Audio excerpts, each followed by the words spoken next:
everyone strive to reach the peak. Zoe is here, participating in every frame, perfecting the view for every battle. From Seoul to the world, Zoe strives for perfection, knowing that every frame is crucial to victory. As the tournament rages on, Zoe stands with you. Battle. Battle. Battle. Battle. Everything. Everything. Every frame. Everything. Everything.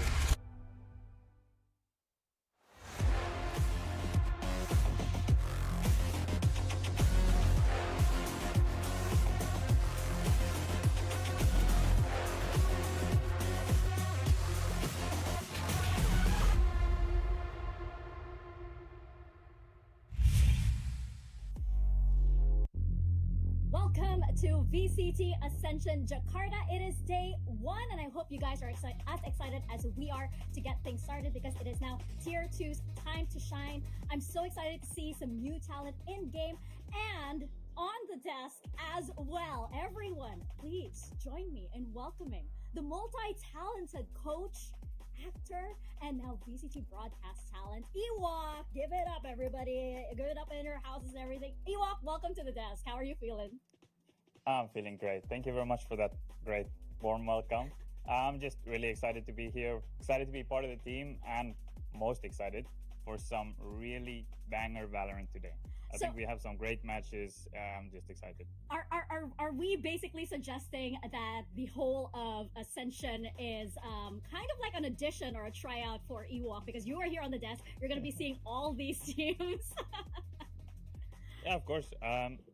Looking forward to see those teams that really been taking this time that they had after they, of course, qualified, and then see who really puts up their hand and say, we're gonna be the team, or I'm gonna be the player that's ready to perform on the biggest stage. Yeah, and we have these 10 wonderful teams, right, to talk about from all over Pacific. They are ready to ascend from Tier 2 into VCT Pacific itself. And you know a little bit about this, right? Because, of course, you have this relationship ongoing with Ascension. You pulled 2 from Ascension last year into RRQ. So, talk to us about this. What do people have to do, or what do these players have to do in order to get some attention on their skills and what they have to offer? So how I see it is that you shouldn't just be playing as an individual, okay, I'm trying to get my stats padded or whatever. The most important thing is that you need to make sure you're a good team player. Stats, yeah, sometimes they can get you a trial, but the thing that any team will sign a new player or anything is how they work in the team. How is their communication? And of course, the first prize is to win with your team and go to the Pacific League. That's what every team should be focused on. They should be focused on their team performance, and the individual, it will come by the wayside.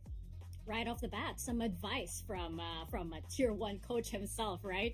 But yeah, you're absolutely right. I mean, I think we saw that Ascended content piece come out just a few days ago with 2 of your players, of course. We had Jumpkin and Australia, who just last year were on this very Ascension stage, right? And they mentioned that this is that stage to show what you've got, especially to the Tier 1 teams. But, we're going straight into a double elimination bracket as well. So it's going to be high pressure. So I want to know, for these players, how they're going to deal with all of that pressure.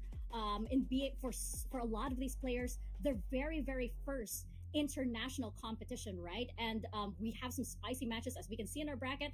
My eyes immediately go to that rematch that we have been waiting for. That will be at the very end of the day. What are you thinking about what we're seeing for today?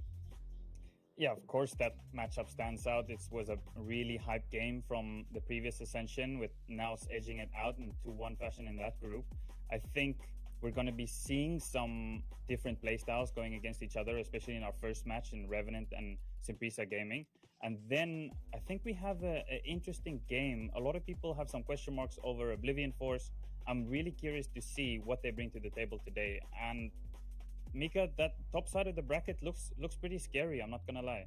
No, yeah, it definitely does. And I think, this is the first time as well that we have some legacy teams, right? We have a bit of the lore from last year, and now that gets to carry over. We get to see a lot of teams make that comeback, and some players as well from Tier 1 previously, now continue that journey from Tier 2, trying to go back and trying to make that return. We have our prize pool as well. This is what's at stake for our teams. But of course, everybody knows that that biggest prize also is that coveted slot to the Pacific League to be one of the partnered teams. And Ewok, I have to say again, I have to put attention again that, you know, you are a coach that's like pulled 2 players. Do you have some potential players that you have your eyes on, like maybe top 3 for our audience to be paying attention to? Oh, I don't know if I can give anything away in terms of our scouting, but I'll definitely be watching for my personal interest, for RQ's interest, of course. 3 players, I think, to stand out. There's so much talent. I'm going to wait a little bit on that question, Mika, just because I think we might be quite surprised by some of the players that come through. We might not see the players that we always see. We might see some new faces that are really putting up their hand and saying, I should be looked at. Yeah, well, of course we weren't gonna like ask about your scouting or something. That was a bit of a bonus there. But I think you're absolutely right. There's a lot of talent that's really interesting. Again, we have those players previously from Tier 1. Then we have some new talent, and because there was this overlying theme, right, of this year being sort of year of the rookies, I'm so excited to see some new faces and new talent that in their local challengers were really, really promising. How is that going to translate to this Ascension stage, right? And again, it's pretty unpredictable. Talent can be incredibly unpredictable, so I'm really excited to see and get started with our matches. And I would think, we have a lot of very strong teams from all of these regions. Some of them have gone undefeated too, so that's going to be really spicy and really exciting. There's a lot of powerhouse here. I think like right now also, for example, we do have South Asia and South Korea starting us off. We have Synprisa Gaming versus Revenant Esports. And, I think like right now, Revenant Esports, they are undefeated so far in South Asia. But on the other side of Pacific, they will be up against Synprisa Gaming, who I would think, are you riding on the Synprisa Gaming hype, Ewok, that they are going to be the favorites? Or do you think Revenant Esports can surprise us today? I kind of agree with both of those. I do think Revenant coming to this matchup as a little bit of an underdog. Both teams, as you also mentioned, are coming off a win streak, right? Each team here won a BO5 to be here, right? So there will be some win streaks that are getting broken throughout this week. So I do think Synprisa comes in as the favorite and a potential favorite for this tournament. Quite a lot of people have them as their team to win this Ascension. So Revenant's going to have to come out of the blocks firing and really going to have to put up a test. And I think it's going to be really interesting what they're gonna show us today. And we'd be remiss as well not to talk about a big name that's in Revenant, which is SK Rossi, formerly of Global Esports just last year. He is looking to, make that climb, make that return back into Tier 1. But I think it's also really interesting because aside from being one of those popular players from Pacific last year, you have a bit of maturity here on his side, right? And you have a lot of new talent that we need to look out for on Revenant Esports as well. Part of that being the new talent coming over from, I believe it was Kazakhstan, correct me if I'm wrong, but part of that is Sultan from Kazakhstan and DOS9 too. What are we expecting from these players, especially since they're so new to the scene? I think their impact's been huge in this roster, and this team has really leveled up. They've made a couple of changes. He's come in. They made an IGL change, of course, and they've been looking great in Split 2. So I'm really curious to see his performance up against a really formidable opponent today. So I think there's going to be definitely a lot of eyes on him, and he's rightly so. He's highlighted for this section here. And he has had an ongoing, I believe he's been like a duo with DOS9 for some time, right? And DOS9 was part of a big reason why I think Revenant Esports also managed to clutch out and get on that undefeated streak. So I'm excited to see how that's going to translate, especially up against such a formidable team that I think a lot of people would say are one of the favorites, or maybe like the team to win it all going into this, right? So I hope that Revenant Esports are up to the challenge here. And going into Synprisa Gaming, I think that do you think that Synprisa Gaming is going to continue their undefeated streak, not just here in this match, but potentially throughout Pacific? I definitely think Simprisa, I agree with a lot of those that do see Simprisa as one of the teams that could win this Ascension. For me, there's a question mark as I'm curious how these guys are going to handle the pressure of it. There's a lot of expectation on them. They've been playing super well in Korea. I want to see how they translate it against the best of these other respective regions. I think there's a lot of players on this team that could make the difference, and their team chemistry seems really strong. Of anyone that's played against them, they say these guys are legit. So I'm just so excited to finally see them play against other teams from different regions, see how they match up.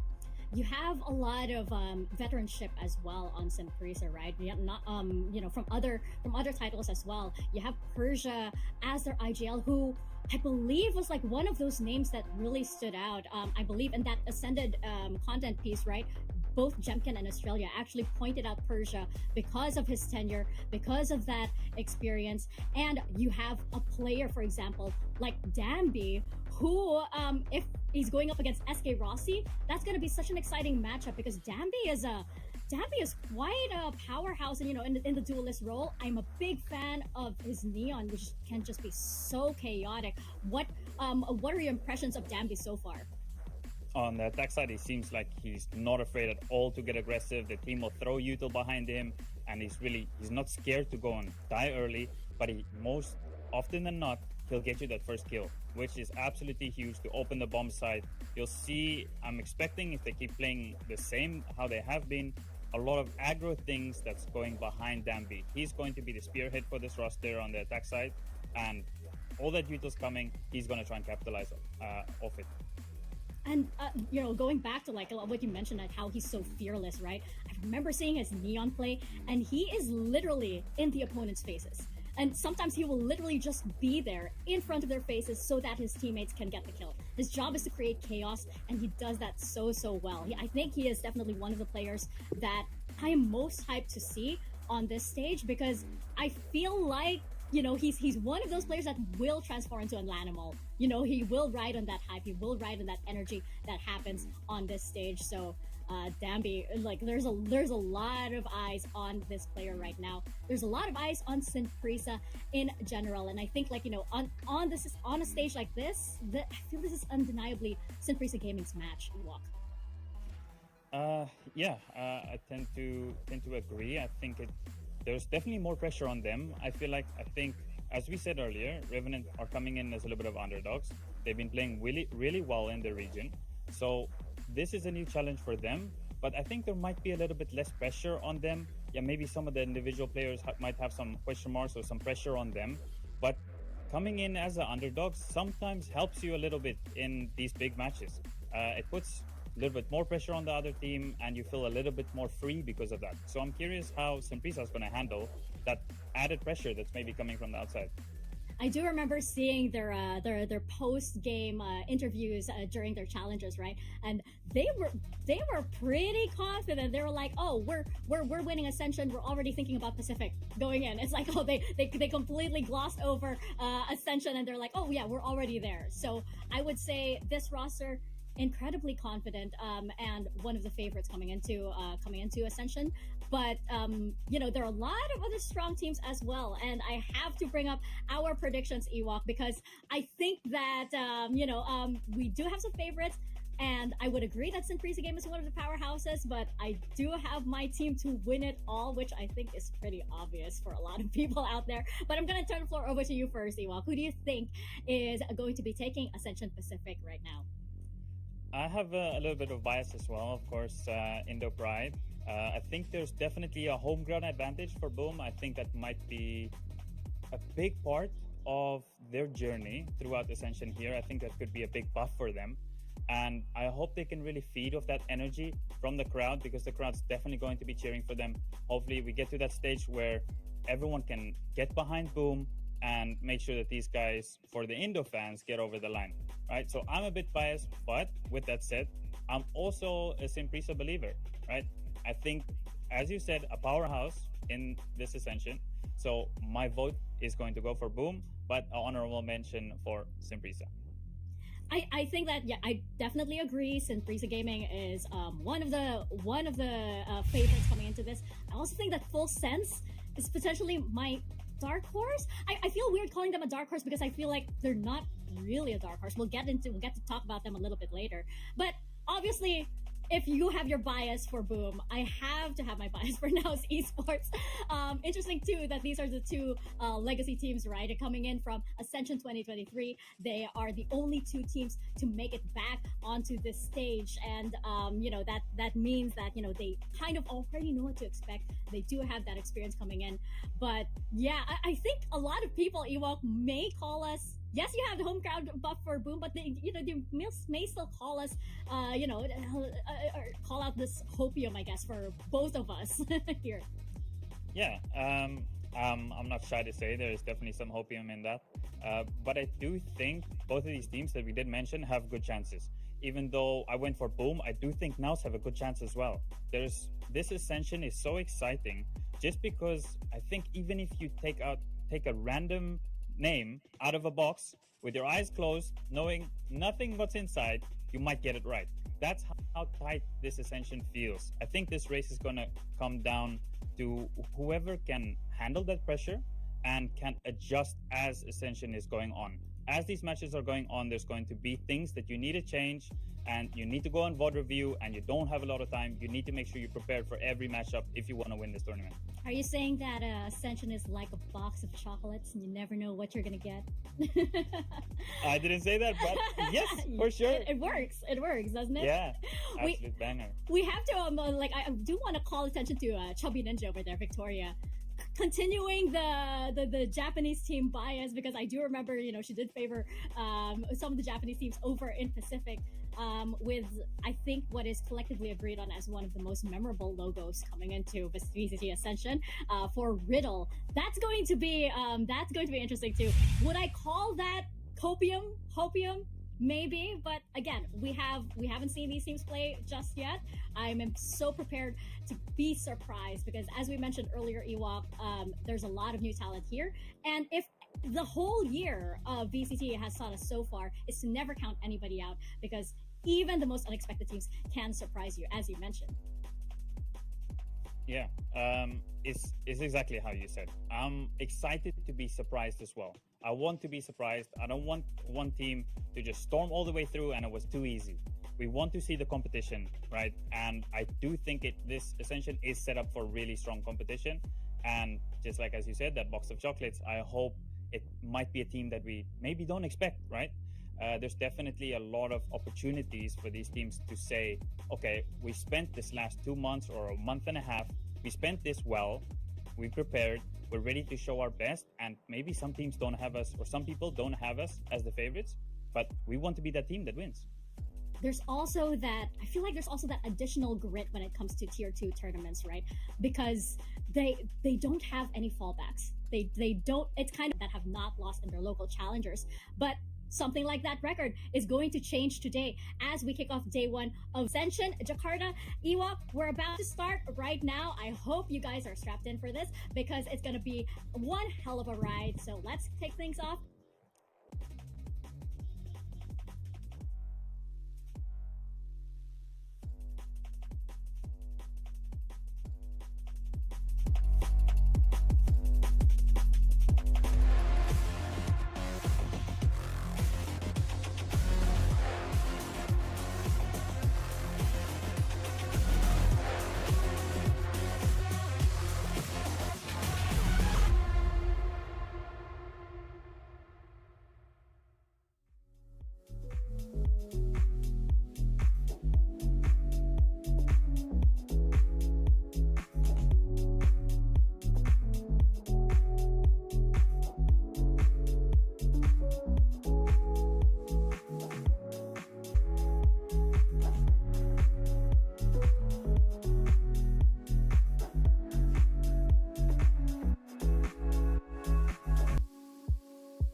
to VCT Ascension Jakarta. You are on desk with myself, Mika Fabs, and Ewok joining us for the first time ever as a broadcast talent. Very exciting stuff. Just among the many exciting things that we're going to see here on Ascension, we are just about to get into Revenant Esports versus Sinprisa Gaming in just a bit. But, I think this matchup is very interesting in more ways than one, right? We are talking about some of the player stories that we will be encountering in this match, but I think that there's a massive style contrast between these two teams as well. Revenant Esports also were, I believe the region was one of the first to wrap up their local challengers, so they've had a lot of time to prepare. Are we prepared to see an entirely different Revenant Esports coming into this matchup, Ewok? Yeah, what I'm really curious about is how does the map pool change, right? Are they going to make a little bit of a playstyle change? We saw some of the players flex around on different roles, right? We saw SK Rossi move to a little bit of a different role than what he was playing in Split 1, of course. We saw new players, Sultan coming in, and then we saw Skills taking over as Ajiao. So we saw some changes, and I'm curious to see if there's maybe some more changes that they have in their back pocket for this match. They've had, as you mentioned, a lot of time. So let's see if there's maybe a little bit different. Is there a different form of Revenant that comes to the match today? That's what I'm really curious to see. Yeah, because I think between Split 1 and Split 2, we already saw very, very different sides of Revenant, right? And especially, like you mentioned, SK Rossi flexing around. He was known as that duelist. He was known as that jet for the longest time. And the fact that he's willing to flex around, probably take on the initiator role, probably take on something else, right? I think he brought out the chamber like a long time back, but that's in his pocket too. I think that, that showcases a lot of maturity on his end.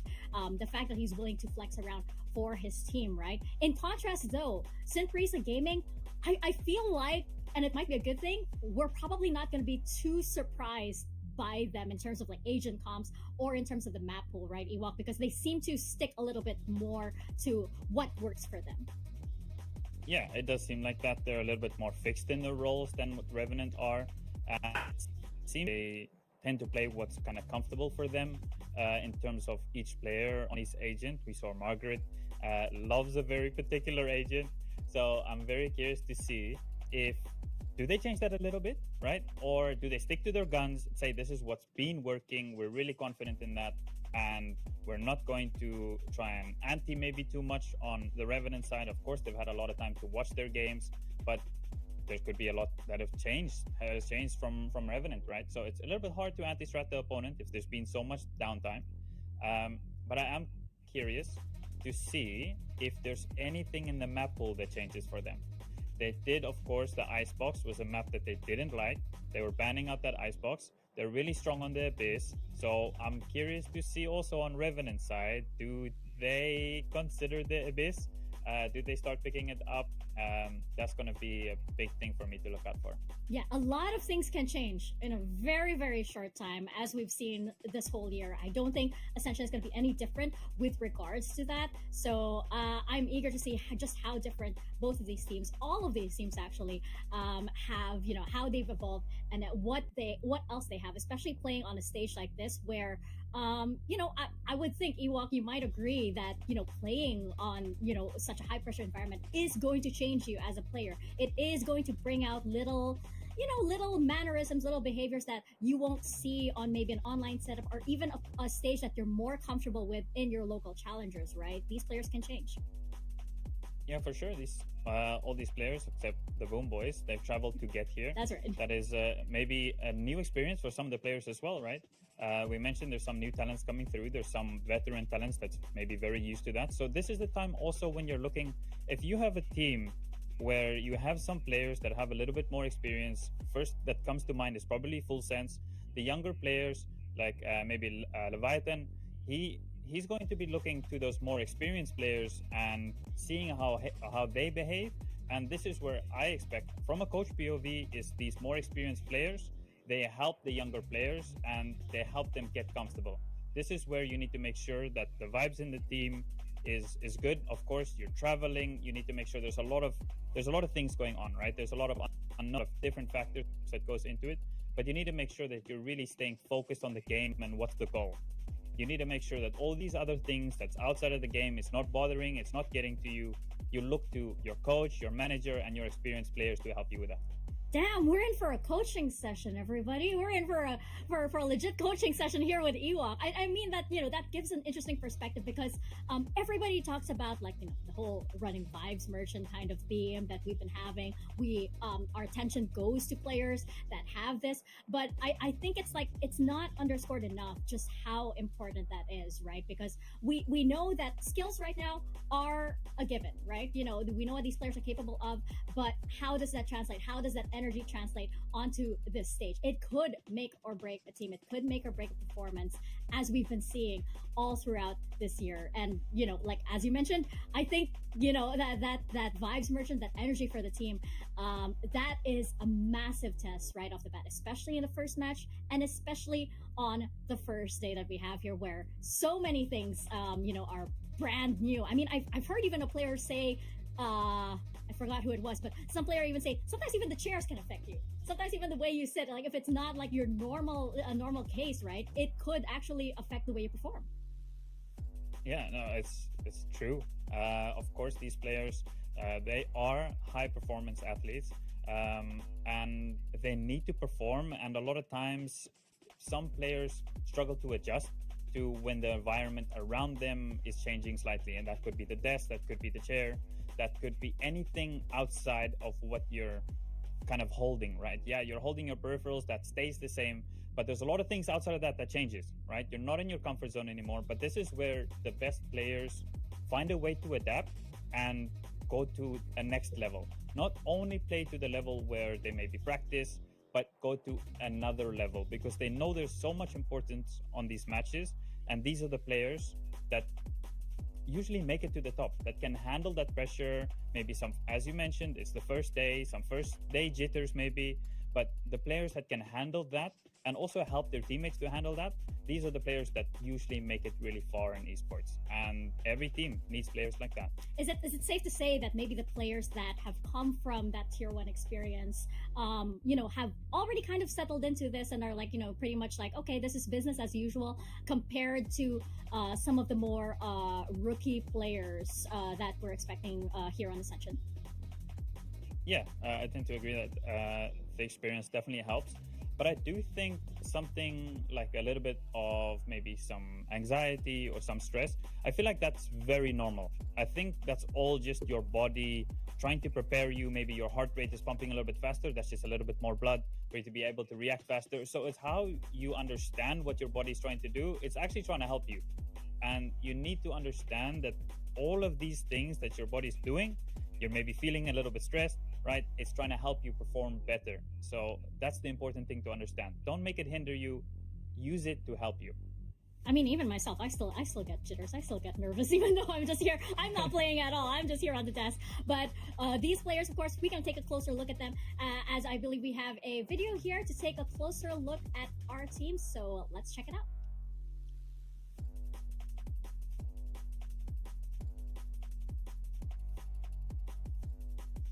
Or we'll check it out in just a little bit. As we mentioned, it is the first day. We actually have a running checklist for Ewok here so that he goes through the entire broadcast experience. Oh. And part of that, of course, is, all of these different things, all of these new things that we were talking about earlier, Ewok, for these players. You are going to get to experience it as well. But first, turning attention over to Revenant Esports. As we mentioned, there is a lot riding on SK Rossi, who you're seeing on your screens right now. There is a lot riding on the new players as well coming into this roster. And I think that, as we mentioned, they're coming in against one of the favorites of the teams, but we are so prepared to be surprised by this, because by this team, because there's a lot of conversation as well about Revenant possibly being just big fish in a small pond kind of syndrome, whereas Synprisa Gaming, they come from a very competitive region. Yeah, I think it might be a little bit accurate. Of course, they've been kind of dominant in their region. This is where we look to them to say, okay, well, we're a good team, doesn't matter which region we're playing against, right? That's what we want to see from them. It's going to be really important in this very first matchup. It could be absolutely huge for them if they could put up a statement win here against one of the favorites. I think if these players could get off to a start, then I can see a really big performance as this Ascension if they can get over the day. I feel like, Simprisa Gaming, yes, of course, they're coming in very confident. As I mentioned earlier, looking at their post game, they were basically, they had their eyes on VCT Pacific itself already. Is there a chance that they may underestimate their opponents here? Is there a chance that they could waver just because of that overconfidence as well? There's definitely a possibility of that. They might look at Revenant and say, okay, we got this in the bag. We're one of the favorites. This may be an underdog team. We should be fine. But I don't believe in really any team should be underestimating any other team. Revenant have made it here fair and square. They're on a win streak. They've won in their region and they deserve to be here. So I do think they deserve to be taken very seriously by Simprisa. This is a match that could be a potential hurdle for them, and I think they need to look at it that way as well. And starting on this stage as well, right? Starting VCT Ascension with the first match, it's a lot of pressure, especially on the first day, wherein everybody is watching you. Everybody has that expectation already that like, okay, you've made it this far, you made it to tier 2, you get one slot into VCT Pacific as well. Lots of pressure coming in, and I feel like Simprisa, like we just saw them earlier, right? I did not, well, from the very little that we saw, I did not feel like they were nervous at all. I feel like it was just business as usual for them. Revenant, I could feel some kind of energy, that kind of like, this is our time to prove everything. And, that could signal very, very good things as well. I know that some other coaches might favor a bit more of like, okay, guys, let's calm down, let's chill, let's reserve it for the match. I mean, how do you read that kind of like pre-game energy? I think every team is very different, and that's a conversation that we have every time in our team when a new player joins, and we need to understand what type of energy helps them perform best. Some players need more hype before the game starts. For example, I can give an example here. Moniet is one of those players. He likes when there's a little bit more energy before the game. And then you have other players that like to be a little bit more relaxed. They want to be more focused on their warm-up routine, everything they need to do to get them in the right headspace. So there's always going to be some sacrifices, maybe for some players, and the general mood just needs to accommodate your whole team, and every team will be different. No wonder he gets those early aces, right? No wonder he gets those early aces. But we are going to go into a quick break, and when we return, we are going to get into Revenant Esports and Simprisa Gaming, our first match of VCT Ascension Jakarta.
Welcome back. We are back, myself, Mika Fabs, and Ewok here on the desk for VCT Ascension Jakarta. And we are just about to get into our first match of the day. We know you guys have been waiting, but Revenant Esports and Synprisa Gaming is coming up in just a bit.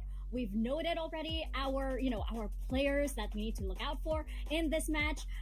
We've noted already like how this is basically, you have one favorite on one side and you have an underdog as well. So really excited to get into this. Ewok, any final thoughts before we start a game? I think all just the best of luck to both of these teams. We mentioned some players on both sides. I think we did highlight Persia, and I think special note for him. He's one of those players that was top rated in Split 2. He had, I think, the highest rating, the highest cast, and then also the highest KD or something like that. He was absolutely amazing, and I'm just excited to see more of him. Eyes on Persia, eyes on SK Rossi as well, right? And right now with our predictions, I think that we have a lot of the talent favoring Synprisa Gaming. So let's pull it up right now. Ooh. Oh, I was not expecting that. That was a bit of a surprise, but we have an outlier here. We have Quack going with Revenant Esports. I mean, I don't think that it's that far out there that they could take this match because, again, you have that first day jitters. You have Synprisa potentially underestimating Revenant as well. But Quack is strange. I'm just gonna say that. What do you think of that one different prediction, Ewok? Oh, I like that bold prediction. I think there might be a world where he gets it right and he looks like that mad genius, right? So as we mentioned earlier, right? This is by no means this game is just all right. Synprisa's going to take it. It's going to be easy. That by no means. There's a lot of factors that goes into it, like we mentioned, and I'm hoping to see a competitive game between both of these teams.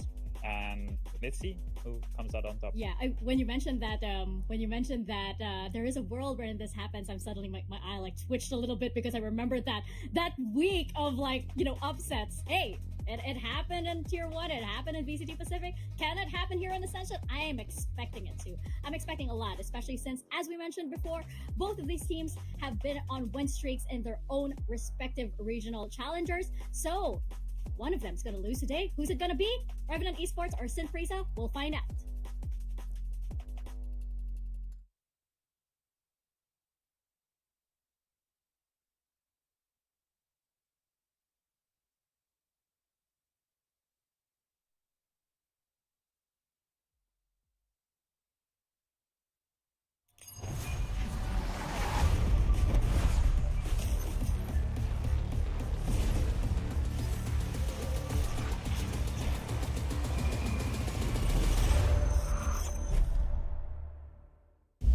People always talk about wanting to reach the top, like it's something that's just handed to you. But the fact is, not everyone has what it takes. This goal demands everything. Your time, your energy, your dedication. There are no shortcuts. Sacrifice isn't glamorous. You can't slow down. Because your opponent won't. Not for the status, not for the packed out stadiums. You do it for one reason. The love of the game. You've battled through every setback, every challenge, every ounce of doubt. You've proven to everyone watching what you've known all along. That you belong at the top. But you aren't the only one. There's always someone right behind you fighting for your spot. The higher you go, the more people will try to tear you down. And they'll do anything to take your place. That's the cost. That's the reality. This is what it takes to reach the top, to ascend to greatness.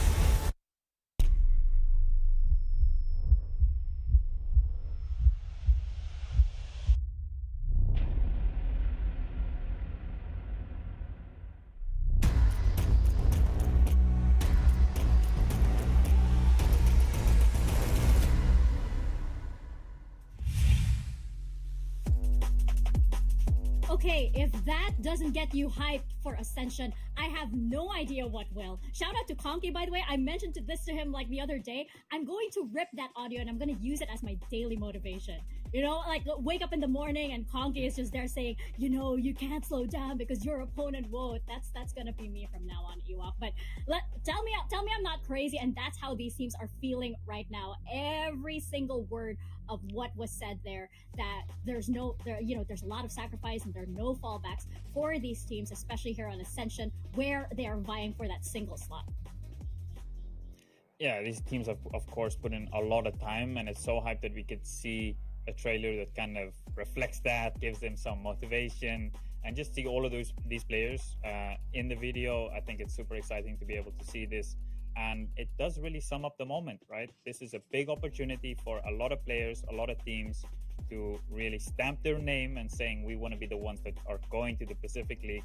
And as you said, so many sacrifices that these players have made, and I do hope, and I'm sure they're so ready for this. Yeah, you can tell, especially with that trailer. I feel like, you know, they, with that image of them reaching for that trophy, that kind of like makes it so real, right? Especially for each of these players, like for example SK Rossi, who already knows how that feels coming from tier 1. He wants to get back there. There are a lot of storylines like that as well. And as we enter our map veto right now, this is what we were discussing earlier, right? How differently are we going to be seeing Revenant and SPG as well, you know, coming into Ascension? Are we seeing any surprises as well? I have my eyes on that icebox for Revenant. Yeah. Yeah, my eyes instantly go to the icebox as well. I think the bind is interesting as well. Lotus has been a map that's been pretty good for both of these teams, so I'm not too surprised that Lotus has made it in. Of course, the Revenant Sunset's not bad. They decided, well, okay, we're not going to challenge the Sunset against SPG. And the Ascent also got respect ban on the side of SPG. But definitely, as you said, Mika, that icebox is going to be really interesting. Yeah, it is going to be very, very interesting. As we mentioned for these teams, right? For SPG, we aren't really expecting a lot of big changes. I feel like it's going to be really, really spicy already if Margaret picks like, oh my gosh, he's not on Cypher, and that's going to be like about one of the spiciest things we'll see from Synfreeza.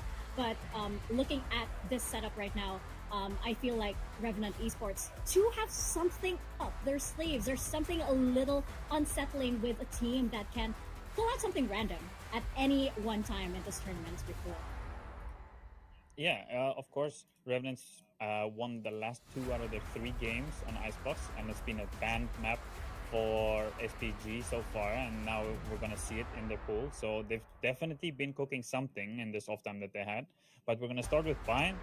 Ooh, what is looking interesting here? Okay, so Revenant still the same, and SK Rossi is still on that Gecko. I actually quite like when he picks up the attack operator on this map. I think he plays it quite well, and it gives him a little bit of a new facet to their gameplay. Very interesting that Rossi decides to start out with the Initiator, but I think it's something that's been working very well for Revenant, right? And then you have Paradox that can set that tempo for them. But yeah, I'm excited as well to see Dambi. I mean, we mentioned earlier how much of a menace his Neon can be, right? And I believe this is the first time that they're bringing it out on Bind, the Neon on Bind rather. As for the Cypher Deadlock, we have seen that this is something that they've really been working on, and Margaret, no surprises there. Still on the Cypher, even up until Ascension. Has it been the entire year? I think it's been the entire year for Margaret on Cypher. Yeah, there's really been a lot of Cypher for him. And to note is that it used to be the Sky for Revenant, and they've gone over to the Fade, which is interesting that they're playing the Fade and the Gecko together now, which is a comp that kind of got really popularized by 100 Thieves when they were doing so well on Bind. So I'm curious to see if that's some of the things that they've taken from them. Right. Well, Ewok, it is your first time here on the desk, and I believe we are just about ready to get into Revenant Esports versus Synfreeza Gaming. I gotta ask, would you like to do the toss? Thank you so much. I would be over the moon to do it. Yeah. We're gonna do that in just a bit, but I feel like, it's encouraging as well, and it's kind of like a bit of a pride thing too, right? It's our welcome to you. I think you get to do this, right? So Ewok, all yours. Thank you very much.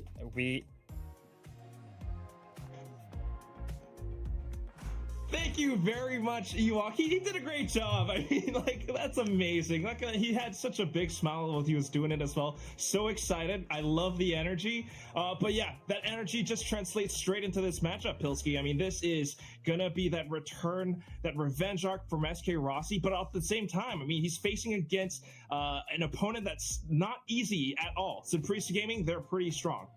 Yeah, 100%. I think you're hard done by going up against a KR representative in the first round of an Ascension matchup. It's obviously kind of the mecca of Asia Valorant right now with the Pacific League over there. So I'm sure SVG's been sharpening their teeth on a lot of that kind of competition in practice, as well as over in the, Challengers KR scene. And then over on the South Asian side of things, they're a little bit more geographically segmented. And this is going to be a good chance for them to prove that they can make it up the top of Asia again. Yeah, but like the, analysts have mentioned, Ewok and Mika have mentioned, there were a lot of trials and tribulations that a lot of these teams went through. And at the same time, we're wondering how that's really going to face off in this first matchup of the day, right? I mean, Simprisa Gaming, we've done a little bit of homework. Everyone has talked about it. And we love how they play, especially on this map like Bind. They've got that deadlock running in. It's a little bit off meta, but then you look at how they have these side executes, the setups that they've got. It's very interesting. Yeah, for sure. I think it's going to be interesting how a lot of these teams kind of change some of those things up they were doing in the regular season, and we're already seeing it.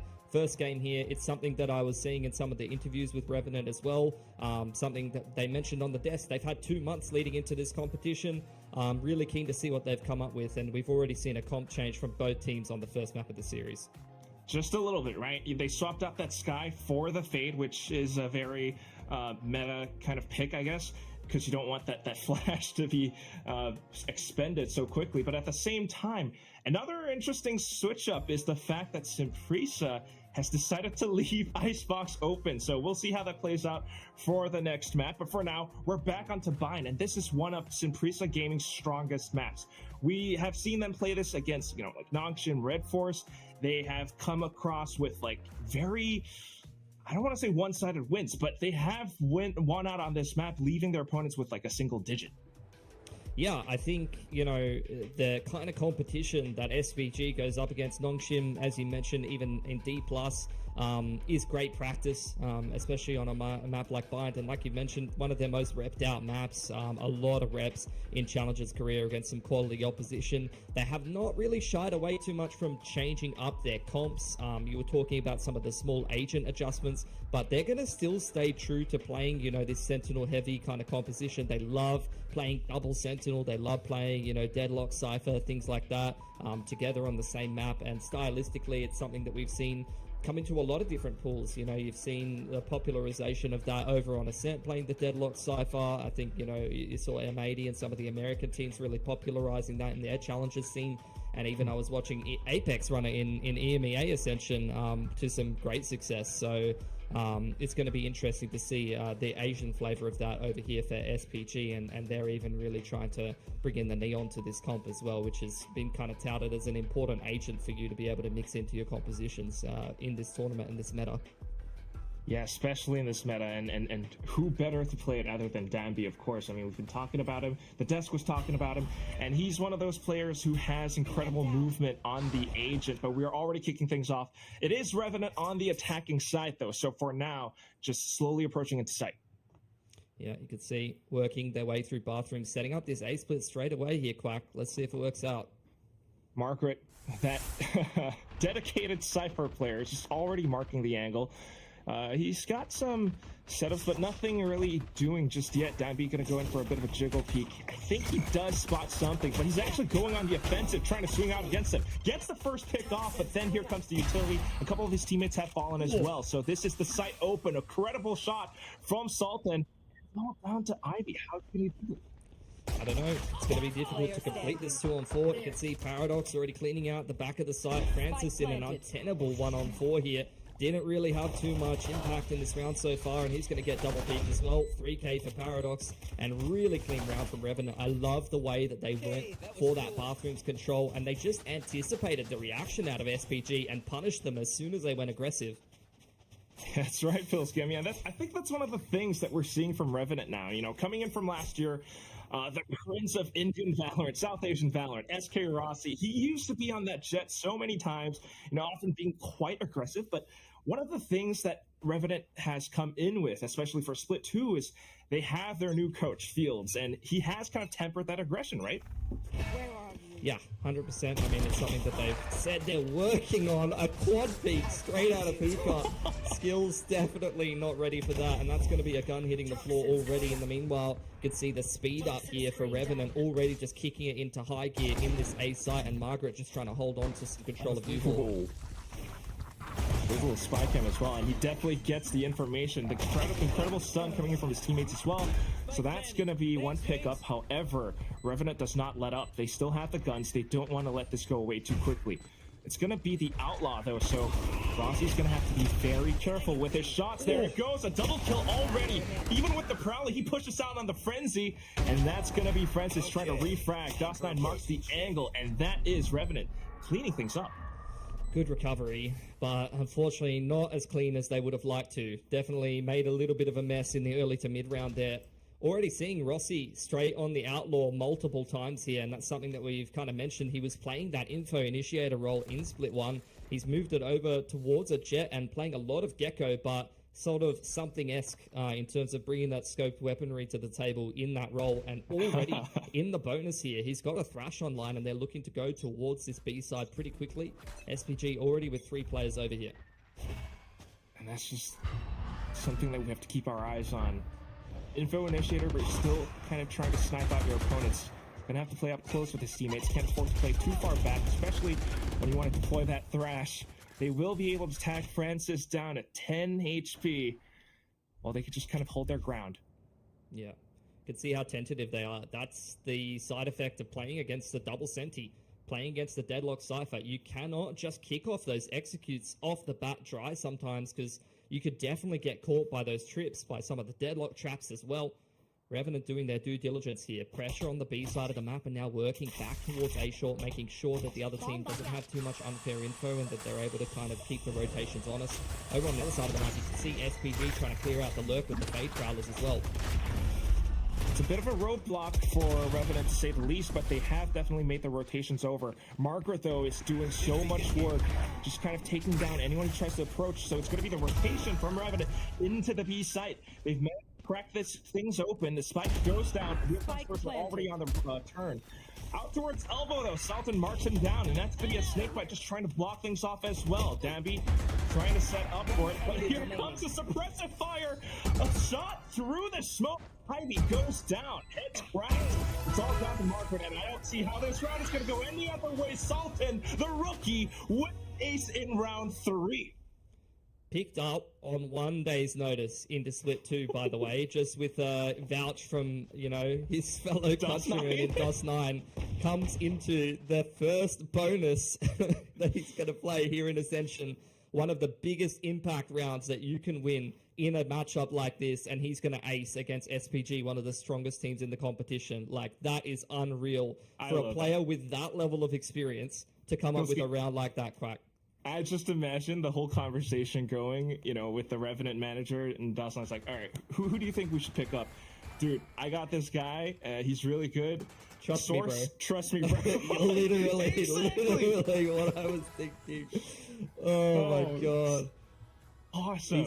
It's so insane, though, and, it's great to see these talents coming out of Kazakhstan. It's a region that, it has a bit of a history in tactical FPS, a bit underrated, some might say, sometimes kind of pushed together with the CIS region, sometimes grouped into these Asian tournaments back in, 1.6 and things like that. So it's hard to really place them where they belong regionally. But if I'm seeing more and more rounds like that, if I'm seeing them be these incredibly impactful mercenaries coming out here for a South Asian team and delivering that kind of entertainment, then I'm happy to welcome them with open arms.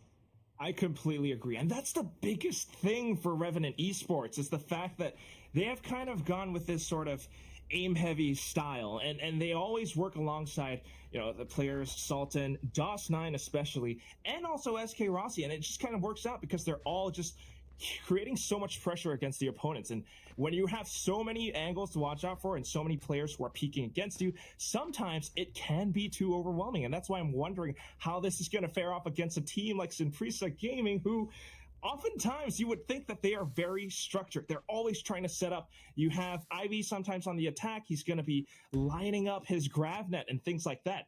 If Revenant keeps up this pace of pressuring them, then we might see a very different result on this opening map, Pilski. They're off to a great start, aren't they? Bonus one. Now into the anti-eco. Outlaw at the ready already for Rossi, who still has the Thrash in the back pocket. Hasn't felt like he's needed to use it just yet. Trade Prowler in towards middle. You can see SPG, a couple of little traps, keeping the A side of the map quite comfortable with those trips, with the Cypher Cam, and then they've got the Deadlock trap for Hookah, just a little bit of info. The Fade's kind of leaning between both sides, wondering where to rotate and just sitting around in spawn. And off of that, too, I think it was the timeout, perhaps from Simprisa from before or something. But I think it was a tech. I don't think I saw the full-on timeout. Yeah. Regardless of what it was, you can see that both men are people in the early part of the round. But here comes the execute. It's going to be Boombot just to try to clear things out. Sky smokes all over the place. Danby hiding in the corner, left unchecked with the buck. He tries to swing underneath, but it's going to be DOS9 who manages to flick on towards him. Even knocks out the haunt. Margaret trying to find ways to create a little bit more space for his team on the site, but the blast just kind of knocks him up a little. Tries to spray it down. Ivy going to be good for the refrag. But there's still so much more work to be done. DOS9 still undeterred, continuing to swing out a quad kill in the round. Revenant is not slowing down.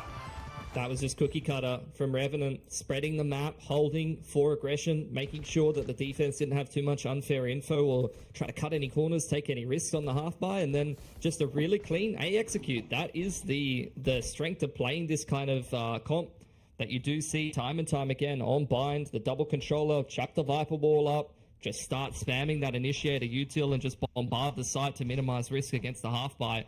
Felt like Danby got a little bit rocked by the Bucky there. Probably could have had more impact, but he's going to be needed to. That is crazy. Instant on the smoke, and this is going to be a set play with the Thrash here from Revenant right off the bat. Definitely has retrieved some information, to say the least. Here comes the Prowler as well, Pilski.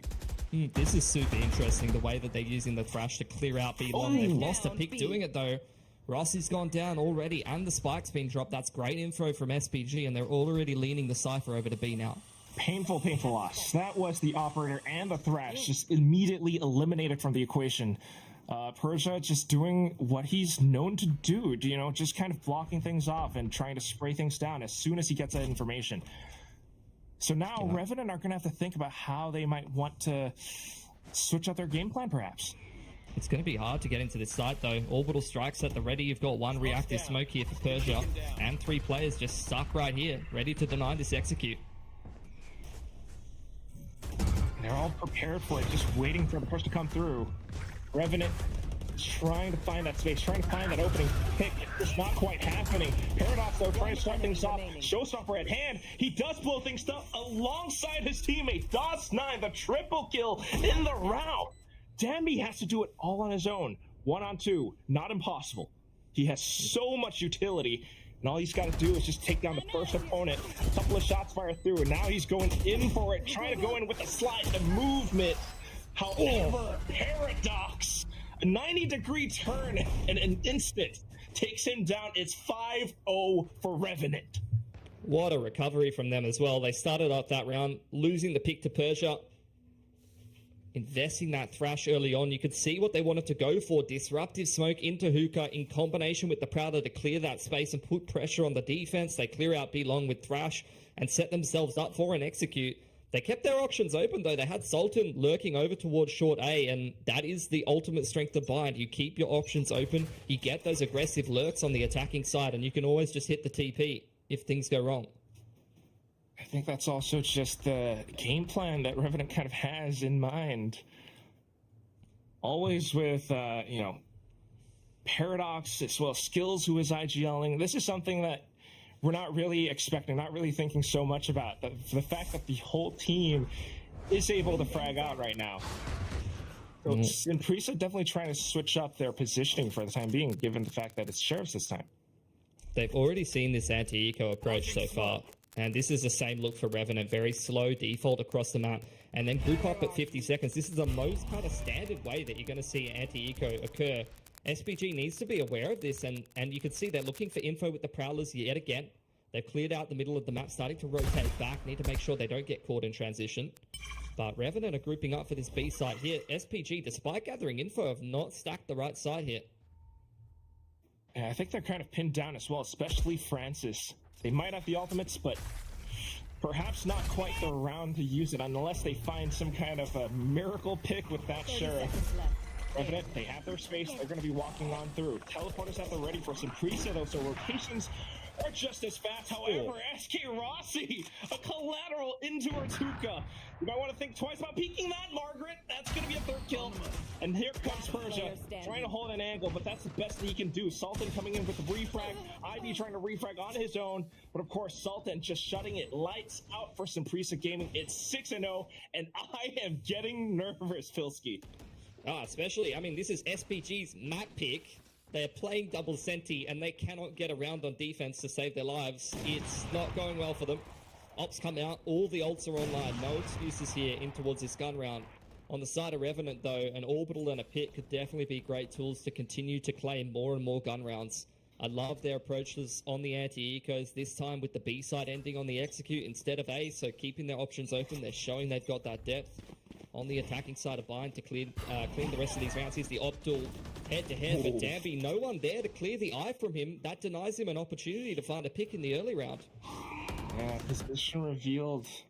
Prowlers coming in to check. They know that they're right around the corner as well, so Revenant seemingly respecting this for now. Yeah, Margaret trying to be Danby's buddy here, clear the util so he can find impact with that operator, but hasn't done it well enough.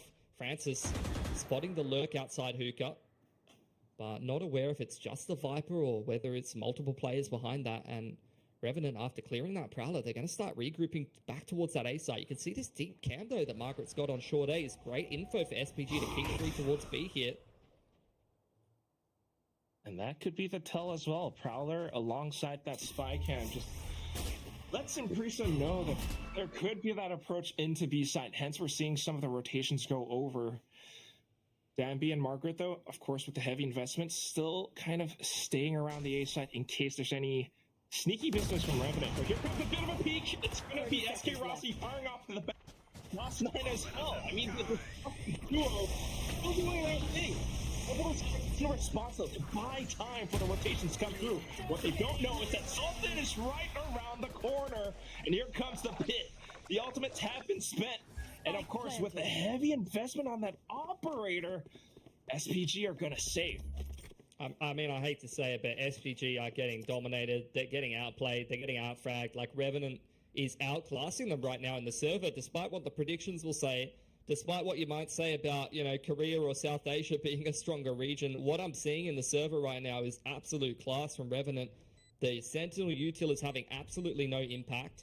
A round where they had full ults and the potential to run any setup they want ends in a double peek into B long, into multiple players just holding, just kind of dry contact, seeking information. They're not rotating appropriately off the Fade util. And SK Rossi is just shooting everyone with the operator, which is exactly what he's known for. He took out his counterpart operator as well, so that's huge value for Revenant Esports right now. I mean, I can't tell right now if it's, you know, credit to skills as IGLing, or perhaps it's also a combination of fields with the coaching as well for Revenant, because this is not a result that we were expecting so far, but you can feel and see the pressure that Revenant are creating. Oh, for sure. And definitely have to give credit to Fields. Someone who's played a little bit in the European scene, coached some of these challenger teams that have been, you know, strong in their regions, whether he was at the helm or not during those times. I know he's done a bit of like assistant coaching, things like that. Definitely will help to bring us some structure to a South Asian team like this, and you can see the effects of that. Revenant this time working the bathroom's control. It's a force buy from SPG. Danby's got the Neon ult. That double peek into bathrooms again this time. And the crunch straight through the TP here, Quack. Ooh, and a quick turnout from Margaret as well. A double kill in. It was a bit of a crunch, and with that, the spike has been dropped. It's all down to Sultan. He did get the ace in round 3. Is he going to be able to bring us a bit of a miraculous play again? Has to clear out the corner, slicing the pie, just making sure that everything has been marked. There is that barrier mesh from Ivy as well, though, so it's not going to be easy for him to break through without making a sound. Angles marked, shots fired, and he's still trying to dance back and forth. Dampy is just waiting for the right time to strike. Sultan's thinking about it, but he knows he has to maintain his distance. Looking for more damage here. Gonna get hit by the relay ball. Excellent stuff from Danby. Great movement. That's what you want to see from a Neon player as well. The circle jump while you're in full sprint is such a great info gathering tool. Such a great use of the movement. And SPG, the TP crunch works out beautifully for them. You've seen them play that B-long position in combination with the deadlock util that they invest over on that side of the map for exactly that reason. Any team that wants to go for this bathrooms control is just going to get crunched super hard with multiple players just pincering you from both sides. And at the very least, also kind of expending ultimates and some plays from Synprisa Gaming strat book. So Revenant now very aware of it, thinking twice about the bathrooms approach. They are playing with a lot more respect around the space. Ooh, look at that. Paint shells dodged by Margaret beautifully. Picks up the trip. In goes the showstopper though, Quack. That's exactly where Margaret is, that specialist Cypher, but here comes Paradox. Just does not care. Comes in with a showstopper, and he's creating a bit of a show for himself on the site. Teammates factor in from bats, and they are looking to get the spike down. It's going to be a bit of a slow approach, though, because Danby is definitely halting their approach. He's got the overdrive ready, and he's looking to beam them down. Here comes the fast lane. Sultan able to mark the angle from an elevated angle, and they've picked up the spike as well. Rotations are going through, and Danby has to think twice about how he wants to slide into this. Actually gets the headshot onto Sultan with the beam, and Paradox trying to gun him down is not going to make it happen. Synprisa with the second round win. SPG just slowly but surely working their way into this game, one round at a time. Able to use the TPs to great success a couple of times already. Plenty of money, though, for Revenant to recover from. Another op comes out for Rossi. He's got another thrash in the back pocket. Okay. I haven't really seen SPG get any value out of this annihilation yet. I'm still waiting for the deadlock util to make a big impact, but definitely the Neon ult was huge there. And that's what Danby does. I mean, although we have seen SK Rossi's impact with an operator, Danby still has the versatility to come in with that movement, and hopefully he can start and create a movement for Synprisa to come in with a bit of a comeback right now. We talked about deadlock utility, and I think Ivy has been doing quite a bit at blocking off lanes with that barrier mash as well. So Revenant always having to think twice about things right now, but here comes that pressure again with the Prowler. However, it's been blocked off by the relay bolt. Only one though, so that piece of utility has been spent. Yeah, doors closed. Relay bolt in combination with the Sky Smoke. You are not getting into hookah. Revenant going to have to go back towards B long here. Through the poison cloud, though, pulls it down at the right time. Person's still able to flick on, and at the right timing too, he's able to get a bit more space towards Baths. The rest of Revenant walking into a bit of a known angle. So Ivy able to hold it down. Teammate coming into support. And that's going to be the last player, Sultan. Spike is way too far in no man's land. And out of hookah, that's a really tough position to fight. He's already had a bunch of multi-frags so far this game, but 30 seconds on the clock might be a little bit of a bridge too far. Aware of the potential of a market flank.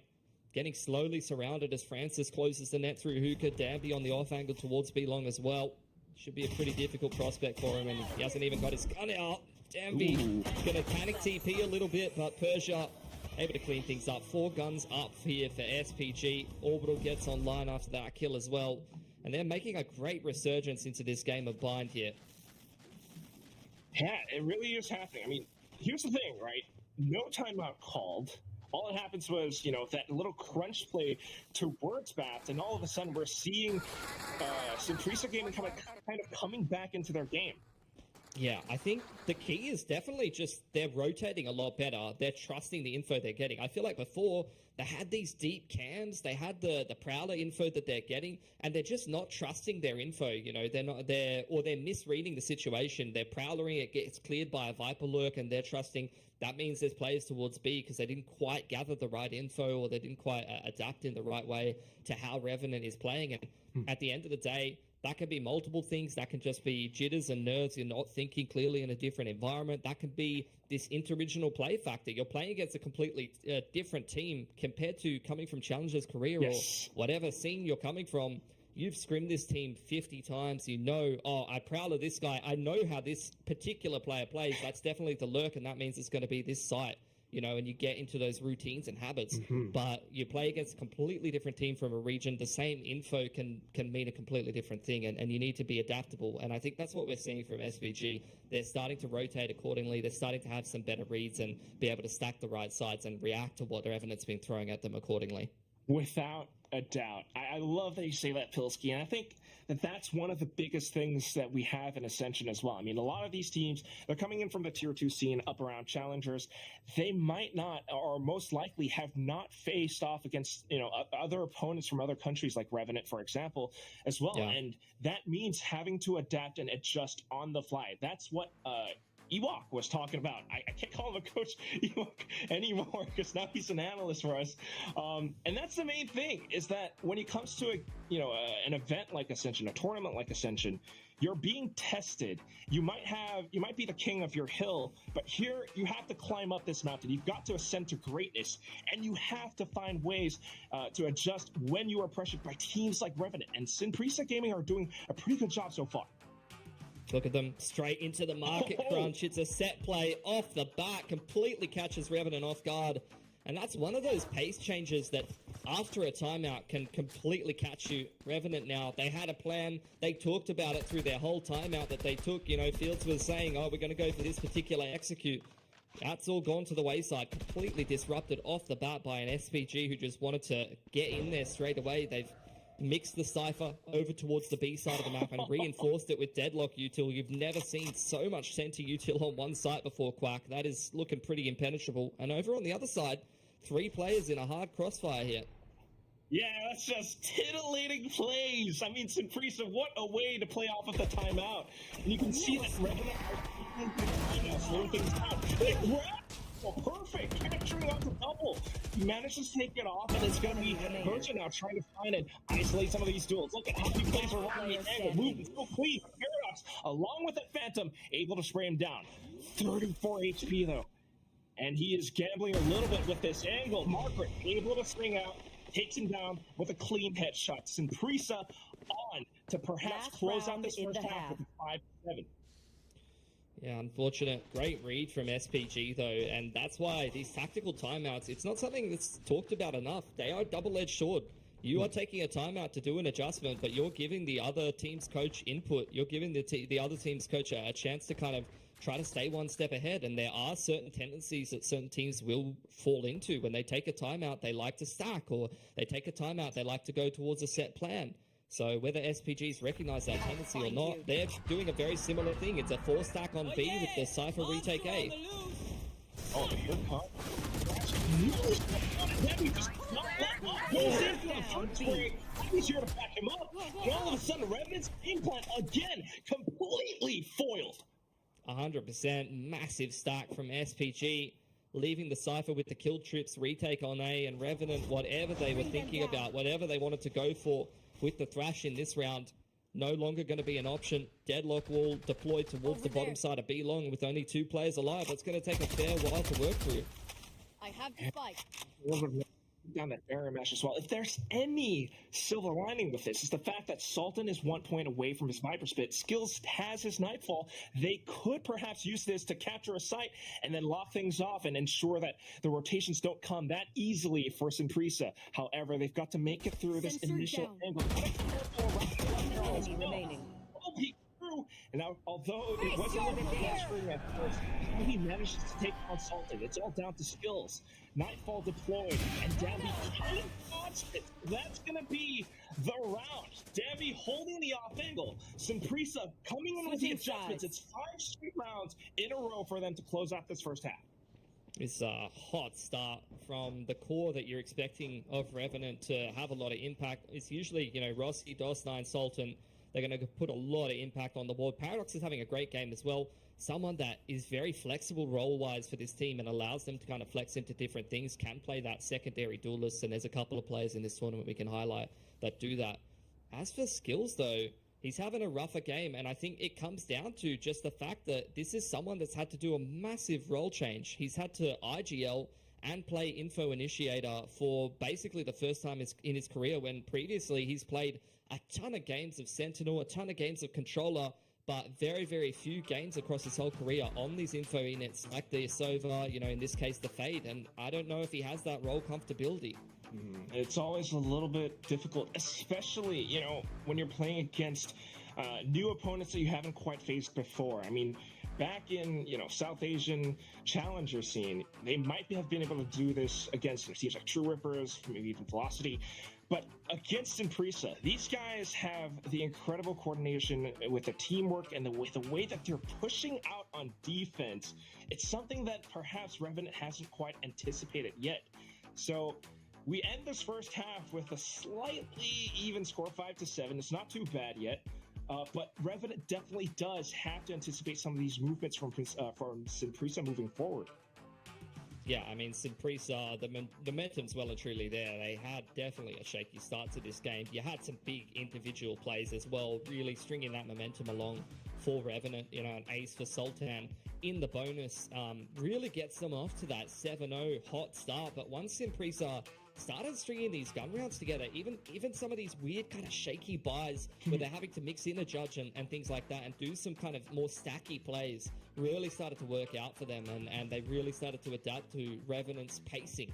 I was kind of talking about it in the half buys, but even some of those other rounds, that the pacing was quite similar. It's like slow pacing, early to mid round, feeling out the map, working the map with that init util, and then going for that set execute, or going for these set executes backside of short A off the bat. I think Simprisa did a great job anticipating which side they were hitting, as well as kind of disrupting things quite heavily. And in general, that was the game plan they went for on defense all half long, was just get in the face of Revenant and disrupt them while they're trying to go for their game plan. And that happens, especially when they start to trust in the information that they're gathering. I think that's one of the main things that we talked about. It's the fact that we've got these new agents coming in. Previously, they might have played with the Sky. This time, it's going to be the Fade. So the Prowler versus the Guiding Light. The range on that is a little bit different. There might be a little bit of an adjustment around that, but they're still able to kind of make it work now. And off of that, back onto this, it's going to be Simprisa on the attack now.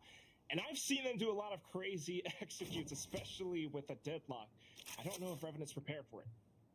It's a bit more of a defaulty kind of approach. Cypher's feeling out the bathrooms here, may even try to deploy the cam and see if there's a bathroom set up for Revenant. In the meanwhile, Fade Eye going in towards Hookah, clears by the player backside, so the timing is a bit off there. Ivy not ready to get double peaked and going down early. On the other side, surprise, it's Davy with the relay bolt. Paradox able to take down at least one with the paint shells. However, the site has been claimed. Looky here, though, it's going to be DOS9 with a frenzy right inside the Sky Smoke. You can see Rossi on the flank here. Trip was not up anymore, but Davy's more than ready for it, Quack. Incredible stuff. I mean, this guy is all over the site just because he's got that high gear, just because he's sprinting. And then another Sky Smoke now, just to block off further angles. You're going to have to think twice if you want to push through truck. Sultan is trying to work alongside his teammate, and they're using the Sky Smoke up there just to get out utility.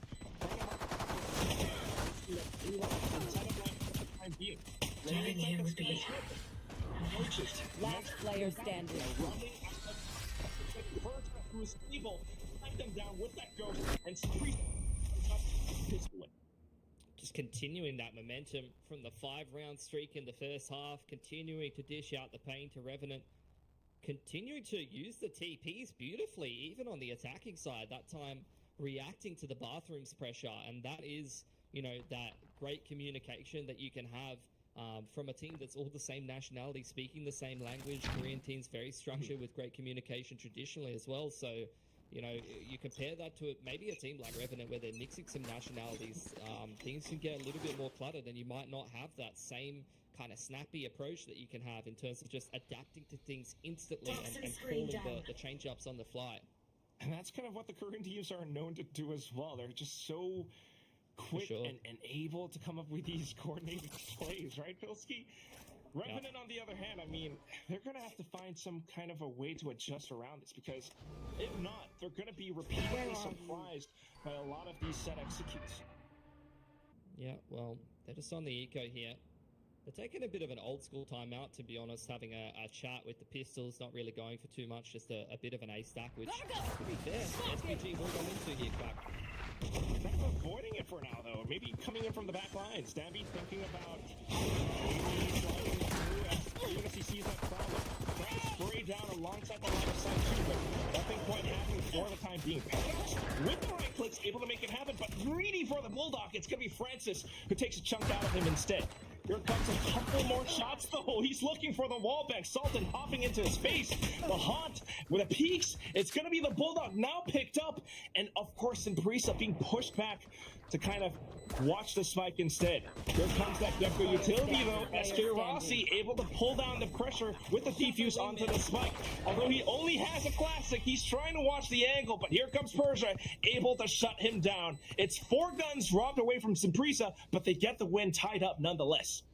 And Persia just playing the late round beautifully. I mean, mentioned on the desk, one of the highest rated players in Challenger's career. But actually something that I wanted to highlight, he wins a quarter of his clutches from a massive sample size of like over 100 rounds, which is insane consistency. Like, we're talking across the whole season. You put this man in a clutch, he'll win it. And he's just managed to avoid a pretty massive landmine for SPG there, getting ecoed by the Classics. So although it's going to take a pretty big toll on their economy and they're back down onto a bit of a bonus here, definitely better than losing the round outright. Yeah, another amazing thing about Simprisa, right? You got players like Persia consistently putting up big numbers, even with the clutches against opponents Nongshim Red Force in their grand finals match. I mean, this is why Revenant is kind of pressured a little bit as well. I mean, Simprisa Gaming are not the underdogs, and SK Rossi has his work cut out for him, alongside his teammates as well. I mean, that first half was great, but now they've really got to find a way to retool this. Yeah, I mean, it was 7 in a row for Revenant, followed by 7 from Simprisa. You need to break this streak on the gun round, and in comes the B execute for SPG here. A little bit fast. Sultan able to hold things down. Of course, the remaining offenses push through as well. Francis does not care about that snake bite and goes in to collect the third. Paradox, though, inside of that sky smoke, just trying to spray through, create a lot of noise, trying to create that angle in from elbow. But of course, at the same time, Ivy with the deadlock utility, it's just so oppressing and makes it tough for you to push out of choke points. Paradox from the back, just trying to find any angle possible, but marked by Margaret immediately. Skills tries to alleviate some of that pressure. Simprisa, though, not letting anything up. It's just way too difficult for Revenant to find anything whatsoever. A bit of information, and of course, a subsequent peek. Paradox able to take out another, but here comes Francis, having snuck all the way through elbow in all that time. This is nightmare stations for Revenant. Oh my god. They were 7 in a row to start this matchup off, and look at that timeline now for Simprisa, winning their bonus just like Revenant did in that first half, doing one better than Revenant has been able to do in this matchup and picking up a handful of guns after what was a shaky anti-eco. They've well and truly recovered their economy here. It's just really, really difficult. I mean, especially with the bonus loss, now you're talking about momentum because Revenant are playing on the back foot. Sultan, though, having opened things up with that sheriff shot outside of hookah, does provide a bit of hope. He has that Viper's Pit available as well. That's just one of those things, you know, you play against a Viper on B. It's like one of the most common roles on this map, but some of these players They love to be a bit more aggressive. They love to get in your face. And Sultan, he's already found a sheriff shot, continuing to push the issue against Persia, but going to be forced off the line and have to TP while SPG takes the B site with the fatal, I was going to say. But actually, they just wanted to clear hookah before they kick off this actual execute. And then we'll let Dambi do the heavy lifting. Look at him, just sliding past the site. Persia coming in to execute. It's the double kill. It's the site.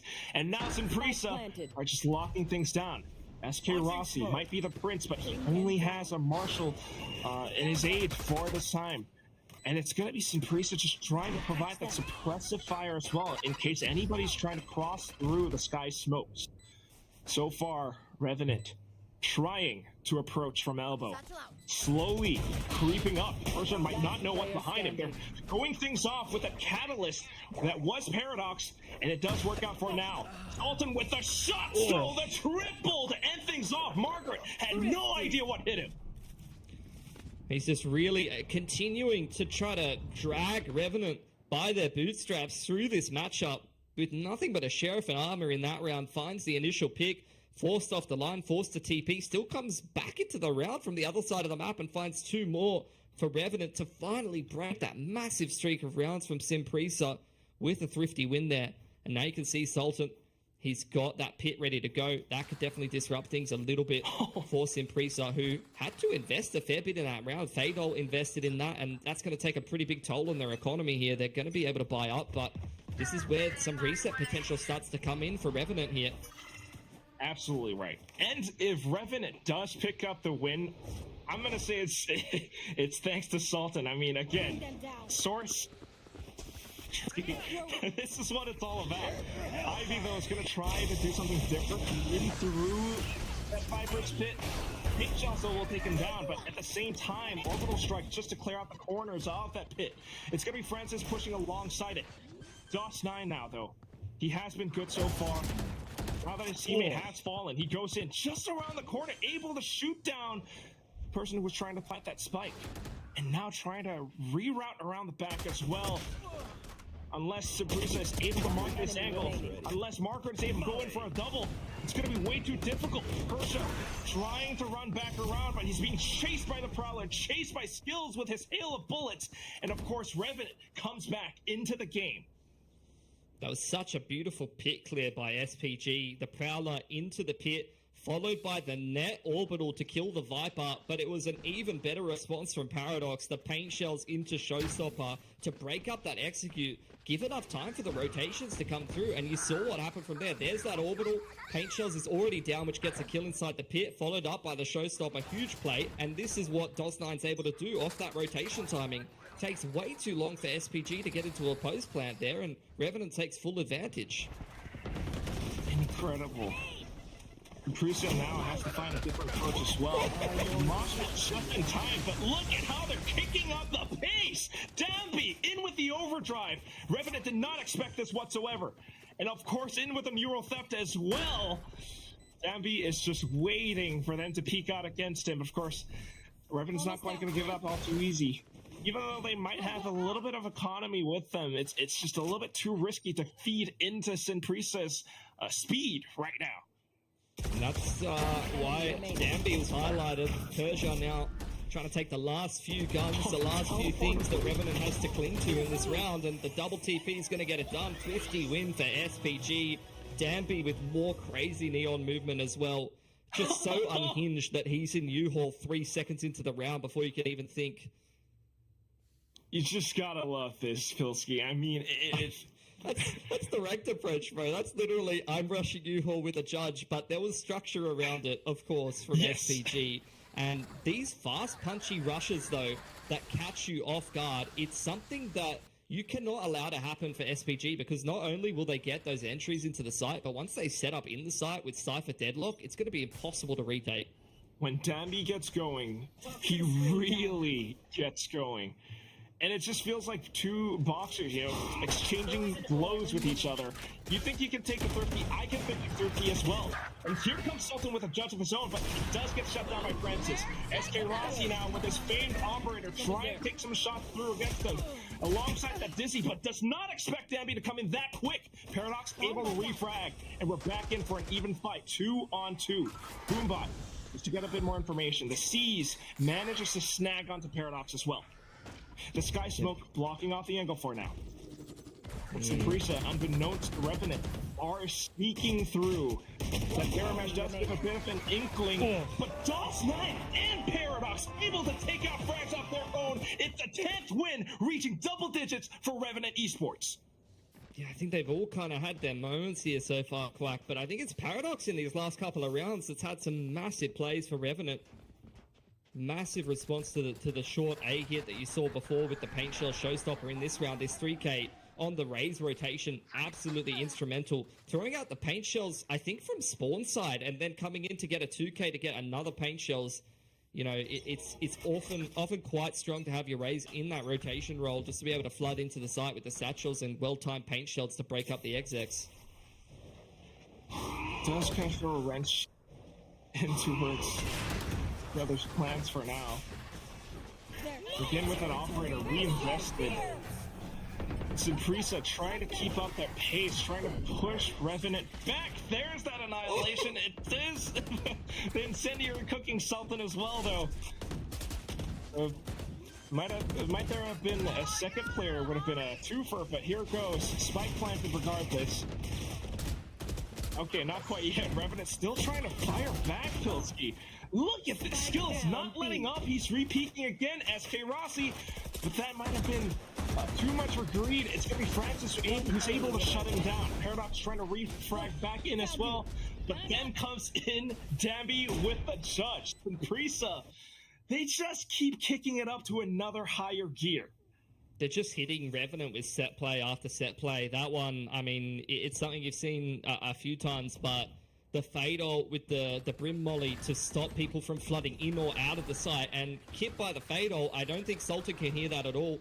He dies for free.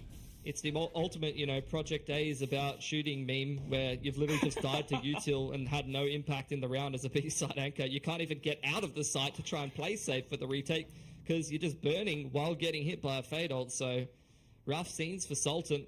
And look, SPG, they're just applying the press so much. You can see it when we're on the Rossi POV with the operator and Dambi's flying through the air, circle jumping with a judge at him.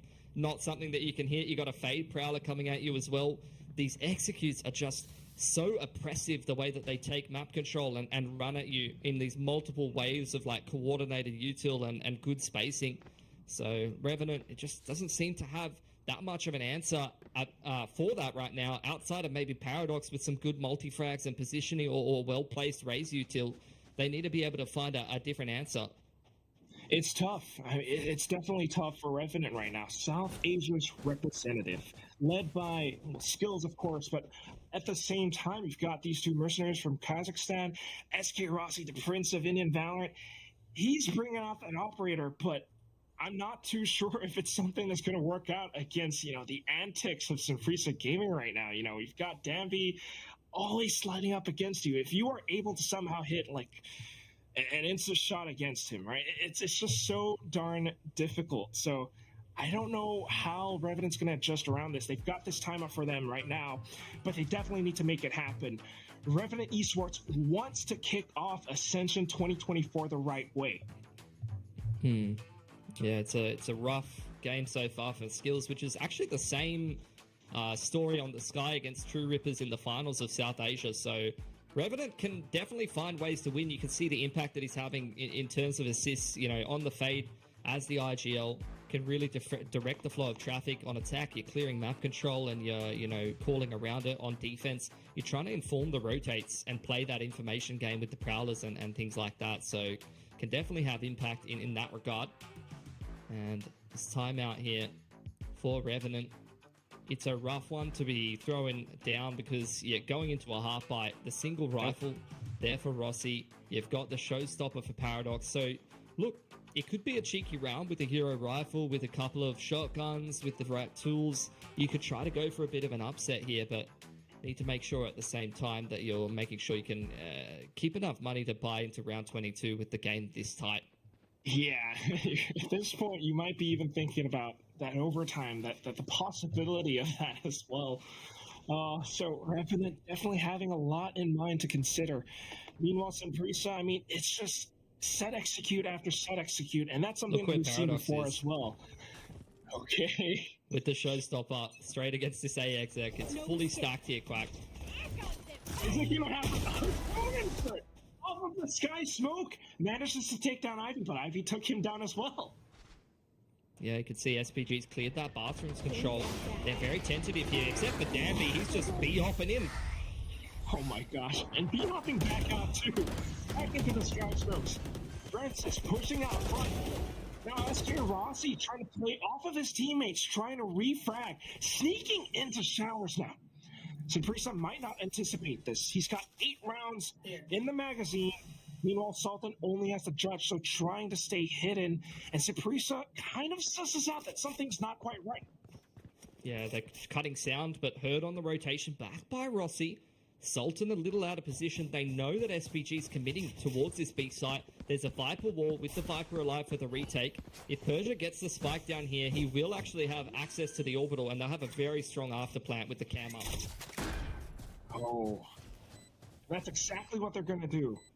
Immediately he's trying to back up. Okay, back into elbow, and we might go and ring around the Rosie. Of course, Sultan has picked up that rifle, but just like you're talking about, worst place to would least expect them. A little strike, locked in, and that's SK Rossi burnt to a crisp. Margaret now, off of those footsteps, and Sultan drops down. Sunprisa takes the lead.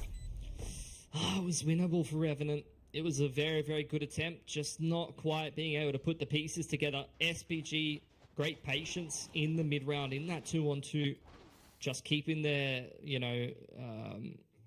their teamwork, their comms where it needed to be, playing things patiently, not trying to rush into U-Haul, not trying to push the issue on the A site where the rotations have come through or hitting the TP too quickly.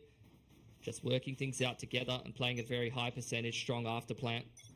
Vi coming back through for Revenant now. Once again, it's this fast start towards the A side of the map from SPG, trying to kick things into high gear through bathrooms and short A. Yeah, it's to approach both him from showers and short. Revenant having to respect the sky smokes for now, alongside that barrel hash. Where at least it does give them the information that rotations have made their way through. Margaret on the other side blows things wide open on the B site. It's got to be a TP. Go through the teleporter play. Revenant just to lock them down as well. Buy them a little bit more time, why not? Margaret's going to have to hold the ankle to cut off rotations. Or at least gathers information. Plant's going to go down nice and open. Margaret's done perfectly on the lurk here to just allow SPG to go back towards B, and they're continually being zoned back by Util. Oh, the timing on this. And those zoned back, Ivy's just waiting for them to catch up. Margaret's at least one. Persia in for 2. Even swapping out back off his knife, he gets the 3rd. Revenant has been shut down. And here it is, match point for Sunprisa Gaming. Very, very nice comeback from them, has to be said. After going down 0-7, they've gone 12-3. So, look, some initial jitters, some big plays from Revenant, which there have been a few more, but since that initial 7-0 streak, this has been a dominant game from SPG. They're on the verge of closing it out if they can just win this round. It's a bit of a weaker buy here for Revenant. Down to a Bulldog, a Judge, and a couple of rifles, some light armor as well. And we'll see. Another nice multi-frag there from Persia to win the previous round. Yeah, it just shows that they are that force to be reckoned with. I see why now. Will Chobra made a 20-minute video on Sunprisa Gaming, starting things off. Margaret, first point of contact. SK Rossi finding a frag of zone through onto the other side. Teleporter plays in as well, but Ivy's watching out that line.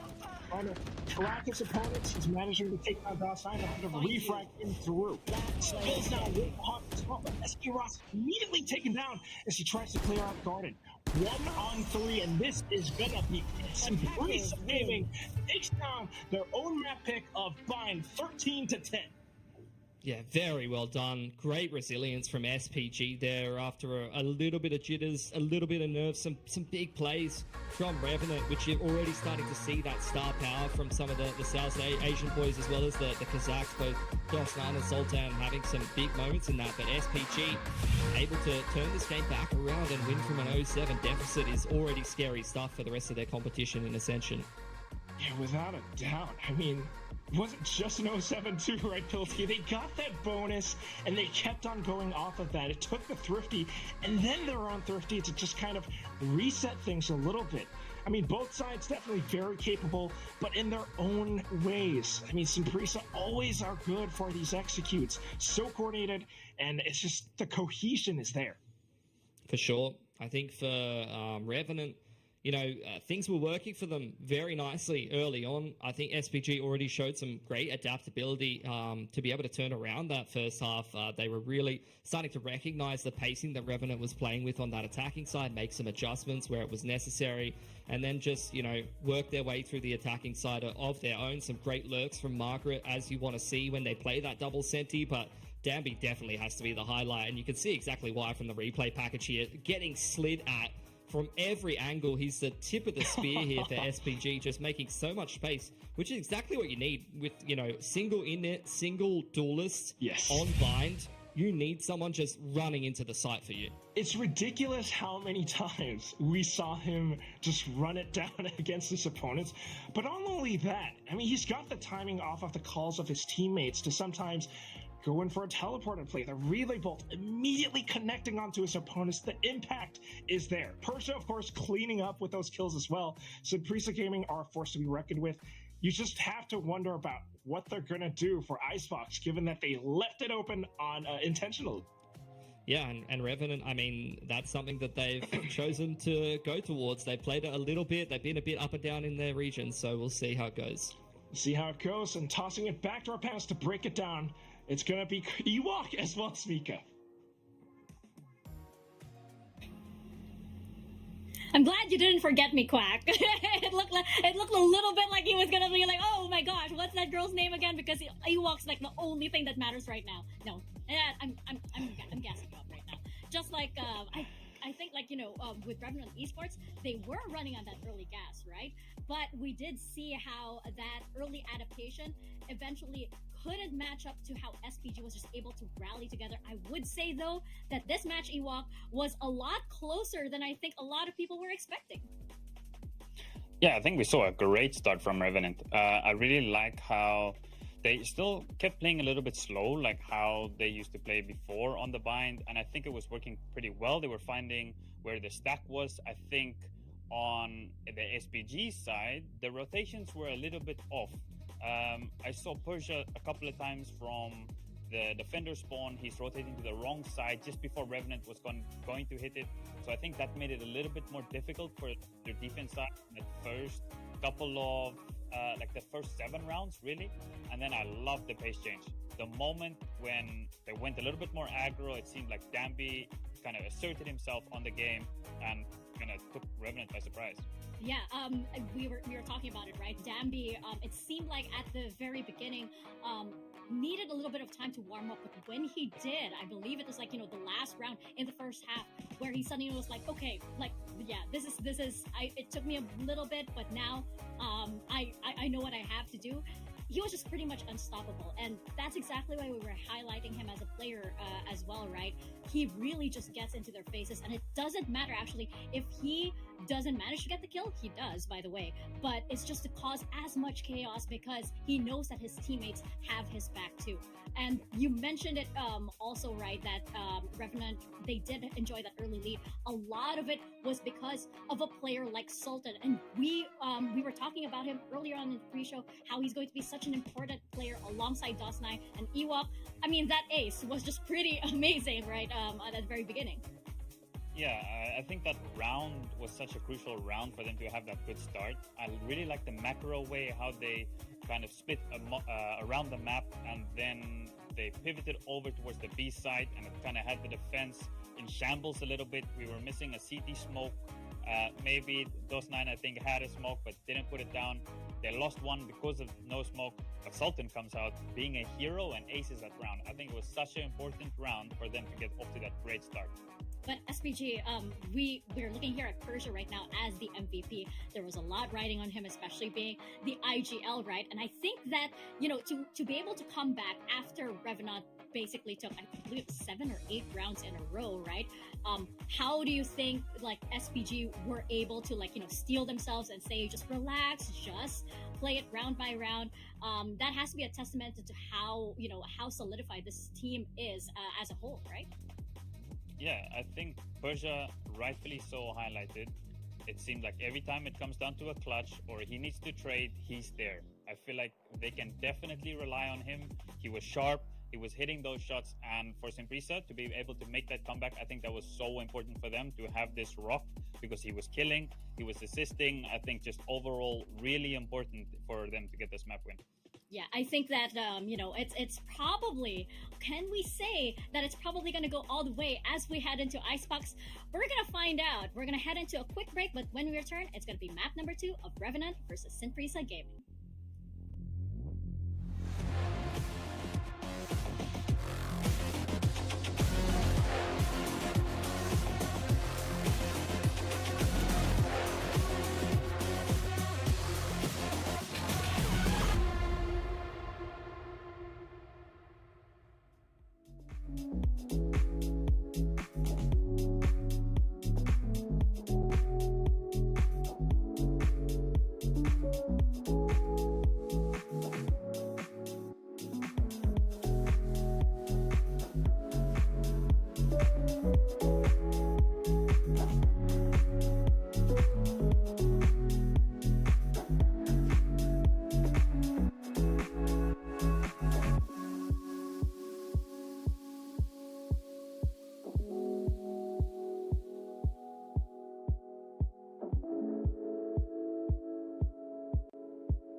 number 2 now between Revenant Esports and Sin Prisa Gaming, and we are heading into Icebox. This is a bit of a question mark. Ewok, we were talking about it earlier about how our eyes just immediately went there when we saw it on the map, Vito, with good reason as well, because we haven't seen Sin Prisa Gaming. I did not expect that to be a tongue twister, but we haven't seen them on Icebox, and it's been a while as well since we've seen Revenant on Icebox, even though they do run that Viper Harbor. Is that what we're expecting here? What can we possibly expect from Sin Prisa as well? I think it's quite an interesting spot for Revenant to be, right? Because they haven't seen Sin Prisa play this map, so there's no ante for them to be done. Then it's a question mark, do we change our own comp for Revenant? And then for Sin Prisa's side, is okay, we had our month and a half, whatever it was, to prepare something and to be able to see that they can make a comp, build a comp that deals, if they do play the Viper Harbor still, that can deal with that comp. And that is something that I'm expecting from Sin Prisa. They're a team that usually a pretty well-oiled machine. We saw some really good executes on Bind now. I feel like sometimes Revenant knew where they were going, but the execute was flawless, and the util was so good that there wasn't much that Revenant could do about it. So I'm curious to see what is the route that they go for Icebox. Do they give us something spicy? Do we maybe see a Cypher, because we've seen so much Cypher? I'm very curious what they're going to do on Icebox. I mean, I feel like Margaret isn't going to switch out just yet, especially like, you know, with this new map. So I think we will. That's pretty much a given. But calling back into Bind, right? You see that scoreline, 13-10. It was quite close, and Revenant had that early lead. Do you think that that's going to be the same case on this map, or do you think that was maybe just early jitters from Sin Prisa just needing to get their bearings? Yeah, there might be a little bit of that. Maybe some just have to get the feel for the map a little bit, get a feel for the stage and everything. These stuff that we talked about before the map even started. But I do think also the game plan was good from Revenant. I think them playing a little bit slower, it suited their pace, right? As I said earlier. So I do think there's a little bit of both there.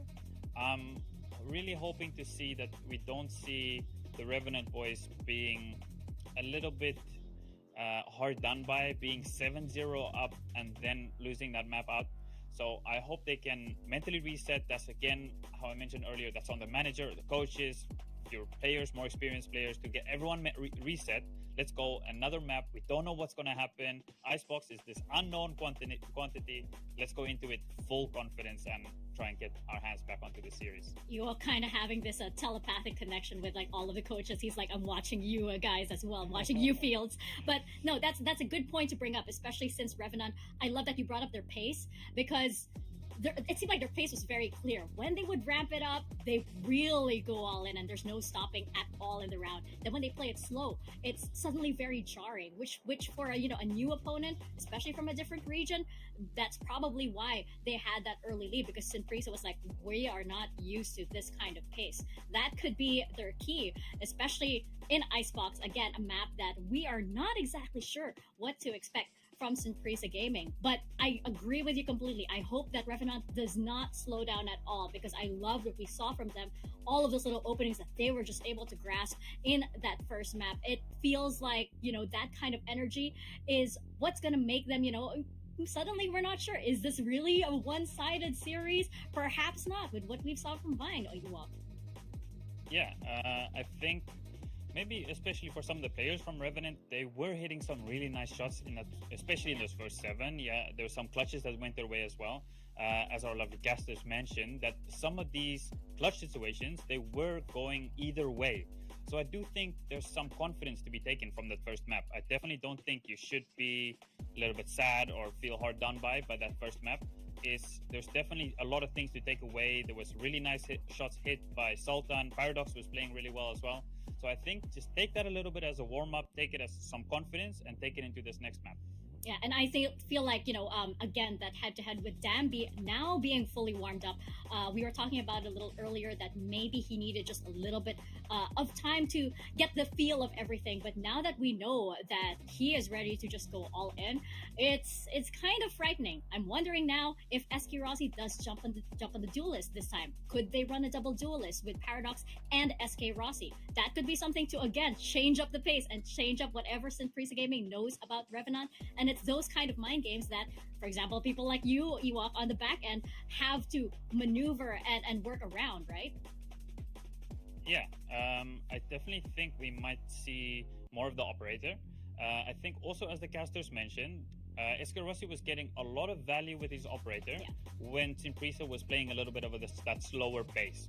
But the moment when Dambi was in his face, sliding at him, then of course he found it really difficult to hit those flick shots. It's not an easy thing to do. There's a lot of util coming in. So I'm curious to see if he sticks to his guns, keeps playing that operator. I would like him to have that confidence in himself and say, I am really good with this weapon. I'm going to stick to it. This is what my team needs. Icebox is a really good map for the operator. So they're going to be very reliant on him to hit those shots.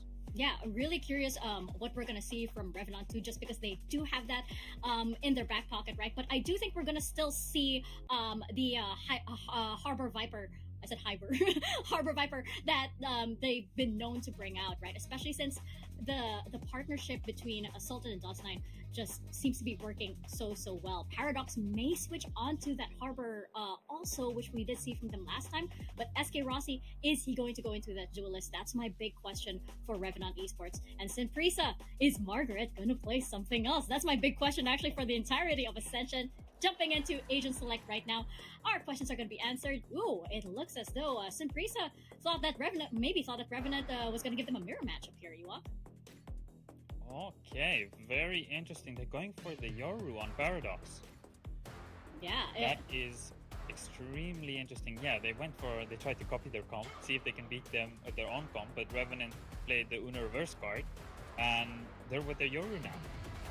Yeah, liking this Viper on Persia too, because just how efficiently we saw him, as the IGL, especially on a map like Icebox, that's gonna provide so much value. I'm eager to see Ivy too. Ivy was a little bit quiet on that first map, but we know how important of a player he can be. So I'm excited to see him on the Sova, and dun, dun, dun, dun, Margaret plays something else finally. This is probably the most surprising thing out of this Agent Select. On paper, it doesn't look like much, but we have to remember that this player hasn't shown us anything else other than his Cypher on these matches. Yeah, I think it's exciting to see him on the Killjoy a little bit. So I'm sure he'll be right at home.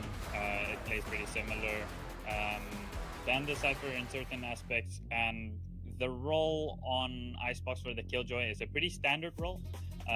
There are some very important timings that you need to know about. There's some util that you can mess up if you are not too experienced on the Killjoy. There's some gaps that you can leave in the mid.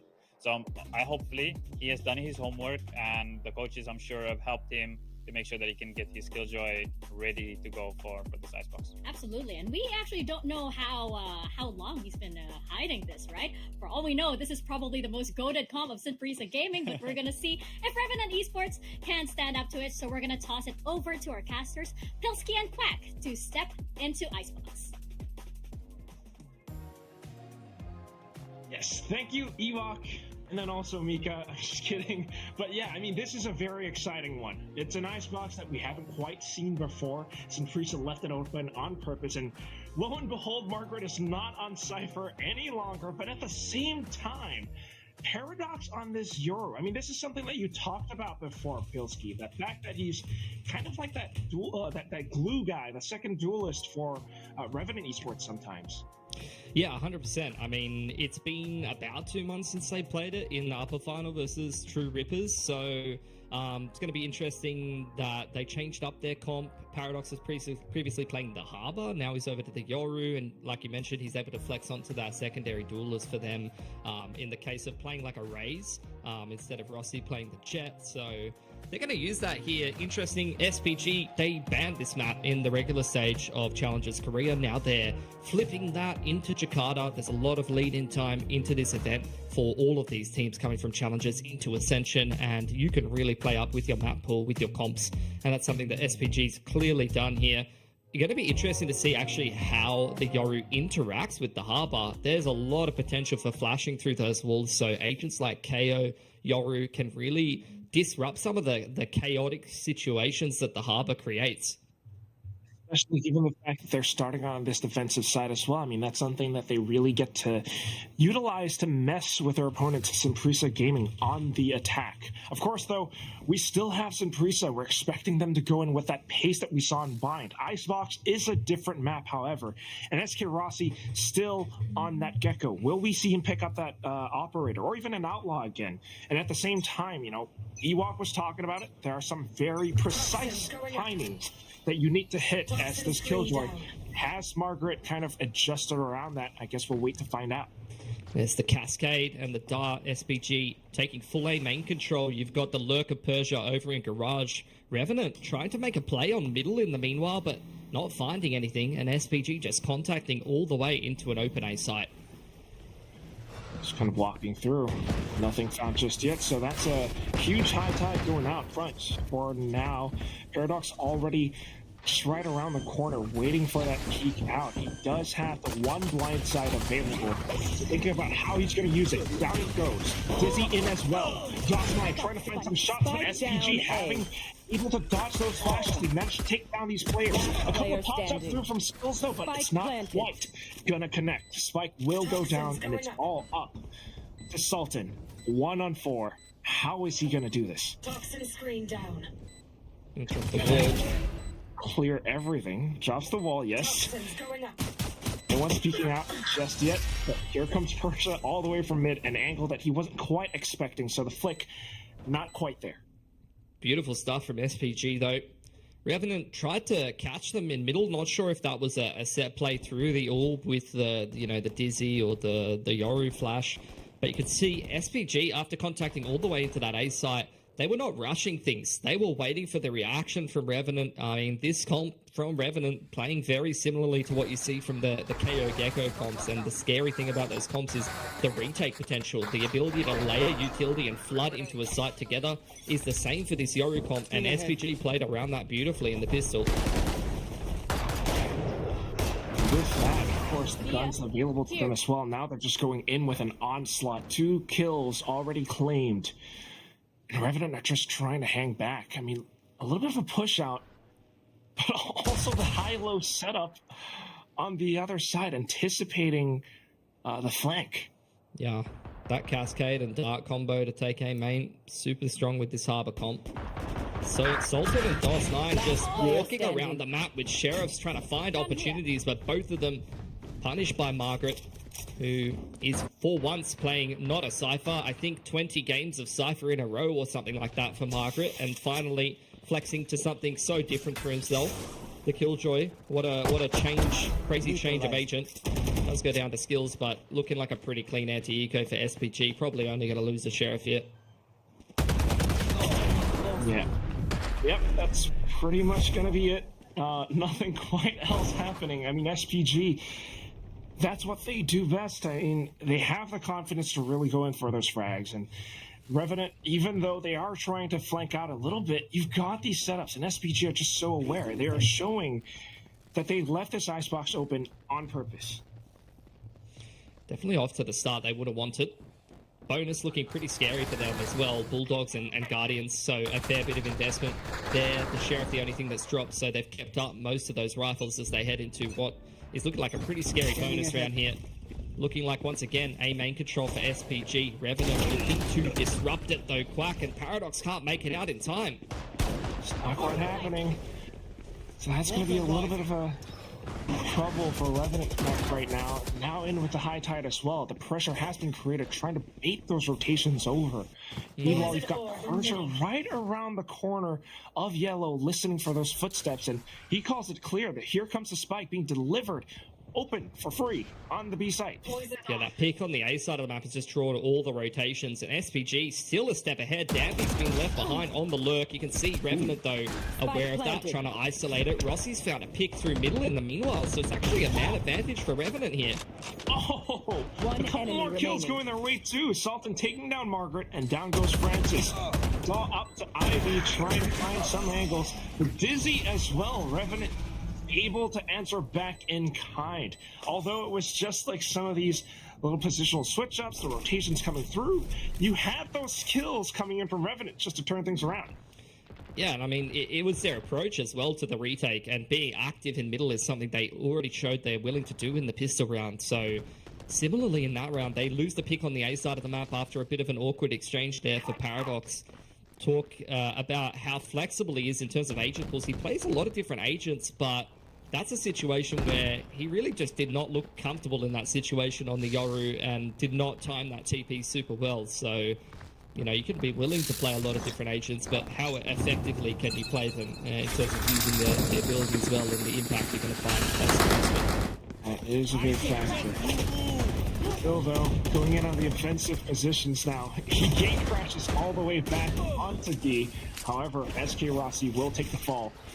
Impresa not letting up again with that high tide. The rest of the team pushing out on the right flank.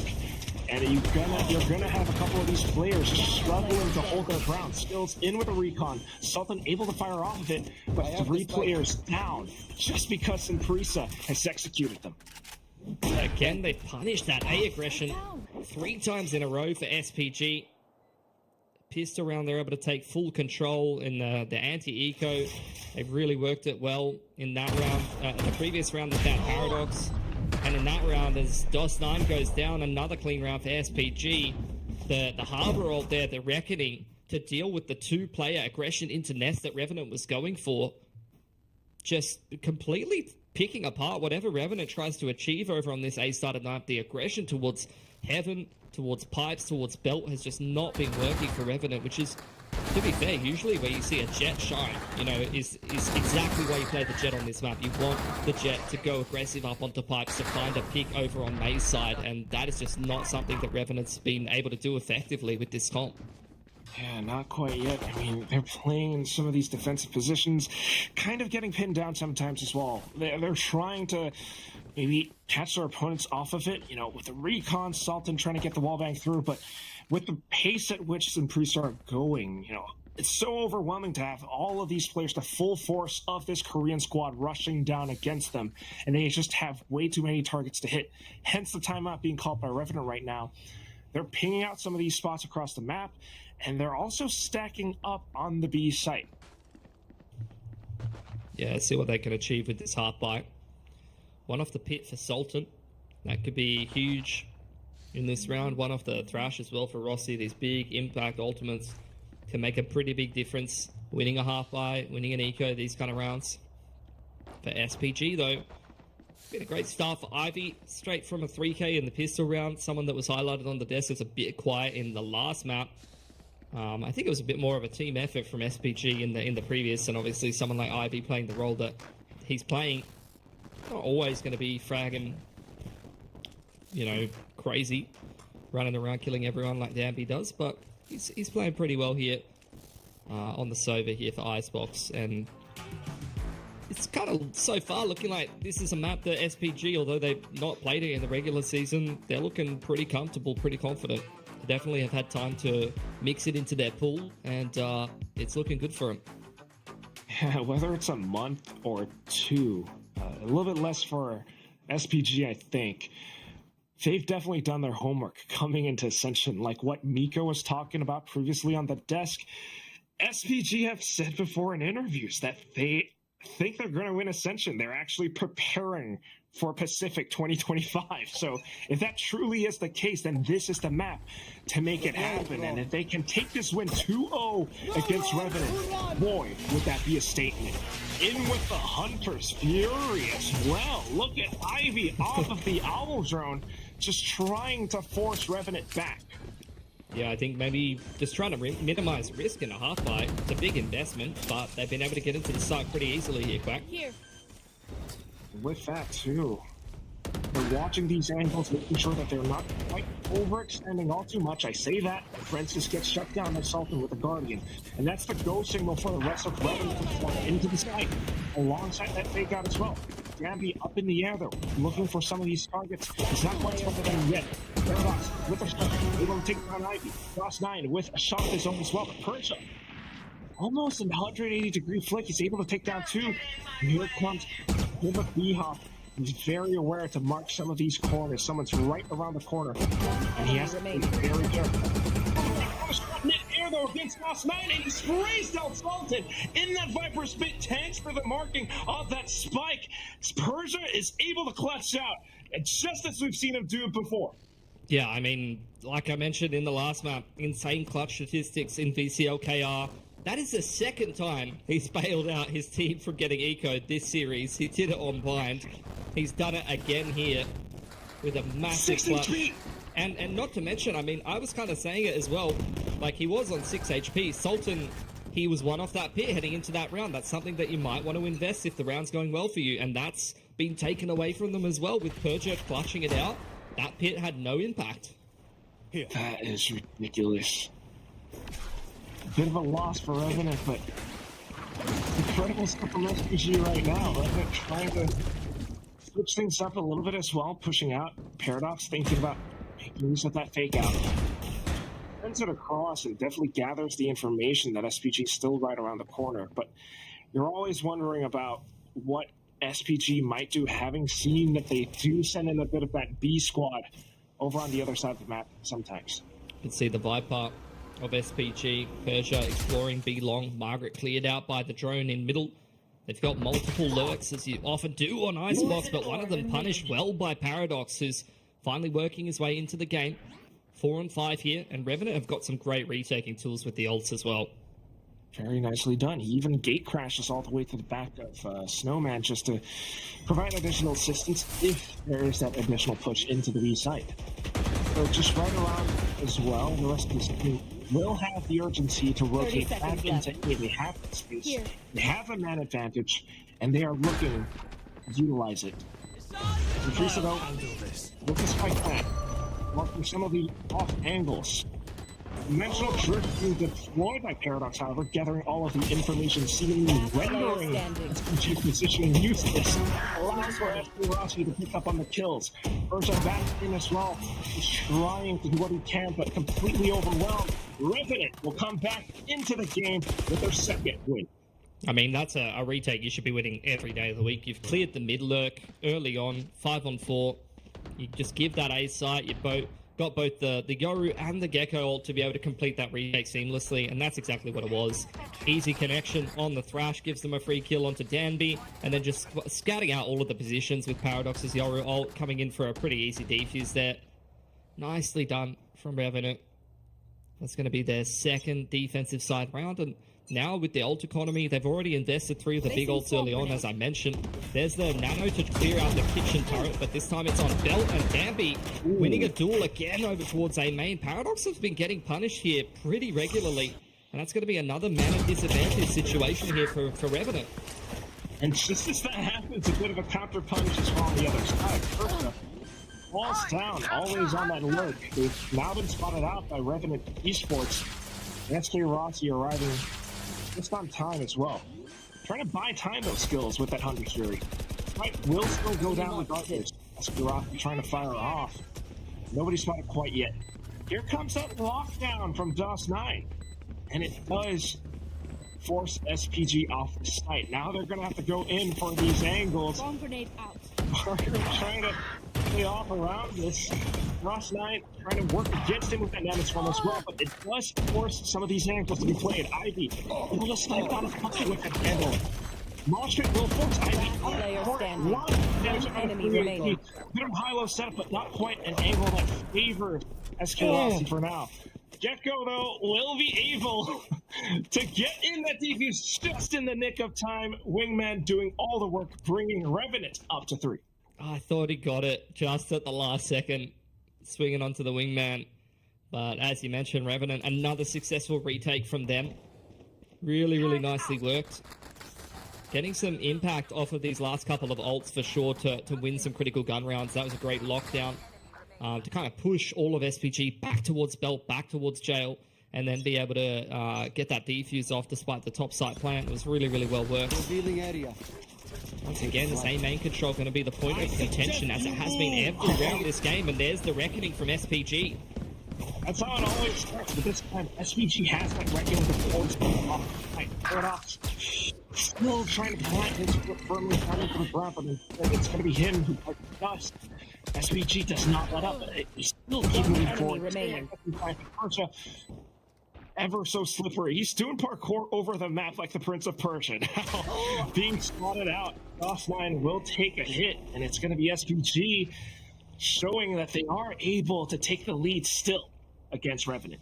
Yeah, and that was a nice little change-up as well from SPG. Throwing down the Reckoning, making it look like it's an all-out A execute and pushing the other team back, limiting their info with the Harbor Util, the Cascade, as well as the Reckoning, but also pinching through mid through the Viper Orb at the same time. You can see both the Killjoy of Margaret and Persia splitting through A, so you're kind of flushing all of the defenders rather, out of the site towards screen side, and then you're pinching them by scaling out screens as well as mid at the same time. So beautiful stuff from SPG, who have forced Revenant on a half buy, and this is where they're starting to change things up. Anti-Eco droning out B long, but you can see Revenant here ready to fight with some reactive flashes. Good reads, yeah, from Revenant. He's trying to set up for that lockdown. Able to come away with one kill at the very least. Of course, the lockdown will go all the way through. High comes in, high deployed as well. Covers Spike planted. Just around the corner. Revenant in with this half buy, trying to find their angles. Yeah, Francis B hopping back out of the site. Crashes there for Rossi. Gonna have to potentially invest that if they want to win this round through the pit in a 4-on-4 here, Quack. Yeah, it's gonna be really tough. Look at Francis going all the way through mid. Might be able to catch them with an off angle. Something though. What a shot on that Stay down. That's gonna be a couple players more taken down. Feels on the upper back end though. It's gonna be SK Rossi trying to do something, but it's gonna be Revenant with the numbers, with the way that they dismantle that Viper's Pit, taking a win back up against SPG despite the half buy. That's just another Sultan round, man. Like, this guy's crazy. He just buys Sheriff Armor, $1,200, and just runs in and just snaps a couple heads off. You saw it already on Bind. They won a thrifty round in that exact same fashion. And again, he's found another 3K on the Sheriff just walking around the edge of the pit here. Like, this is a very low percentage round. You know, you've had the lockdown into a pit. That's one of the most oppressive afterplants to be trying to, you know, find your way back into. And he makes it look easy with very minimal investment. I like it. He's really calm, really patient, very mindful, very demure. And he's able to really just watch his way around the corner of Bill. I think that's the main thing. Priest has been making a lot of jittery movements sometimes, and it just kind of leaves them a little bit exposed. Dear. Paradox, though, in with a gate crash. Not quite. A little bit spotted out by Margaret, and that's just that lurk capability that Priest brings in as well. High tide spike planted. Just a conscious fury. Provide additional cover as well. Surprise, surprise, Danby on the cover. Enemy remaining. Bills is trying to create a little bit more space in, but it's not quite happening. Francis blocked him completely, all down to SK Rossi.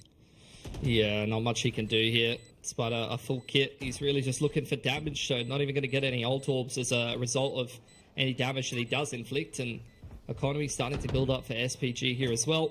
Margaret's maybe not spotted him there. I'm not auditioning early on in the half into the A splits, and now they're really starting to work back towards that B side of the map and show some more depth on that attacking side, and Revenant just haven't been ready for it. Have to mention as well, Paradox, 3 and 9, and the majority of these opening duels have not been going his way on the Yoru, and you know, that's an agent that they've opted to pick into this matchup, and honestly, it's been a bit of a liability, unfortunately. Yeah, we're not quite feeling the impact just yet, except for maybe a round or two where Paradox is able to come in with a great heads-up duel. That said, Saprisa, or whether or not it's the agent's switch-ups, or Margaret holding out that time, and we pushing up front, they're able to do quite a bit of damage against Revenant. Look at how they're forcing skills back. Margaret able to chip him away. 2 on 2. And they're thinking about how they want to use the spike. Look at this little sneak through from Persia, but spotted by Sultan. Oh, spotted by Dawson as well, off the other side, in from middle, and that's going to be Revenant. Last round before the switch is back in their favor. Yeah, nicely done. You can see similar to that KO Gecko comp on this map, like you really want to be fighting around Maze. You have that reactive Dizzy from SK Rossi thrown up from behind 410 as soon as the attacking team tries to take contact over there. You can see them fighting together there, you know, Rossi fighting through with the wall. Comes down to a 2-on-2, and look, if it's DOS9 and Sultan as the backliners left in the 2-on-2 on the rotation for you, you're feeling pretty comfortable with that. I think it just shows that Simprisa aren't exactly unbeatable on this map either. There are definitely some gaps that Revenant can exploit at times. Then again, as we say that, a Hunter's Fury in from skills, nothing gathered. Rossi's on the op. That's a bit of a change up. You've got the Thrash, so great retake tool there. One off both the Pit and the Yoru ult. So these could be big ults to try to steal this last gun round of the half. If they're able to find a kill or an orb at the right time. Pretty standoff approach from SPG. Applying pressure to this A site. There's the high tide in combination with the drone. Danby making it look like he's entering up into the site, but they're keeping their options open with the double lurk through B. He's not ultra aggressively rushing into the site as well, but then here comes the spike. They've managed to create enough space to fend off Revenant, and at the same time, still the approach from D. Persia able to take down his counterpart. Danby in with a blade throw into Skills' hit. How is this 3v5 going to happen? They've been spotted by the Reckoning. I guess Paradox just walks up. DOS9 in from the back as well. Another hits up duel. Dimensional Drift clears out in full. It's all down to the rotations from Persia, from Margaret, and he's able to do it all. In with a burst from the Vandal. SPG comes back up on top 7-5. And that just shows you the confidence that SPG has. They've got an active double lurk on B. Everything makes it look like a fake on the radar, but that's just how confident they are feeling out the round. They take that A control, and with only 3 players over on that side of the map, they're still committing to A. They still send the drone and the dart in. Danby's clearing out the site. They're not finding any resistance. They're seeing an open site in a retake setup, and they say, look, even though there's only 3 of us here, we still have a lot of resources invested over on the other side of the map. We can still get ourselves into a comfortable afterplan and win it comfortably too. And that's just how they are able to operate. I mean, having the confidence to make these plays, having the confidence to trust in your teammates to do what they do best, a little bit of that pressure on the B side, and even rotating over, despite how much time it really takes. It still is impressive, though, what Revenant is capable of, especially when you have players like DOS9 slipping in from the back. Honestly, I'd like to see a similar approach from Revenant on their attacking side. Like, both Persia and Margaret are definitely the slower players on this SPG roster. You can see them with the active lurk on the attacking side. I think you could get the same value out of DOS9 and Sultan, in putting them in the late ground situations, or putting them, over on the lurk position and catch the rotations. Those guys can definitely find a lot of impact as well. So, look, we'll see what we're going to get out of Revenant on this attacking side. No jet, so they're going to have to get it done with basically the Gecko Yoru util on the entry.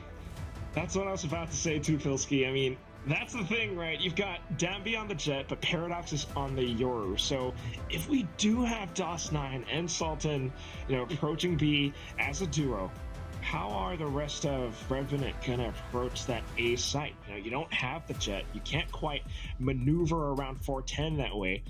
You're going to have to find some way to, create that pressure or play around the space that you have.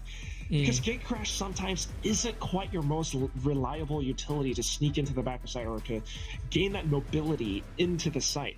As Karasi isn't on a jet either. So that's one of the things that Revenant has to consider. But Simprisa, on the other hand, I think that's something that we got to think about as well. Margaret on the defensive side, on this Killjoy, that's something to be tested. What are his timings going to be? How is he going to utilize the turret? I guess for now, it's going to be up around Boiler. Yep, that's pretty standard. Just keeping an eye on that mid-rotation. Orb's going to be there to deny Timmy the turret vision. So unfortunate, he's probably going to have to head over to the optometrist and see if he can grab himself a pair of glasses or something like that. There's the orb control from Francis. And they're going to keep pushing the issue here into the lurk. All the way in. Sultan, though, just waiting for something to happen. Revenant not making any huge moves just yet as well. screen comes back up, and he's spotted everything already. However, not quite able to connect onto the second. A good pickup at the very least. However, it does buy his teammates into that second peak. DOS9 in for the refrag. Revenant now has numbers advantage. Do they expect Debbie around the corner again, though? Look at this. One shot off, and even 3 more just to take down DOS9. He tailwinds away. Given the fact that SPG now has play numbers advantage, even the information allows for Ivy to peek out through middle. The double kill to Gibson Prisa Gaming, their 8th win. It's just that is one of those rounds of Valorant where it's all awkward timings. It's all just people sneaking around the place, trying to find the gaps, playing off angles, playing off timings. And unfortunately, it's gone a little better for SPG in that regard. Some sharp shooting as well for both Danby and Ivy as they get themselves that defensive side pistol. And that is now Revenant under the pump here, Quack. They're already down 0-1. This is their map pick. They've got no footage. It's gone a little better for SPG in that regard. Some sharp shooting as well for both Danby and Ivy as they get themselves that defensive side pistol. And that is now Revenant under the pump here, Quack. They're already down 0-1. This is their map pick. They've got no footage, no tape of what SPG is going to do on defense. Whoa. And Danby, that's what I'm saying, man. You get up there on pipes and you go take the fight to the other team. That's what you want to see from a Jet on this map. Yeah, it's a really loud sound that the Outlaw makes, and Revenant okay? just... Your ears all right, darling? You know, you're gonna survive. Not shell-shocked yet, and no ringing in my ears, unless Pilsky says something to me. But anyway, Revenant are just rotating completely because of that Outlaw. And that's the thing, you know, when you're playing against a team like Simprisa, you never quite know what to expect as to how they're going to play. I mean, did you really expect 3 players pushing out of B Garage in that fashion? I don't think so. There's the cascade. B long control being taken here by Revenant, being given by SPG, who are just trying to get that wingman open plant. Can it get denied by Persia? Not quite. Almost. But at the very least, Francis has been planted in position as well. He hears the footsteps. Teammates just right around the corner. They're setting in for that retake, but unbeknownst to them, Sultan tucked away, able to fire off a couple of shots. Now Danby in with that Outlaw. Cloud burst in just to block things off, trying to get that defuse down to half, and then the Cove.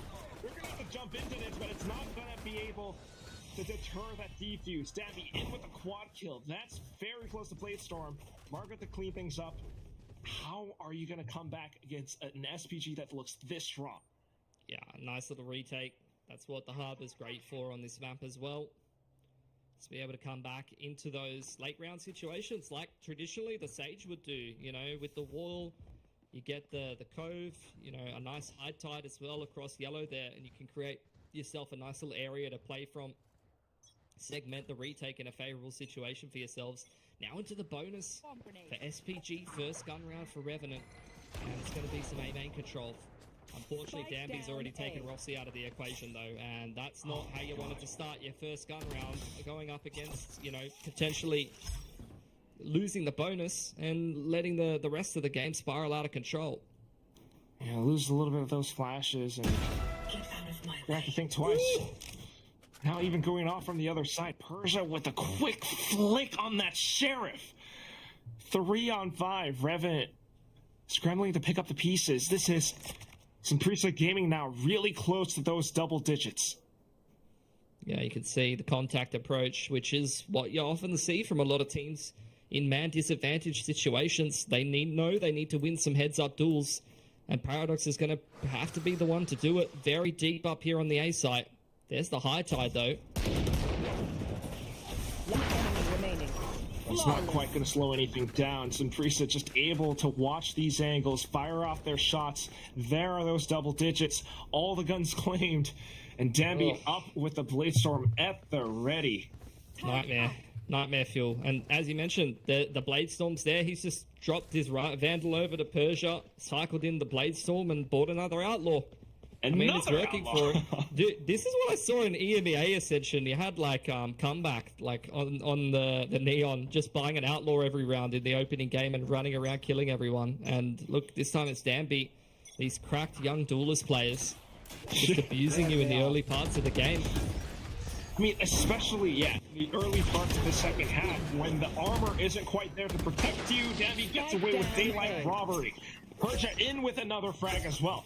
And then you've got Margaret slowly trying to rotate on over. I don't think his utility is going to spot anything out just yet, though, so that might have been DOS9 slipping the net with that Sheriff. It could be lethal. Yeah, looking for the timing here. Persia's found one. And meanwhile, that's a nice little one tap from Margaret, and SPG just scaling all the way through A.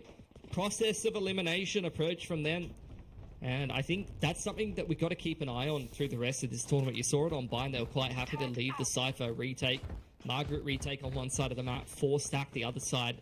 That's going to be a trend that teams will already be seeing in this opening game and potentially try to take advantage of going forward. Yeah, it really is those push-outs, and it's also the fashion in which SPG makes it happen. And that's something that all those teams are going to have to look out for now, playing against a team like Simprisa, but at the same time... This is such a cursed timeout. These are the timeouts I hate to take in the coaching slot, where it's like... This is a terrible position. They've won the bonus. They've got... Okay, guys, don't worry. They've got unlimited money. We've got no tape on them. I have no idea how they're going to play. Like, this timeout very much as a coach is a bit of a character timeout. It's a bit of a... You got to get the boys G'd up. You've got to, remind them of what the game plan is. Let's all get on the same page and make sure that we can execute a little bit better, because this has just not been a great series for Revenant, and this is the kind of test of character that it takes to win a session. It really is. You're going to have to adapt on the fly. I mean, you might be thinking... You're calling this timeout expecting Dami to be peeking out, rushing out 410 again out of Maze with an Outlaw, but he's got an Operator this time, and he swapped sides over onto Yellow on the B side. So it's just going to be so tricky, but out of all the rounds that Revenant desperately needs right now, it's going to be this round. They lose this, and it's going to be match point for Simprisa Gaming. The thing is, like, there's a degree of luck to these kind of calls in these situations. Like, for Revenant on this attacking side, they have no tape. They've got to figure out on the fly what SPG is doing, and you're seeing SPG just continuing to change up their setups. This time they're moving the AWP over to B long, and they've got the KJ on A. So... what you want to see from Revenant is obviously, like I said before, that get DOS9 and Sultan in those active lurk roles start to get active. But can they figure that out in such a limited amount of rounds on the fly? Or are they just going to run into the strong side and die? It's tricky to say the least, Pilski. We've seen them try to do it a little bit. DOS9 was able to slip through in from tube all the way onto the backside of Kitchen, but spotted out by, players like Persia. It's just so darn tricky. Look at that. A little bit of suppressive fire from Persia as well now. Did you see, like, the double dizzy, the scan? They've got perfect info that it's a 3 strong A, and they're just avoiding all of that. This is where, though, you mentioned the AWP over towards the B side of the map, pushed off the line by the drone, though. And a shot from Sultan as well. Dambi trying to re-peek in. He still had that tailwind. Now dashed away. Great little gate crash from Paradox, but undeterred by Davy. He's still able to pull out that Blaze Storm. He's confident in his role to hold down this line of sight. Francis here in to support with him. Right clicks through. The shorty's down onto DOS9. It's just way too overwhelming. Every player from Revenant down in the dust. It's 12-5 for Simprisa Gaming. And that's what I was saying, man. Like, it's just such a cursed timeout. Like, And they tried to adapt on the fly, They tried to adapt on the fly. They threw the dizzy up, they shot the dart, they scanned 3 players on A, they said, we're not going to go A. Unfortunately, Danby's bought an op and he's over towards B and he's just disrupting them, and all it takes is just a couple little mistakes in a situation that's already pretty cursed, and they just couldn't find the right passage of play. Yeah, that's it. I mean, still, at least, even one chance still counts. We're really helping that copium for Revenant right now. 5-12. Simprisa right on the cusp of closing out this series 2-0. The perfect start that they really wanted to make, that splash into Ascension. Francis, the double kill to start things off. Paradox trying to gate crash his way out, but the spike down on the ground. He has to play around that objective. teammates might have kind of snuck through a little. Yeah. See Margaret trying to pick the cross. DOS9 was on the active lurk and thought he'd cleared out middle. Unfortunately, Margaret's all over it, Quack. He just anticipates it, knowing that DOS9 has tried to make it happen before. All down to Paradox now. And we'll really see if he's capable of making use of this. Zero does have the dimensional drift. Uses it to make his way out of there. Picks up the spike. He could play around the spike if he's able to maybe get it down. Going over towards spawn side. Gonna make a bit of noise at A and gate crash to B, I think. Well, 2 players though. He's got to watch out. 27 HP, Pilski. Look at Francis. That noise was enough, but yeah, that's exactly right. Francis is already on site. I don't think he anticipates this. Doesn't have the time as well. So that's going to be the simple shot for Francis. Just treks over that spray onto his head. Closes out the match 13-5. Sunprisa Gaming takes down the first match of Pacific Ascension 2024. And look, since that 7-0 streak from Revenant, SVG working their way into this series, and it has to be said, after that 0-7 start, they've dominated this series, and that includes Icebox. Like, where are the gaps in these guys' map pool? Is Soldom really the Korean jet? Because this Danby bloke looks pretty cracked, I'm not gonna lie. Maybe Danby's the Korean Neon, I don't know, but we're really seeing these plays happen. And I think I just witnessed Francis stood up and gave a little, like, shush finger over to Revenant as well. So a little bit of fun. It's a LAN environment after all, but that said, I mean, Sunprisa, what an opening match. Yeah, I mean, it was everything we wanted to see from them. You saw that great structure, even on a map they haven't played in challenges. You saw the players playing to their strengths, like Danby doing what he does, getting on the aggression with the Neon, but as well taking over the game, winning a lot of heads-up duels in the opening stages of these rounds, controlling that A side of the map, both on attack and defense, really, really well. And then just a lot of the clutch players in the mid to late round, like Persia winning a lot of clutches, and both him and Margaret in the mid. 7 rounds in a row on bind. They were just able to come back in full and bringing it all the way back to even 12, the match point. And they do it so quickly. I mean, this is a team that we can definitely keep our eyes on. But that said, it's a little bit disheartening for the South Asian fans right now. I mean, an opening match, you got the Prince of Indian Valorant, leading the squad back in as well, but it wasn't quite happening, especially with this agent composition that they had. So they're not out of the tournament yet, but you definitely want to see more from them. And we'll toss it back over to our panelists to break down this icebox. Thank you so much for not forgetting about me, Quack. But yes, we have Sunprisa Gaming winning the first match of Ascension. That is a 2-0 versus Revenant. I would say, though, Ewok, that this is actually, Revenant exceeded expectations for me.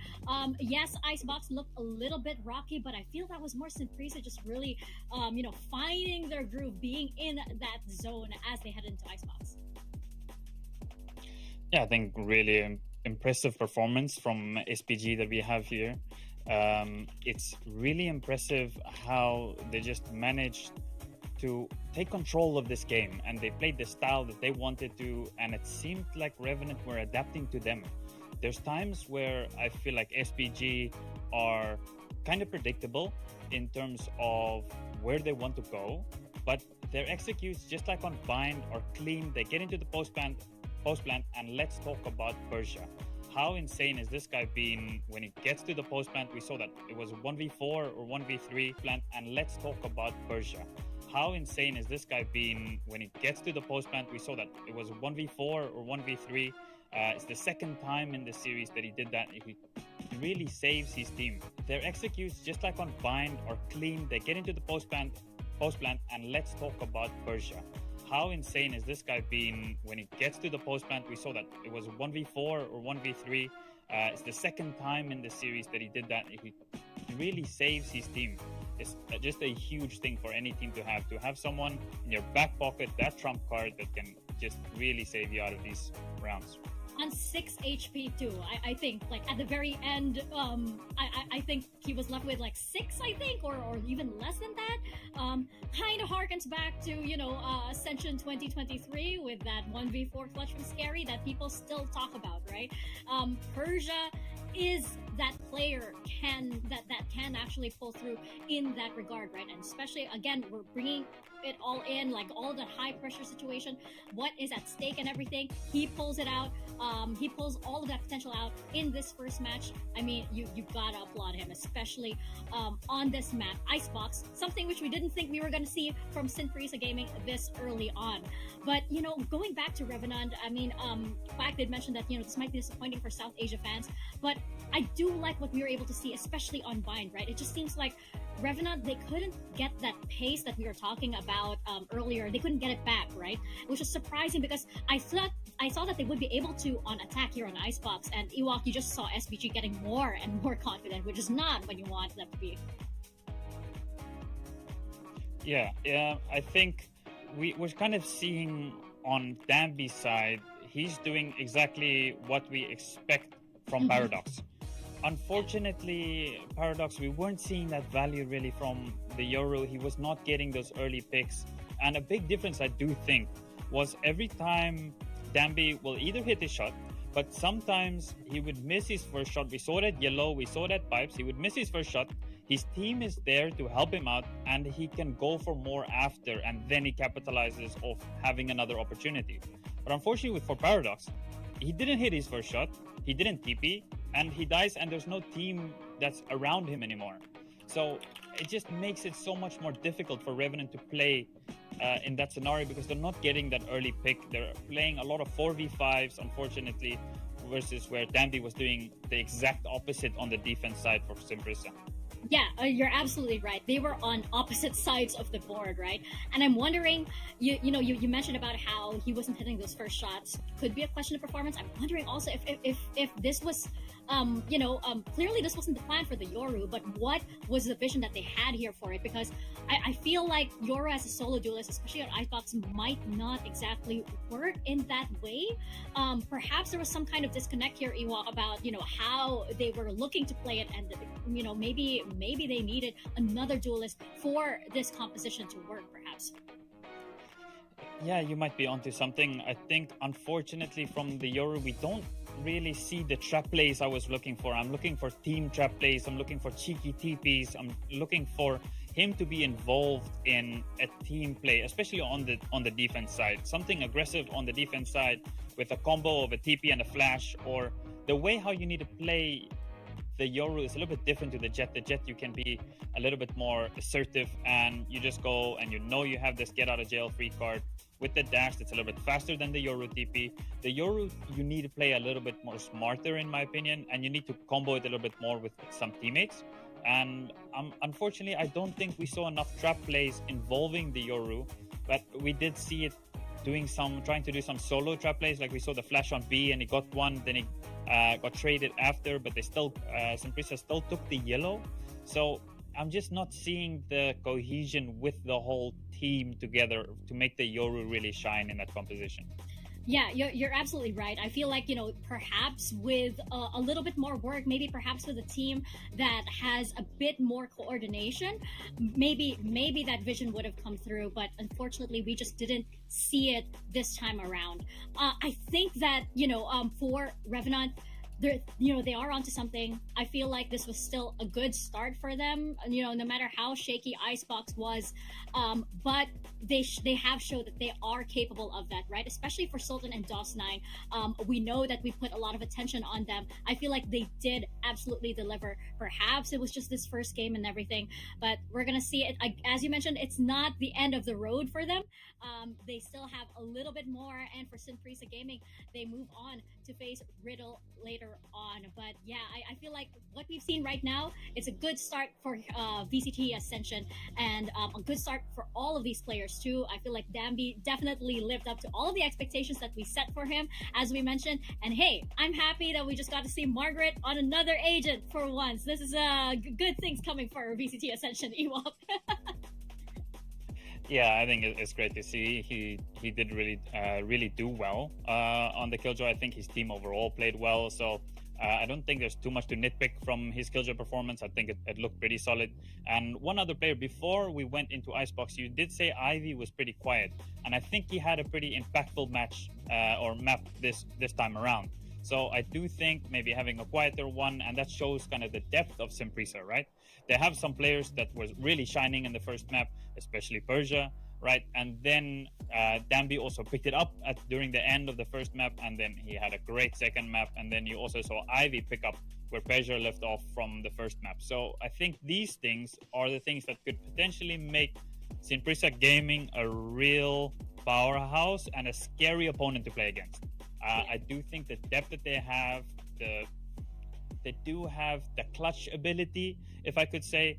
It makes them just a really difficult opponent to go against. And for now, it looks like their map pool is pretty solid. They didn't have to show too much. A nice 2-0 for them.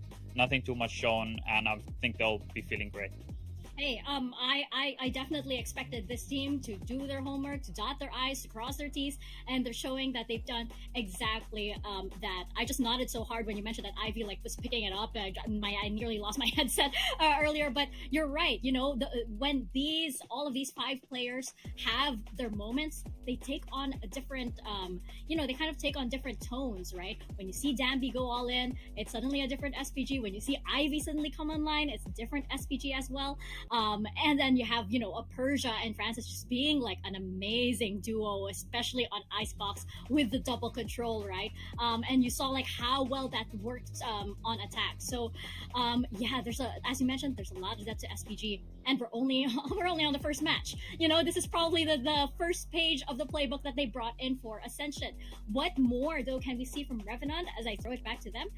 That remains to be seen, but we're gonna definitely see a lot more. And coming up, we have another big match for you guys, one that I'm very excited to talk about. We're gonna have Full Sense versus Oblivion Force, so that's another one that we have a lot to say on. And of course, further down the line, we have NAOS versus Boom.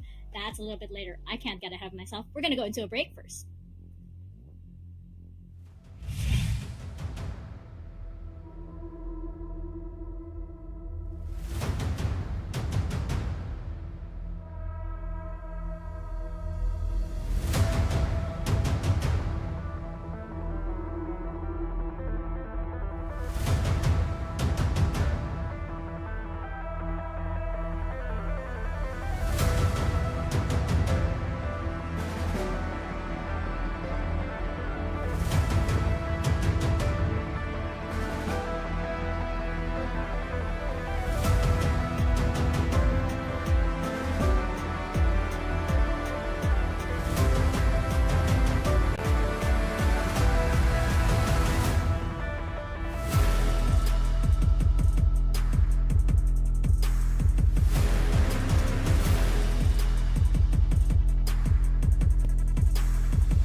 Welcome back to VCT Ascension. You're here with myself, Mika Fabs, and Coach Ewok on the desk. We are on to our second match of the day. It's going to be Full Sense versus Oblivion Force. Another match which many would say also has a very clear favorite and a very clear underdog. Ewok, would you agree that this is probably how we're reading this? Yeah, I think you're pretty accurate with that statement. Is Full Sense are a team that we all talk about with a lot of experience on the roster. They are used to playing in a little bit more high pressure scenarios, and there's definitely a little bit more of a question mark over Oblivion Force. So I'm really curious to see what they can bring to the table, where Full Sense is a little bit more of a known quantity for us. We're a little bit more aware of how they like to play usually, versus Oblivion Force. They might bring out a little bit more new things and surprise us a little bit more, I would think. Oh yeah, we definitely love being surprised over here, right? And as we mentioned before earlier, we are this entire year has been full of surprises for all of these big unknowns, so we are ready for more. But look, if you have pretty much 80% of your team who have been to VALORANT champions already, and a team that has itself qualified, to champions previously, I mean, these are among the most experienced VALORANT players in Ascension to date. So, I mean, that's why we're reading this match as pretty much this is gonna go all the way up Full Sense. But hey, Oblivion Force, if they have been training around the VCTCN region, that region has definitely surprised us. It is the home of the current champions as well. So who knows? I am definitely prepared to see what they have to offer in this. Yeah, I definitely think as you mentioned, they could have got some really good practice in over this last period that they had since their challengers finished, right? So I'm curious to see what are the changes that they made, right? And then is there some thought going into, are we going to try and counter Full Sense? Are we going to anti them a little bit? Do we feel like an underdog? Do we feel like we need to do a little bit more to beat them outside of just playing our own game, right? Where Full Sense might feel like we can just play our own style. We are technically favorites, and we just commit to what we've been doing, and it's been giving us a lot of success. Oh yeah, I mean, these players are way too familiar, I would say, almost with the biggest stages in VALORANT, right? So this is going to be a tough match for Oblivion Force, especially since, like, for me, I feel personally that Full Sense is my dark horse for this tournament, because you have such crack players on this team, right? You have players that have been playing together for such a long while. Individually, they're already super skilled. You put them together, they have such great synergy, because you've seen these names already in this kind of iteration since VALORANT, since VCT itself was born. So Oblivion Force, they're gonna have to bring their A game and more coming into this match. I think that is the overriding rule and kind of the message here, right? Full Sense coming in as the experienced teams, a lot of players that are used to playing on the higher level, right? As we said, and is Oblivion Force going to be able to potentially punch above their weight, right? Is this experience that the Full Sense players have, is that going to really count in their advantage, or really help them to maybe, as we mentioned earlier, not have those pre-game jitters? Are they going to start strong? Because for this tournament, it's super important. You need to start well. And hopefully, if you're a Full Sense fan, that's exactly what they do. I mean, I'm a Full Sense fan myself, region bias aside, by the way. I say that very quietly. I'm a Full Sense bias too, but I'm also a John Olsen bias. Jonathan Olsen himself, this is a name that in the APAC region you have heard over and over again. I'm so excited for him to, show up here on the Ascension stage, because, he is definitely one of those duelists that we have our eyes on, much like in the previous matchup where we had Dambi as that big duelist to look out for. It's John Olsen here for this matchup, especially since he is so comfortable with his team. I mean, like, he's amongst friends, and when they know him so well, and when you have a team that knows their duelists so well, the setups are just immaculate, and that's exactly what you need to to set up a player like this for success. And Ewok, I mean, I don't know, Oblivion Force, I mean, you do have some players that could potentially stand up to a force like Full Sense, but it's still a wild card. I mean, as we mentioned in our when we were syncing up, everything right now is pretty arbitrary, I guess, on the side of Oblivion Force. Yeah, of course, there's a lot of question marks, and they've had this time off, so we need to see if they can really adjust a little bit. But of course, in their own right, they've won. They deserve to be here again, right? So for them to go up against Full Sense, it might be they might look at them. All right, these guys, they're quite experienced, but this is a great challenge for them, right? You mentioned John Olsen. There's been a lot of talk about him for many years. I think he's a really good player, but there are question marks about him, asking, is he ready to be that guy? Is he ready to take his team to the next level? And Mika, I'm not sure yet, but is Full Sense ready to win Ascension this year?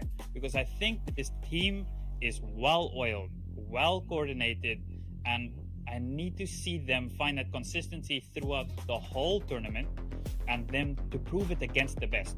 And I think today would be the best place to start. Definitely, and up against Oblivion Force too. As of the moment, an unknown entity, especially for Full Sense. You know, they've been around the block for so long. Have they encountered a team like Oblivion Force? Perhaps not yet. And for, you know, of course, we have reason to doubt Oblivion Force. But ladies and gentlemen, let's not forget, I bring up Trace Esports, which was a massive unknown in Valorant Champions, right? And look at what they were able to accomplish. That could possibly be the case for Oblivion Force. That's just me kind of like exploring all of the potential universes wherein, you know, we can get different outcomes, right? We have players like Uta, for example, who really showed up in the local qualifiers. I'm a fan actually of Chime, who tends to spam the Odin way too much for anybody else's liking too. So those are players that I feel like Full Sense will need to watch out for, Ewok.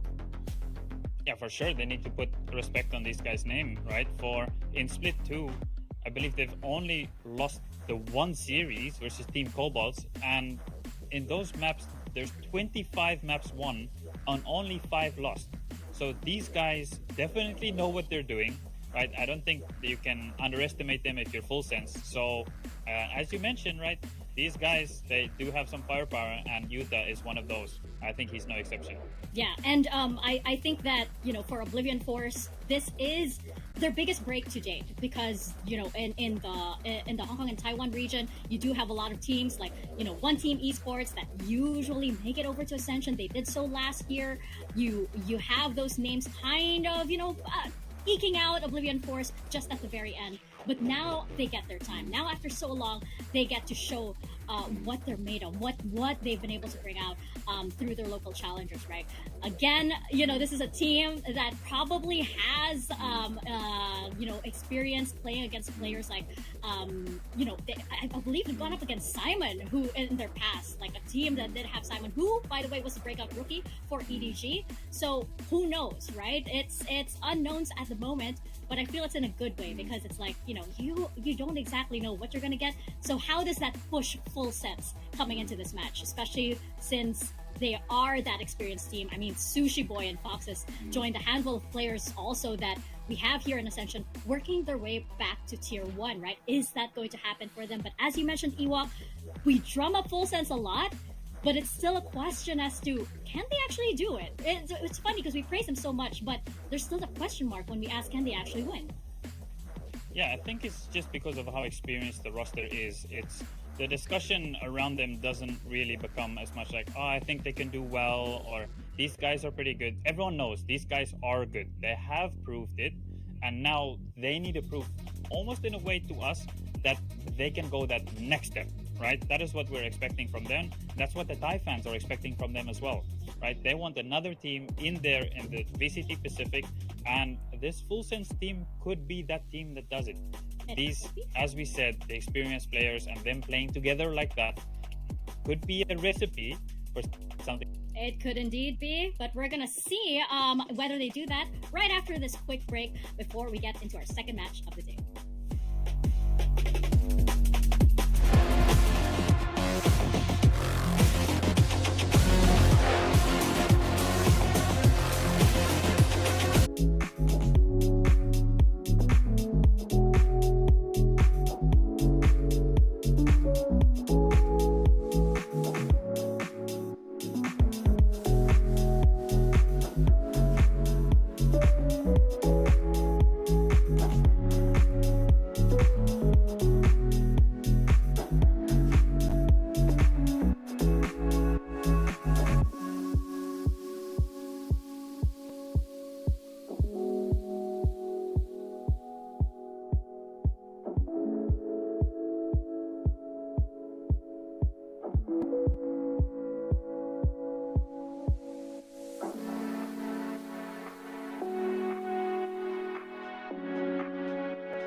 Everyone strive to reach the peak.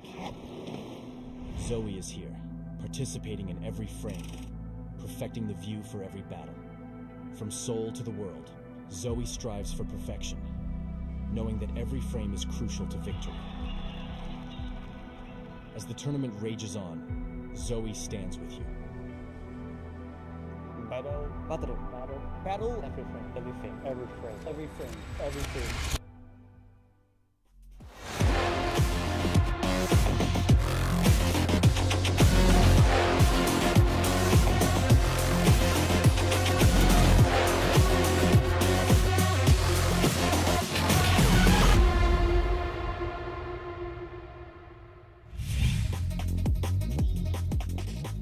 Welcome back to VCT Ascension. We are just about to get into our second match of the day between Full Sense and Oblivion Force, and we were talking about earlier. We were talking about how Full Sense is basically one of the most experienced rosters that have stepped foot on the Ascension stage. I think even comparing it back to 2023 Ascension, you have a team that has basically already been to champions, and they are gunning for that slot for VCT Pacific. But there's a big question once again as to whether they can actually go all the way, especially since you have so many strong teams here. Can that experience actually come through and for the better here, Ewok, especially since they're so experienced? And I think Leviathan, not to be confused with the team that's in another region, but Leviathan is probably the newest member there, and he's already putting up numbers. Yeah, I think he's been making a name for himself. He has these veterans around him. And what I'm hoping, what is happening is that they're really taking him in and he's becoming one of their own. Of course, it helps if you're the new kid on the block to put up some good performances, right? You need to kind of show the guys that have been around that I am good enough to stick around and be part of this squad. And I think that's exactly what he's been doing. He's been really impressive. He's been on the tongue of many around. So I think he definitely is a player to watch. Outside, of course, the one highlighted, John Olsen. I do think him coming into this team makes this roster even stronger. And I'm very curious to see how his performance is going to be here at Ascension. Not to mention Sushi Boys and Foxys, like as being those incredible support players, right? We have already seen them on VCT Pacific, and they are among those players that are making that journey back to that stage, right? You mentioned how Leviathan. That's gonna be so confusing because, of course, obviously we know where Leviathan is from, but it's gonna be such a challenge for him. But he's surrounded by such an amazing environment to learn from, and what better to compete on this stage. And we know what those environments can do. I mean, we did see Charon from Gen G, right? And Leviathan has had that experience even more so than Charon, so they're setting him up pretty well here. On the side of Oblivion Force, though, I mentioned earlier that I'm looking at Chime as one of those players to look out for. But I know that a lot of us here on the talent side also pointed out Coconut as one of those playmakers for this team, right? Do you think, Ewok, that it's going to boil down to like individual plays right now, especially since Oblivion Force is a bit of a question mark at the moment? I definitely think like every match, the individuals are going to be extremely important. But Full Sense is that type of team that don't really give you too many 1v1s. They're quite structured, as we mentioned. I think on the coaching staff, they do a really good job at making this team play a certain style and not give away too many freebies.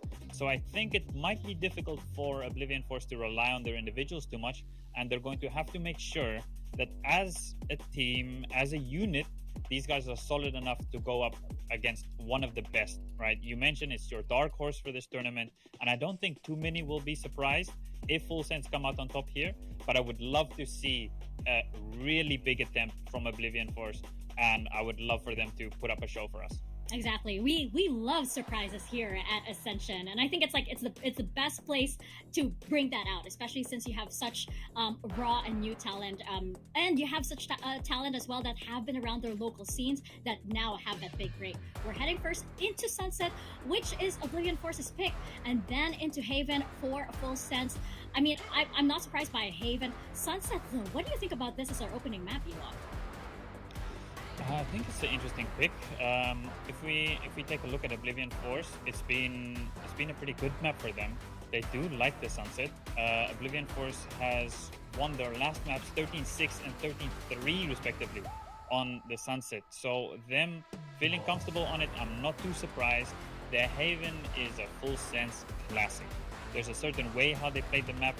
It's a team that I think their understanding of the map and how their strategies work into the map, it does give them a lot of opportunity to mid-round. And I do think that's where they flourish in asserting dominance with potentially a higher or a better understanding of how the map plays and the certain micro plays that need to be made in the middle of the round. Well, we're seeing our agent select right now. We're seeing John Olsen already on the Neon. That's a change because I think previously they did have him on the Rays. I am a big fan of the Neon, by the way. I mean, we know him for his Jet. The Rays, I would say, like, I'm not as big of a fan as his Rays as I am of his Jet, but his Neon looks really good right now as well. Oh, we're seeing a lot of great Neon plays, I think, on the first day of Ascension. Yeah, I think we're not too surprised, right? Neon's really good in the current meta, and we mentioned that these teams have had some time off, so not anything too crazy to see the Neon coming out. The Neon is absolutely amazing on this map, and he combos well with the Sova and as well as with the Breach. So I'm curious to see if they change a little bit their playstyle. Are they going to be a little bit faster? I'm very curious. Yeah, I think it's gonna be, you know, you can tell by full senses, you know, agents like that. You know, I think they haven't exactly changed like their whole idea of how to approach this map, but I think it's more of like they're just ready to take the pace up a notch, which is pretty frightening with for a team like Full Sense, especially since, you know, you have Foxes on that back on that Sova, and he can just like he amazingly gets like shot dart kills out of nowhere, which is sometimes it's inexplicable, but like he somehow gets it. I'm definitely a fan of the Sova too. So right now we're gonna step into Sunset, and we're gonna toss it on over to our casters, Pilsky and Quack, to take us into this map.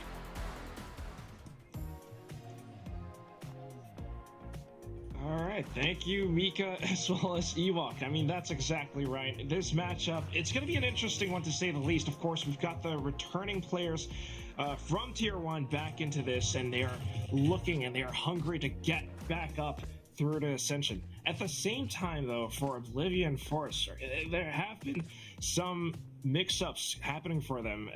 They're coming into this having been the team to change the narrative, take down one team who were also the team to come in through Ascension in 2023. So how is that going to change things up? It appears that they are playing without their IGLQ, if I remember correctly. That might be a little bit tricky. Knife deployed. One suppressed. Meanwhile, for the time being, I think I don't have Filsky with me. So it's just going to be Oblivion Force on the attack for now, trying to find some kind of an approach around the middle ground. And Fox is jiggle taking, so getting that information for the time being.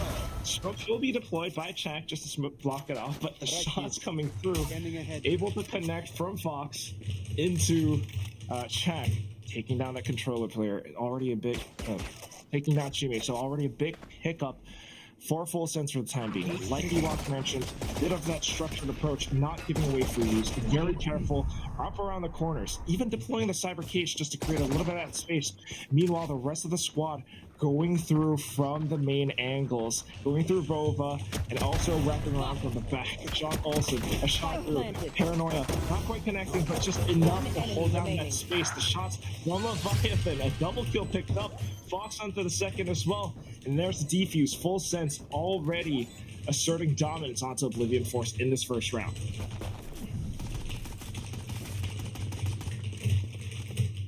So as it happens, I mean, you have Oblivion Force trying to push on through the middle ground, but at the same time, Full Sense having that positioning, controlling market, but also sending some players through B main in that retake really gives them in for that pinch. They are not quite able to turn things around.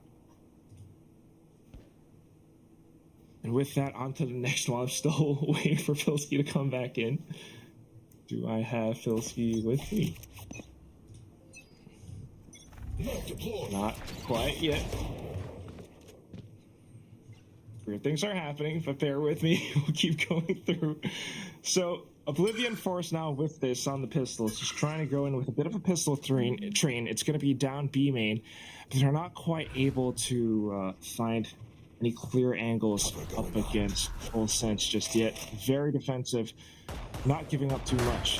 Still staying hidden and playing around the left side angle of that pillar. Leviathan able to take a shot through. Rhea, though, able to fight back the classic into his dome. So that's a good little pickup. The Guardian being brought back. Uta, a little bit up around the corner. Sushi Boys will spot him out. Pushing and flooding on through, though. Without his teammates, he will shot through. Rhea, though, able to fight back the classic into his dome. So that's a good little pickup. The Guardian being brought back. Uta, a little bit up around the corner. Sushi Boys will spot him out. Pushing and flooding on through, though. Without his teammates, he will be the first to fall. Although Rhea is able to fight back just for the time being. And with that, John Olsen, PTC, they continue on with this flood. Full Sense able to take down the second round. Oblivion Force, I mean, standard stuff at the start, but you can start to see they're not quite able to find those gaps in Full Sense's defenses just yet. Full Sense is doing a good job of playing those defensive angles, still trying to make sure that they're not giving up anything for free.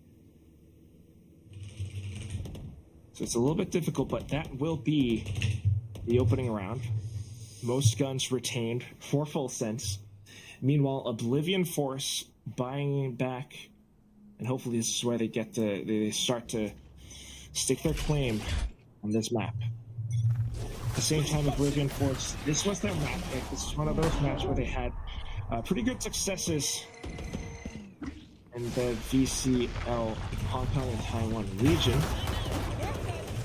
But at the same time, Full Sense not a team to be reckoned with.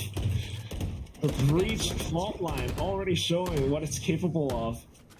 Despite Full Sense not playing this map all too much in Split 2 of the Thai Challengers League, still able to fight back so incredibly well. And John Olsen just trying to temper it back because his teammate has fallen. So not a lot of information for now. No idea if Oblivion Force may have rotated through to mid. Full Sense starts to send a little bit of a squad, a trio, outside of B main. They see that there's nothing there, so maybe a bit of a clue. Perhaps it could be market, but other than that, they don't have all too much to work with. Oblivion Force playing very carefully, slowly making it through. Spike down A. On the other hand, though, as soon as contact has been made, it's information that there's a hit going through towards the A site. John Olsen goes down, and there are some ones being picked up by Sushi Boy, so Full Sense able to fight back now, approaching in from the back. Oblivion Force, chat will go in to investigate. If there is a secondary approach, will be the first to fall, and that is information enough for Oblivion Force to turn their attention towards the back. We'll have Uta watching on the angle, but Fox will be able to take down that hit very confidently, even moving on to the next one. Heads up duel on towards Jime, having full confidence that his teammate will be there for that trade if he were to fall. So Full Sense now in with that bonus 3-0. Incredible stuff.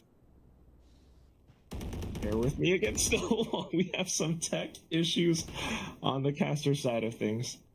But so far, so good. Full Sense is showing that they really are able to work around this map, despite this not being their map pick. Again, I mean, they have that experience. They have the cohesion, the fact that this is a full Thai roster. And that's something to be said, because having Fox and Sushi Boys in on towards Full Sense. I mean, last year when they were playing for Talon, the performances weren't quite great. There may have been some issues with the team. We do not quite know. But now that they're on to Full Sense, right, being led by this team, having John Olsen in along with them, the overdrive already available. They're showing they're so capable of everything. However, a bit of a flash play coming in from Jime. It's going to be Rhea who takes down John Olsen. Information enough, though. And that's going to be PTC and Fox backing up. Seeing if Oblivion Force were to push into the A site. You know, the rest of the team going in to spread their wings out across the mid ground. Not quite seeing all too much though. While they receive a lot of contact towards tiles, Leviathan able to fight back, but the showstopper, he tries to dodge it with the Shroud Steps, but it's not quite happening just yet. Uta snuck back in out through market. He was lurking around B main for the longest time. And that's just how Oblivion Force was able to turn things around. Full Sense starting to kind of leave some of these players on individual positions. They might have just turned things around. For Having sure. received contact against. Yes! I think I'm back. Yes!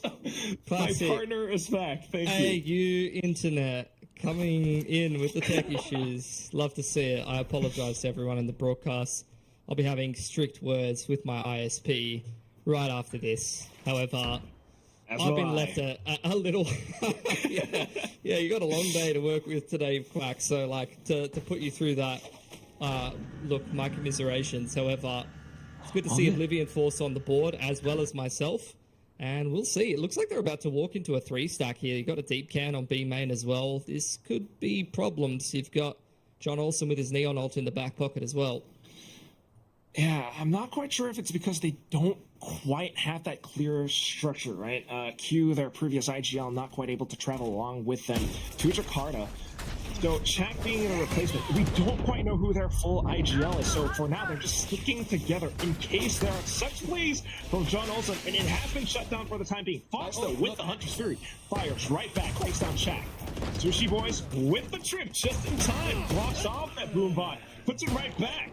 Able to fire off a shot into Coconut, but then again, the forces from Oblivion Force a little bit overwhelming. They will fire through with their firepower. 2 players down, Leviathan and Fox. Oblivion Force up by a second. Yeah, able to break through that B stack with relative ease, so good to see from Oblivion Force.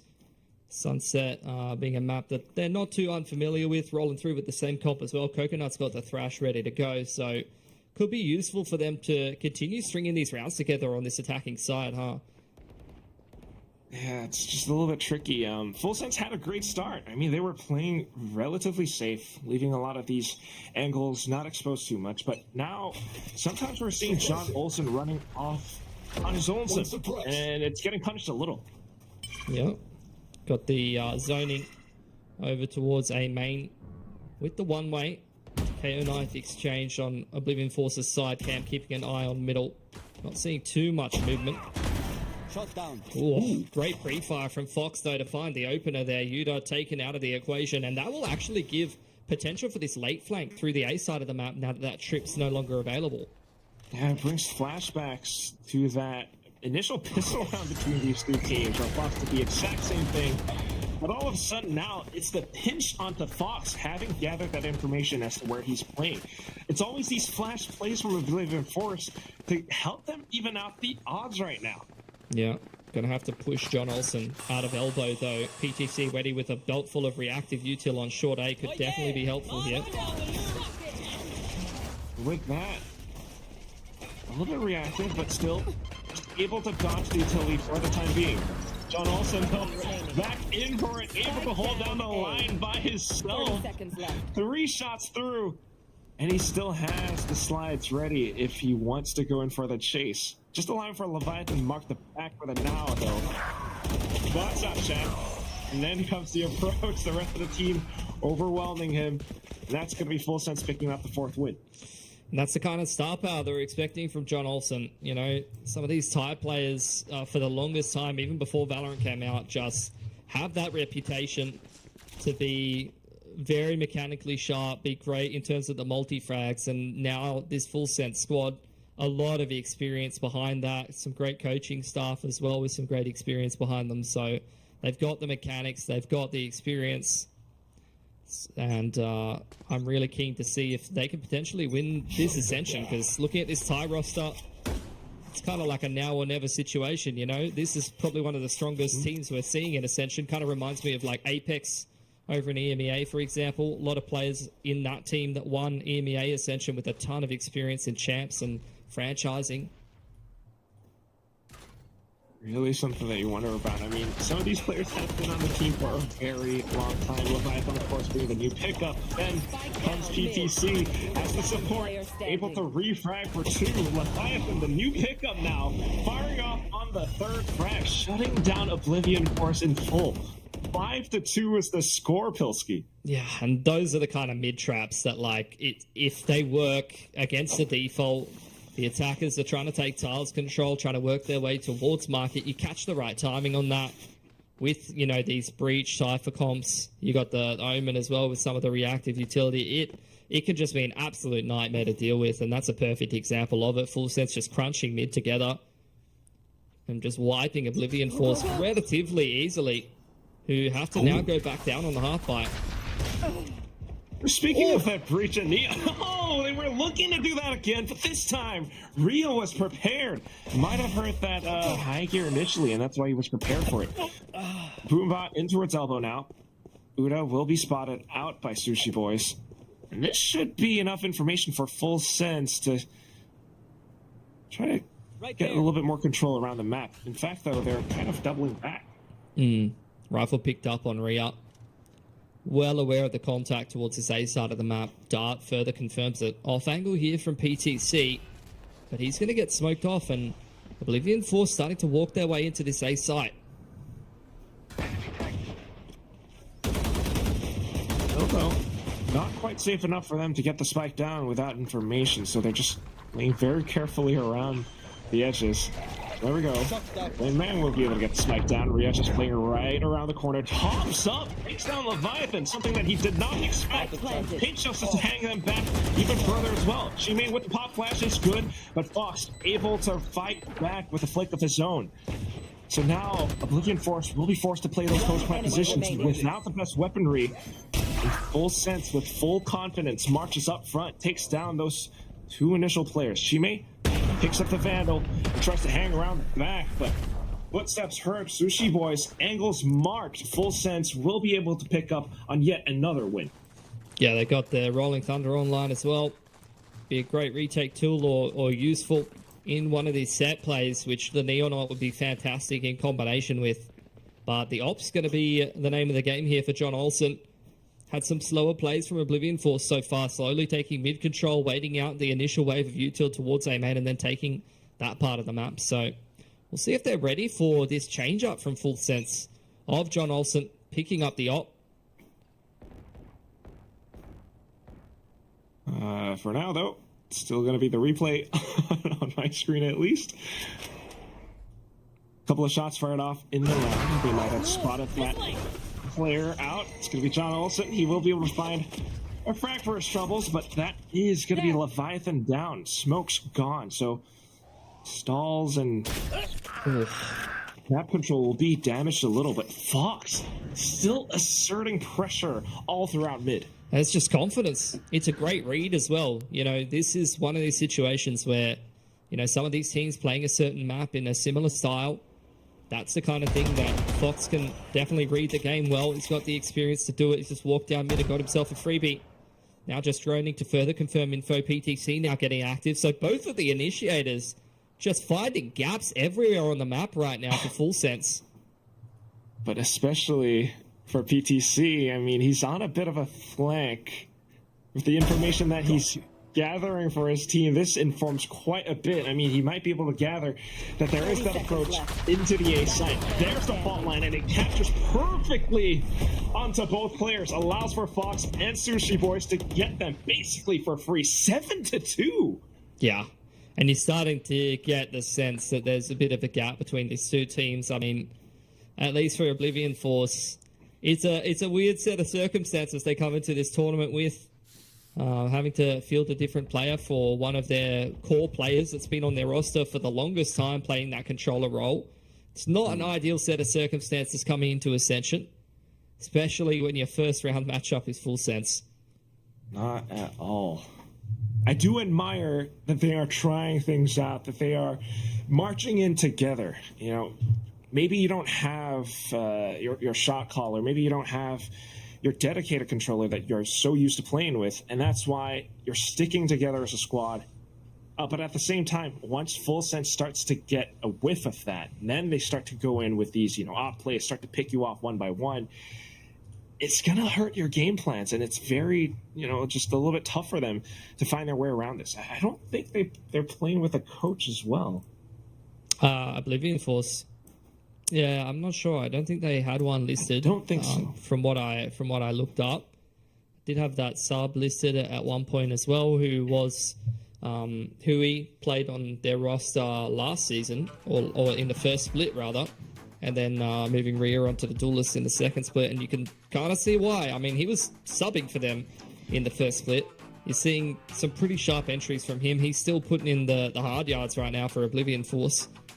You got your primary duelist, popping off. It's good signs. Showstopper online in this round as well. So, look, let's see what they can put together on a weaker buy. They're only on like that 3.5-ish kind of mark. So, might have to skip a couple of key pieces of util, only light armors, down to guardians, things like that. But they can definitely still make this work, Quack. It definitely could. I mean, those 2 rounds that they picked up, 4 and 5, certainly shows that they are capable of it. And they have the ultimates to make it happen in this round. John Olsen, though, with the operator, goes in for the peek and immediately takes down Rhea. That's the showstopper gone. Beautiful stuff. Chimay working his way through Tile's side. Whatever plan that they had in the earlier stages of their timeout, starting to fall by the wayside, unfortunately. Showstopper no longer an option. John Olsen's got Chimay dead to rights here unless some supportive utility can come in, or better, a good case of timing. Those jiggle peeks from his team, though, just kind of maybe baits Chimay into a bit of a second peek, and that's going to be now his teammate trying to route back towards another site. Uda has been spotted, though. Ooh. While John Olsen controls the other half of the map, now rotating back over onto Boba, Oblivion Force are struggling to find any headroom into a site. Just kind of relying on Wingman to maybe go in for it, but it has been shut down for now. Neuro Theft will reveal the positions. I don't know how useful that's going to be. Full Sense still pretty much surrounding them in full. Come out with your hands up in the air. John Olsen will snipe you down. And it's a little too easy. All of those op kills in that round, it's just posting on an angle bottom mid, posting up on tiles.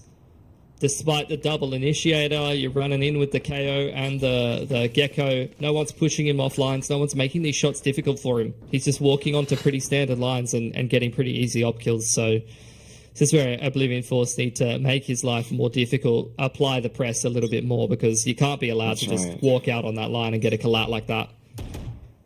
We don't really see any sort of set plays from Oblivion Force or anything like that, so Full Sense has been able to pick them off, or even playing some of these passive or defensive positions. And that's one of the questions that we've had so far. Is John Olsen, will he falter on land? And the answer is no. I mean, he's able to do it so far. It's so good. Allowing for Oblivion Force to get that spike down now, knowing that they are on that half buy. Leviathan, first up, has been spotted. Showstopper in. What? Oh my goodness, John Olsen slides away. He has the overdrive. Operator might not be too useful, but alongside the Hunter's Fury, he's coming in, guns blazing, lasers in full, and Full Sense picks up the 9th win with minimal losses reading this map. Dude, I feel like I was at a light show. It's just like, neon ult, Hunter's Fury from the other side of the map. Everyone's just melting. Absolute nightmare for Oblivion Force. That nice little set play to take elbow early on. Got into the A site relatively easily, but Full Sense just applying so much pressure on this retake. Are they really? The util, the coordination. What do you coordination. That's right. Triple up. Okay. I mean, they are going to go for it. So yeah, they're going for where are these ops? They got one over towards market. Leviathan's not got one. I would think you could put one on the Omen for sure. All over the map, basically. Elbow, mid, market as well. John Olsen, though, he's feeling the heat now, but he has the slide, so able to get away really quickly. The Thrash expended just to clear the site. Oh, BTC, the aftershock there. But yes, spotted out. Maria getting taken down by John Olsen as well. Gonna slow down a bit. Just gutting in with that thrash from a default position. Now the tiles walk here from Full Sense. Just so much disrespect in the man disadvantage situation, but this is where maybe respect is earned a little bit more. They were not ready for Leviathan in tiles. Why would you be? That's the spike drop back. Enemy remaining. Paranoia as well, just to try to flash his opponents. Leviathan able to hold his own with a bit of a double. So although the spike was dropped, Uta immediately comes back in just to try to secure it and pick it back up. And this is where Full Sense starts to respect them a little bit more as well, watching the angles instead. Spotted out, John Olsen with the operator, hits the hammer on the head once more. It's 10-2 at the end of the first half. Domination from Full Sense, really sending a message here to Oblivion Force. Their defense very, very flawless and very close to already closing out this game sunset. This is the Full Sense that we want to see, especially seeded only into the first round. Like, there's plenty more difficult opponents, and I actually feel like Full Sense, looking at the bracket, you know, they're on the side of the bracket with DSG, JFT, Rapid Lo-Fi, Oblivion Force. You're avoiding NAOS, Boom, Sin Priest, so Riddle Order until much later in the tournament. They really, if they are the caliber that the players have in terms of experience into this tournament, should breeze through this side of the bracket with ease, right? Yes, and that is something that we expect. So far, it does appear to be that way. I mean, again, talking about the experience that they have. I mean, some of these players have played, you know, other game titles. They have been on Full Sense for a really long time. And then you've got Fox and Sushi Boys. I mean, back on Sersha, back on X10, the international appearances. Then on Talent, they have done it all. Although it wasn't maybe quite the best performance that Talent gave us last year, having placed second to last in the league, they were still able to come back. They were still able to perform in the Challengers League, taking down old rivals made in Thailand, MITH. So they are definitely very capable of going the distance. And I think, you know, it's only until we'll see them getting tested that we start to question how they might perform. I mean, even right now, Leviathan as the new pickup, he's showing that he's able to flick back around and control tiles as the Omen, you know, flashing out, getting that headshot on the Gmate. That was pristine. Yeah, I think it's great that you mentioned, you know, Full Sense coming out of the Thai region. There is definitely that rivalry with Made in Thailand, and that goes back even before Valorant even came out. But the regional depth in Thailand, like Full Sense have been made to sweat by, you know, Xerxia. They've been made to sweat by Full Sense. I feel like Ascension, you know, is one of those tournaments where you only get one representative from each region. But I always feel, and you can see this from the quality of like the EMEA play-in, for example, that there are so many great teams bubbling under the surface. I got that same sense boot camping over in Asia and playing teams like Myth and Full Sense, playing teams that, you know, multiple top teams from a region, and feeling like, at least from as a team coming from another region, they might not be that much worse than the top team from their region. They might not even be that much worse than some of the Chinese franchising teams, but only one team gets that spot at the end of the day. And that's just how punishing it is. I mean, only one team truly, not only is it only one team from each sub-region or country, it's only one team that gets to move forward at the end of Ascension. So yeah, there are only so many chances that they have, and Full Sense really has to make them count. Oblivion Force as well. I mean, having playing with, you know, slight disadvantages, they are trying to do what they can, but we'll see what happens. This is their map pick after all, and so far, Full Sense is full sending. They are, and I respect it, honestly. Covering Thai FPS. Look, covering Thai FPS for the last however long. Full send is definitely the way that I've seen it. In fact, that might be what FS stands for at the end of the day. This is going to be a bit of a bloodbath towards A probably early on here, Quack. Really could be. They're marking it at the very least. And that breach utility really can extend its range all the way into the site. But here's that off of a bit of utility. They're just going to rotate on over, having heard a bit of noise, a bit of presence from Oblivion Force on the A site. Yeah, they've just recognized straight away that's a trap play, and look how flexible they've cleaned out A main, split through market. This puts a lot of pressure now on Uther in the back of the site, Quack. I don't know he can survive this. Oh my god, walked into the tripwire. Uda's still able to take the shot. Takes down Sushi Boys, but then the shot right back. John Olsen slid through. Spike planted though, so everyone's going to hang back in towards B main, and that's where we will wait and see how Oblivion Force will approach. You already got PTC wrapping around as well as that second wave. There's the progression smoke to get some more space in the site, and the follow-up smoke for Full Sense to try and spam the spike plant. Nice little pinch, Charles. Forcing it in the corner, but this does not make John Olsen shake at all. A third kill, looking for the fourth. Coconut will be able to take it down, though, and that's going to be the defuse win that brings Oblivion Force to the third. Yeah, beautiful stuff. The wingman doing God's work there. able to just create enough space for him to defuse. And I mean, that's just, it's just a huge thing in the meta right now with these open sites on B, open sites on Abyss, for example. Like the way that these maps are designed and the current meta, you just end up in these spammy after plants, layering the utility and hoping for the best. And in this case, Oblivion Force has created enough pressure to get that defuse off. Yeah, I might not even know, sometimes it could be audio or whatever it is, but it goes through. And, you know, speaking of Full Sense being a tied team, I mean, sometimes I just want to think about, you know about this little baby hippo called Mudeng? I've seen that. Yeah, I've seen that. What if Wingman looked like that hippo? They got the defuse. It's just adorable. That is adorable. Full Sense, they've spent a pretty penny into this round, and they're recontacting back into this crossfire today. A lot of util between Coconut and Rhea here, though. Still, though, just a bit of a crossfire. It's going to come down to a bit of an info play. Full Sense having the investments. It's going to be the Dizzy that holds them off for the time being. She may now, with the Guardian, able to fire back. That's John Olsen gone. So, despite force buying into this round, they're not quite able to extend their legs into the site. Full Sense split off across. 30 seconds left. Leviathan now the last one left alive. He has the spike. Overwhelming odds in front of him. That's going to be Wingman spotting him out as well. Yeah, they know exactly where he is. He's going to be trying to peek out, get as many kills as possible. That's the first. That's the second. Still able to try to somewhat clutch this out. I don't think he has enough time to stick the foot away. He might just have enough time. He sticks the spike down, swings out, Shack up around the back, shuts down any possibility of this round going to an 11th win for Full Sense. It almost got there. Happening. Like, even, and there's so many people have said Leviathan is so clutch, and a lot of these Full Sense players can be quite clutch, and that's the kind of scenario where you might be seeing it come together.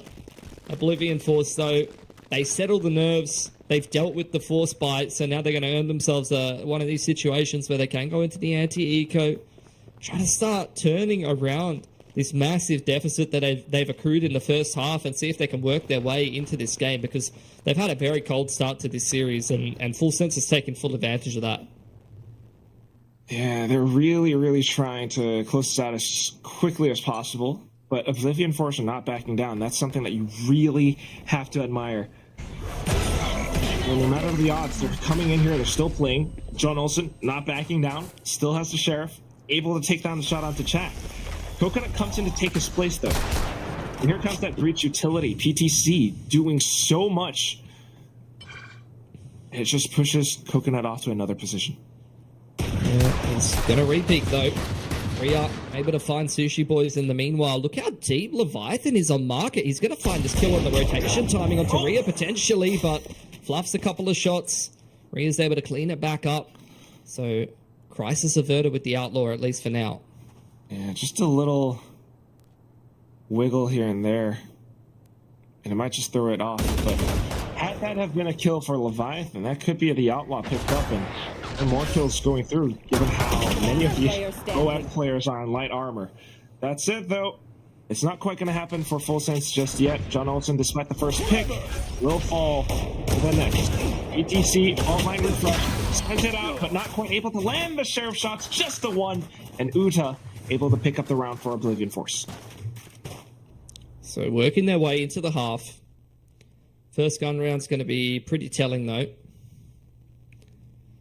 Do have a nice neon ult timing into this first gun round for John Olsen that they could definitely take advantage of. At the very least, trying to. I mean, John Olsen, so far, he has been the playmaker for Full Sense, or at least that's what we saw in the first half. On the attack, you would expect that he's able to make a lot of these plays happen, but now that they really have their chance with this full buy, looking to make it happen, has the overdrive available as well. Pretty slow approach from Full Sense, working a bit of B main control.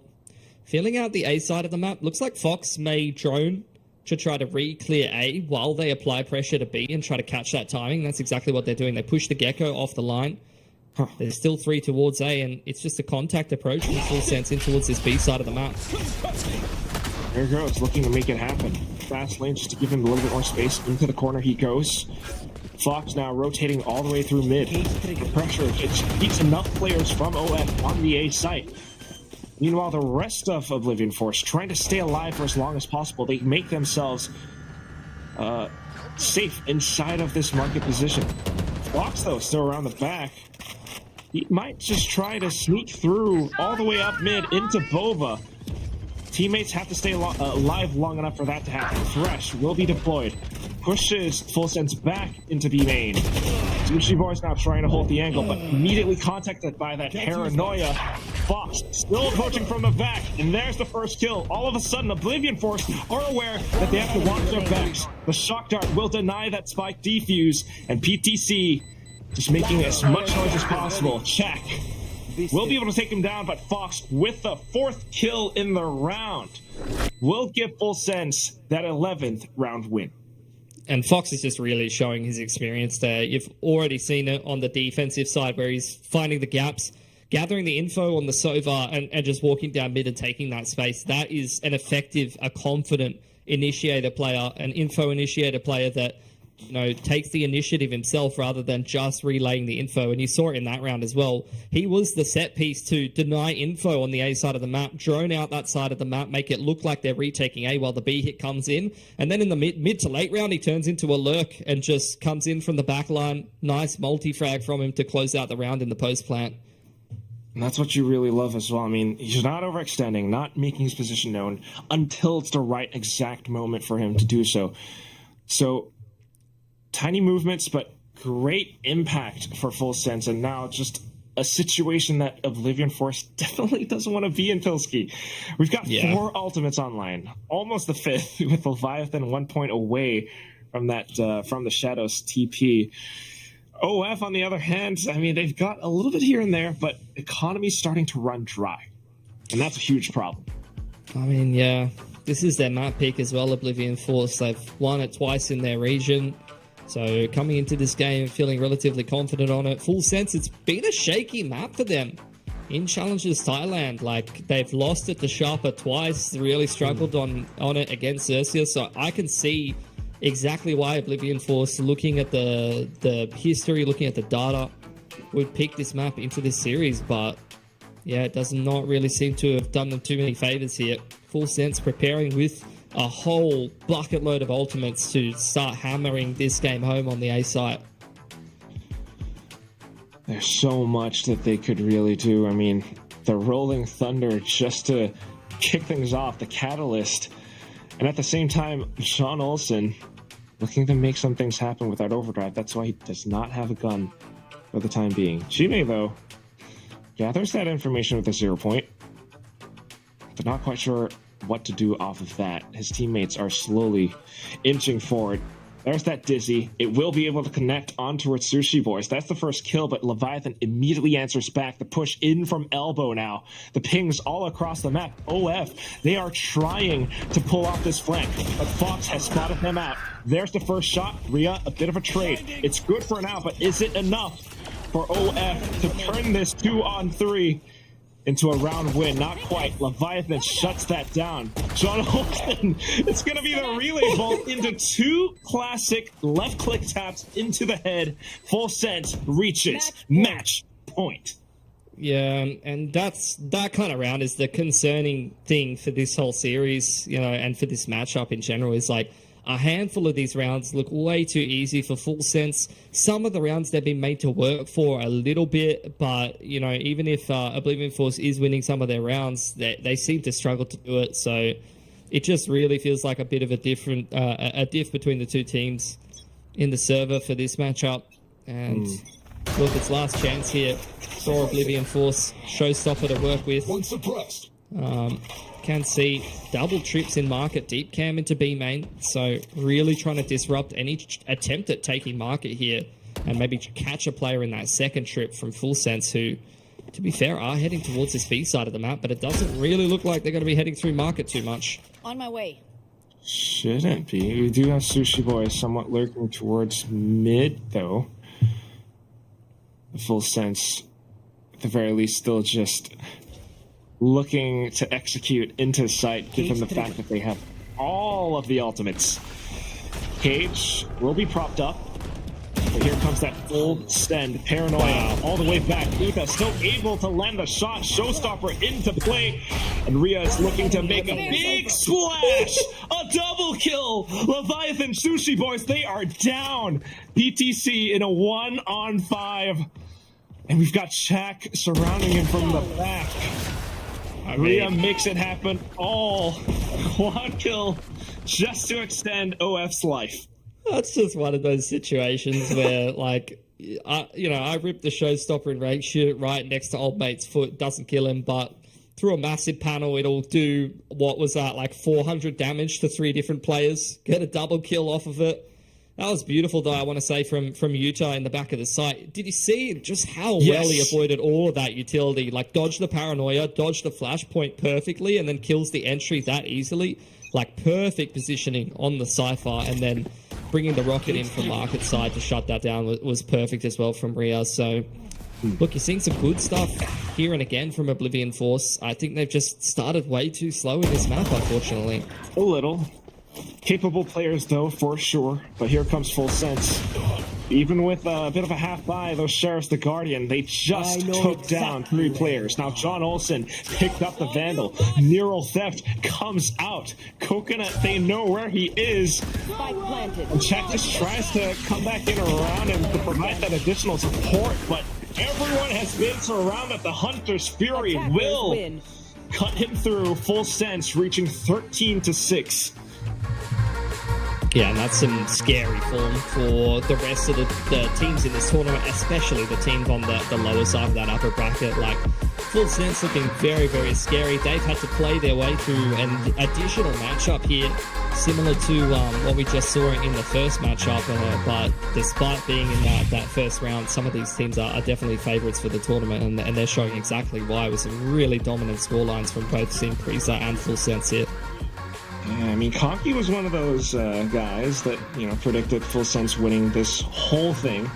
But we'll see if it's really going to happen. I mean, we still have one more map to go. Oblivion Force definitely showing that they are perhaps slowly warming up to the server right now. I mean, Uta, with that decision-making, like you mentioned before, was pretty awesome. John Olsen seemingly to have kind of tempered down towards the latter end of the half. So anything can happen still. It's going to be Haven, one of Full Sense's maps next, but we'll toss it back to our analyst pretty soon, I believe.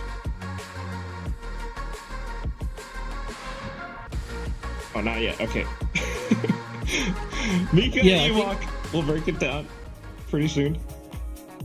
Thank you very much for that, Quack. And yes, for Full Sense, Ewok, I feel like they didn't even break a sweat at all. I feel like they did not struggle here.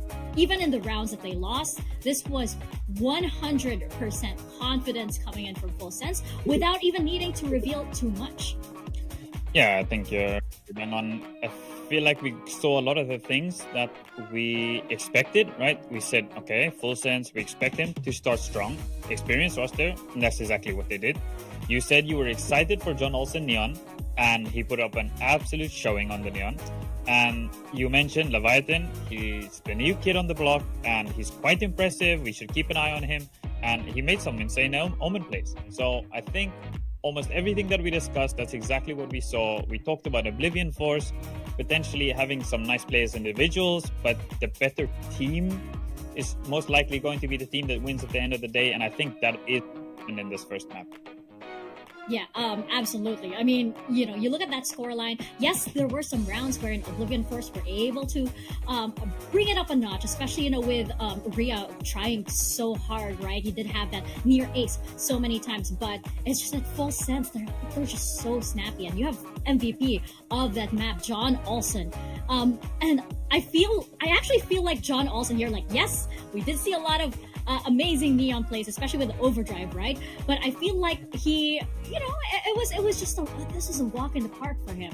I feel like he wasn't really pushed to what he's capable of. So maybe we've only seen like 40% of Mr. Jonathan Olsen at this point, Ewok. Yeah, this is not even 100% yet. Then I think John Olsen's going to be pretty scary for any other team to go up against, right? I think he got so much value with the operator as well. You saw them pick up triple operator. And I think that tells us a little more about how Oblivion Force is playing against the operator as well. I think there's quite a lot of issues if you'd like to get into that. Yeah, I think there were some rounds where they had great ideas, right? They did have some rounds wherein they decided, okay, well, if they have ops, we'll just go straight into their faces. There was a good idea there, but it just wasn't enough. They couldn't sustain it at the end, especially when full sense they're like, okay, you're gonna do that. Well, we got so many pages in our playbook right now, born out of so many years. So yeah, I feel like right now. But to get into Haven, right after a very quick break, but we have more from Full Sense and Oblivion Force coming right up. So I feel like Ewok, we are.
Haven is coming up next between Full Sense and Oblivion Force, and based on what we saw earlier, Ewok, this seems to be a map that, is already written. I mean, it is a Full Sense map for sure, and as we saw with Oblivion Force, I don't think they can exactly stand up to an opponent as experienced, as aggressive as Full Sense just yet, based on what we saw over in the first map.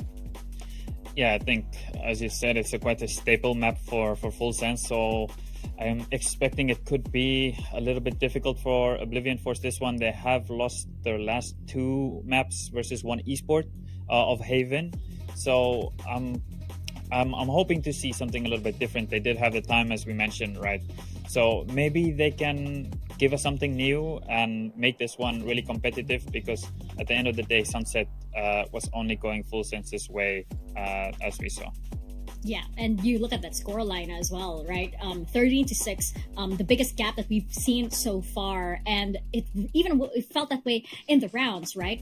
To be honest, I feel like some of the rounds that went the way of Oblivion Force was more of maybe Full Sense just being overconfident at times, but maybe Full Sense just kind of almost toying with them in a bit. But yeah, I mean, there's so many. The odds are definitely against Oblivion Force right now.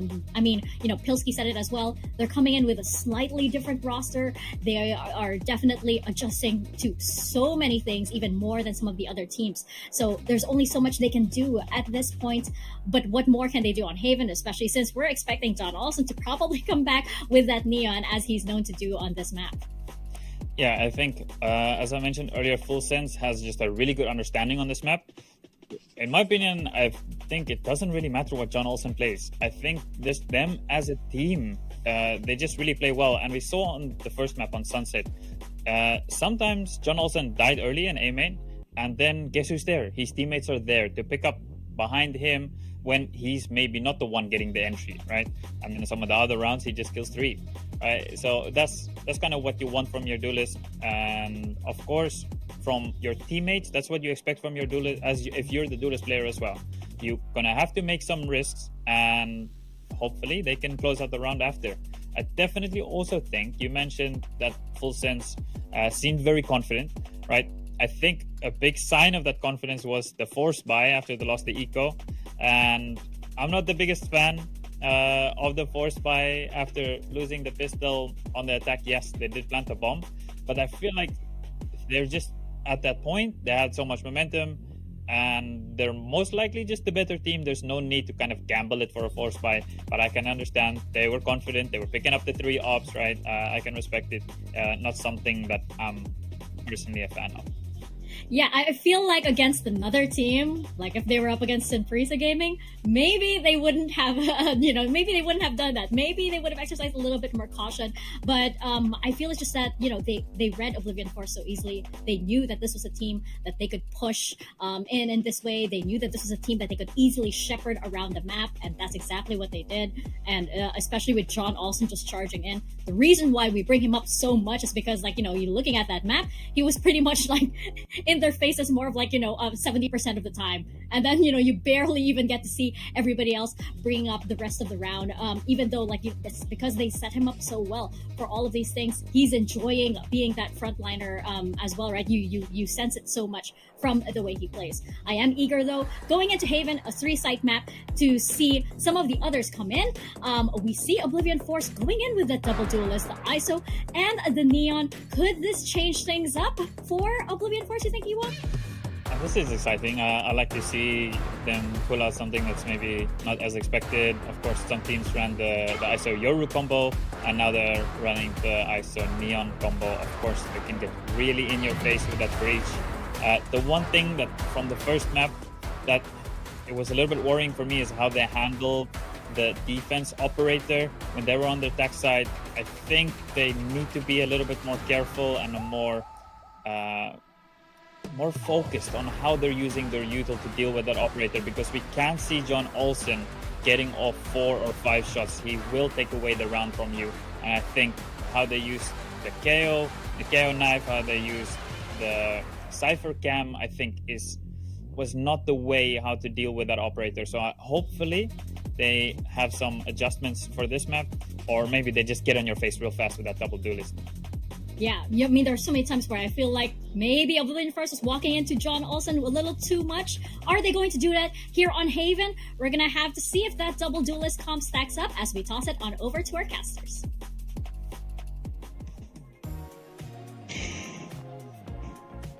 All right, there we go. Thank you, Mika as well as Ewok. Yes, I mean, this is, by all means, full sense. They showed us exactly how strong.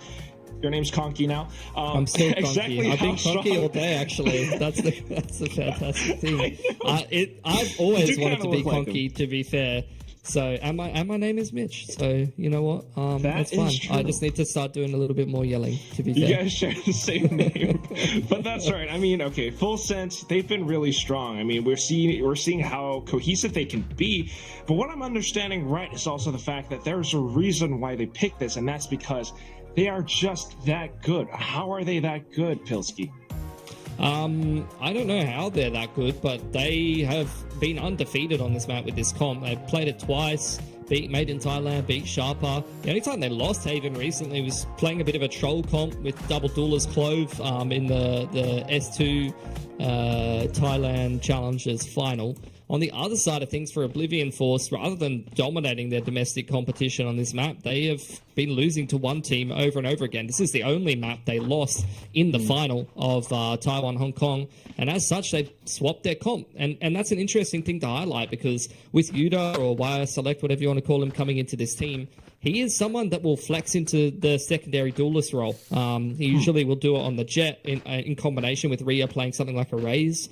And I think this is another example of that, where they're bringing out the ISO. And that's a really interesting thing. I mean, how are they going to utilize this ISO exactly?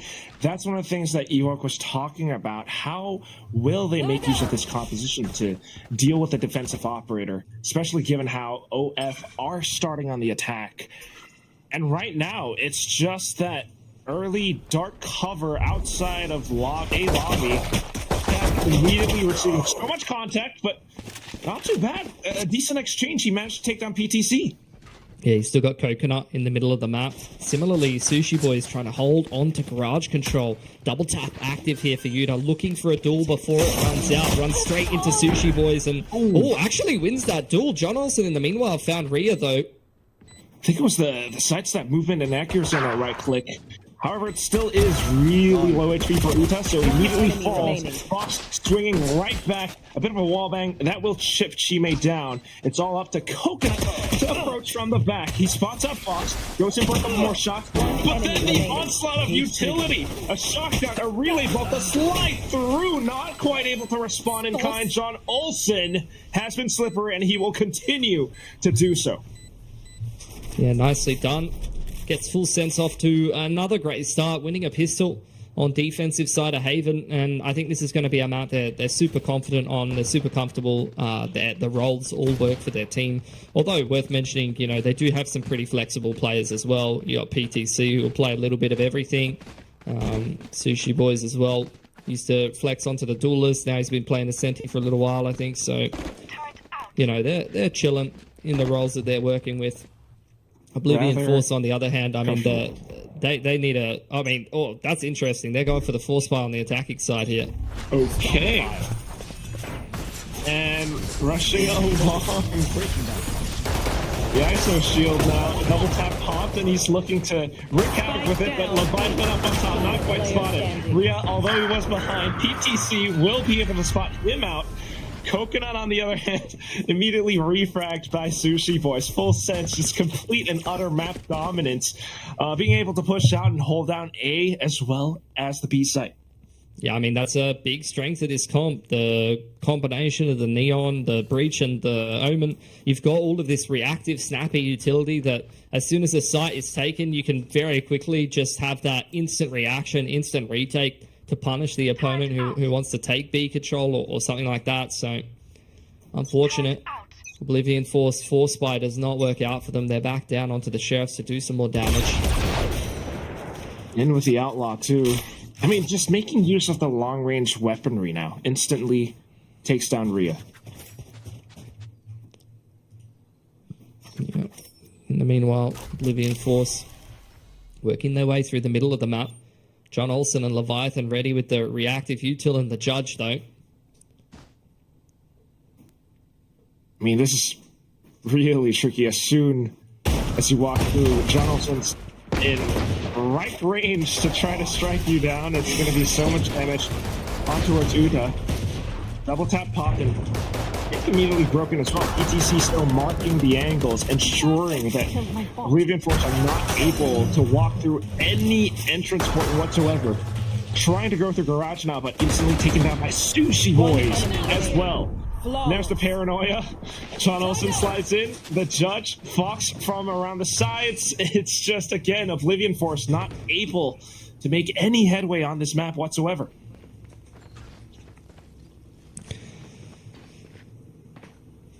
Finally getting to see a force buy from Oblivion Force, though. And I'm keen to see what they're going to bring to the table. Sushi Boys, nice opener there. They had like the high-low setup between him and John Olsen off the back of the turret contact. Are we going to see much more of this? Like, honestly, like the amount of flying neons with the judge I've seen already in 2 series today is a bit unreal. I mean, he feels confident enough to make it happen. And it's been working well. He swaps over onto the Vandal for now. And then close quarters. It's going to be OF. Uta takes down Leviathan. John Olsen falls as well. Contingency out. And they're looking to find our space into the A site. Everything's popped up too. But instantly dealt with. The double tap gone. PTC marking the backside. They weren't expecting him to still be here. Relay, it's going to take a little bit of time. Meanwhile, Sushi Boys, undetected, snuck all the way up into heaven. Undetected as well, it's going to be Coconut though. Spots him from the back. And now it's a 1-on-2. An outlaw. 2 rounds for each player. The fault line ensures that that will not be happening. Oblivion Force takes up a 1-round win. Yeah, big scrap over A main there. Saw things go back and forth. The fast lane cutting up the territory a little bit. But Oblivion Force, after a bit of a scrappy exchange, they're able to come out ahead. They've got the kill contract to work with as well now. Problem is, Full Sense has had such a strong economy, so this is where they're getting into the portion of the game where that op that gave them a lot of troubles on Sunset's come out. That's going to be posted up on Garage side. They've got the Odin spam for Sushi Boys as well. Oh. So instead of much of a fight over A main this time, it's going to be a big focus on grass here for Full Sense. Not quite spotting anything out just yet, though. At least presence will be made known. Oblivion Force.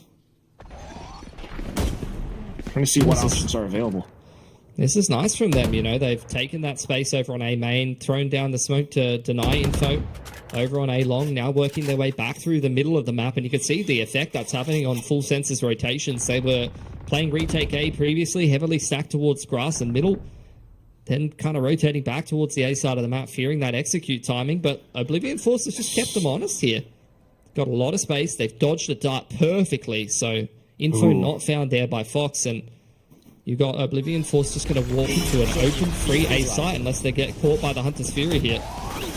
You just got the kill contract available as well, so might be able to use that to eliminate at least one player from that retake. Fox in with the Hunter's Fury, however, takes down Shime, and that could be painful. Deploying drone. Kill contract does not connect onto anything. Full Sense setting up for that retake now. Put in just to spam and clear out the corners. Fast lane blocks and even eliminates Uta along with Sushi Boys. And here it comes. The Aftershock to clear out hell. Full Sense, Fox, and everyone, they're able to flat down the side, making use of their utility incredibly well, just to flash Oblivion Force out of position. Yeah, and that's exactly why they were that confident playing retake. It's clearly a setup and a protocol that's been planned well in advance. Big emphasis, as I mentioned, on how many players they had towards grass, towards middle in case a fast B or some Gary control came through, and then just playing retake A with Fox just sitting back there with the Hunter's Fury. He thins the numbers before they even kick off the retake, and when they do kick off the retake, the utility is just beautifully placed. It's just such an oppressive retake to deal with as Oblivion Force, and it's why you've seen Breach have so much popularity on this map for the longest time. Truly. Stopping fire. keeping all of that utility just for such situations as well. The Outlaw, however, Marshall will be purchased back up in this round by Oblivion. Not quite going to find anything though, Pilski. I mean, this is, once again, Full Sense just extending their control, making use of Leviathan's dark covers, now giving Fox a little bit more space to push up. And look just how much disrespect there is from Fox. Like, again, on the solo init, just quite happy to push through the middle of the map on Sunset, push all the way through A lobby as a solo A player. PTC's walking down mid. There's just no respect given to Oblivion Force at all right now. I mean, he feels comfortable. His team has gathered that information on before, and Sushi Boys with the Odin just sprays and flicks both ways. It just shows you the level of confidence that Full Sense is coming in with right now. You know, there's no being scared of teams from other regions. These are players with just so much experience that they've been there, done that, played at champs. You know, I love seeing them play with this confidence. I want to see them just, no matter who they play. I know this is, most people would say, especially playing with a substitute player at the last minute, an easier matchup for Full Sense. I want to see the same thing against NAOS, against Boom. These harder teams for them to be going toe-to-toe with. Wow, even immediately using the dark cover. Yes, they are incredibly confident, but I would like to see him keep it clean. Sushi Boys flicks onto the first, but immediately falls down to the next. It's going to be OF pushing out of Garage. A bit of no charges. That play that Full Sense weren't quite expecting. Now coming in from the back, Fox in with the Owl Drone will be able to spot out the initial player, but he doesn't know is that there are a couple more. Now he knows it. He's going to have to back out completely as they make their presence known. And all that time, though, his teammates have rotated on over and are looking to safely make their way into the site. Oblivion just holding all the way from the back of C Long. Takes out Fox. Sean Olsen with that operator still fires off. Are you kidding me right now? 1 on 2. Go. Not a lot of time. Not a lot of cover. We're just going to back up just to save that off. I mean, this is what we're talking about. Full Sense, they can be confident. Sometimes that confidence leads to some of these rounds as well. Yeah, I mean, I felt like that was an instant punish on Sushi Boys, who's been playing that same position a number of times now, right? Like, you saw him anti-eco and with the Odin in the previous round playing close C-Long. This time, he gets punished pretty heavily for that. They scale out Garage, and they actually, I think, wrapped through window, and it's one of the advantages of obviously playing the Neon on this map is you can mix in these rounds where maybe you make it look like a B hit or B pressure and you smoke off that C-side link. You can use that to kind of wrap through Gary and split C through spawn side and just have that multiple direction approach. This time Oblivion Force, though, taking that A main control. Full Sense once again going for the approach of playing retake A. They've got the lockdown to work with. They're pushing Glass in the meanwhile and catching Coconut off completely off guard. Full firing squad. Chips him down through the wall bang. Double tap with Ruta, though. Tries to push out alongside Rhea, but it's going to be taken down. A bit of a crossfire setup on the other side of that A-link area. However, Spike does go down. It's going to be that defensive lockdown as well to create a little bit more pressure. OF, they know they can't quite back out of this. There's just not quite enough space unless they go into that little corner around A-Long. Bit of a push out. No. Ruta falls. And as Nano Swarms as well, all those lineups will connect into that one spot where they're all hiding inside of. Fault line out as well. Leviathan trying to mark the angles, providing his teammates with cover off with his smokes. Just a one tap just to end it all because teammates low HP and Full Sense having the confidence again just to back each other up. They are up 6-2. Punishing that Neon as well. You could see Rhea, man disadvantage situation with the lurk taken out of the equation. Really wanted to push through spawn side, make up that player deficit, maybe even disrupt the lockdown going down. Basically just donates his life, and you can see Full Sense, you know, in that 5-on-3 situation from here, it's just way too easy for him, lockdown included. They've even got the set Nano for A-Long there. And that's what experience brings you, just having all of these extended plans. I mean, already reading the situation that OF might go in for that A hit. We have plans for the A retake. We even have plans to send 3 men down B just to go in for that spray through to window. Meanwhile, trying to get a read for the information. you can see the Gary control, but look at A main here, all the way through. Full Sense heavily stacked towards A this time around. Just leaving Sushi Boys solo and Gary.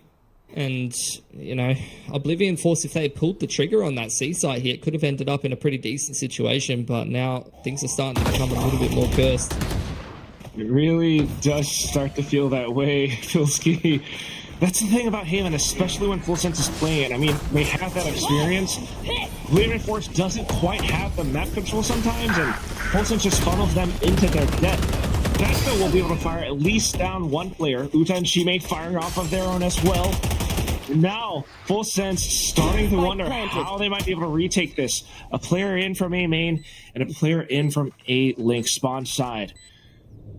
They've been marked. The dark covers have expired. Unfortunately, Full Sense spotted out as well. So, Oblivion Force able to pick up a third win. Yeah, despite being at a player deficit, despite losing all map control, they're able to still make that work, shooting their way out of a bad situation. Maybe there's a tiny bit of also some slight overextensions from Full Sense in one or two duels that makes their life a little easier. But Oblivion Force will take that every day of the week. Got that kill contract still available. And yeah, this retake definitely was not nearly as clean this time or coordinated from Full Sense.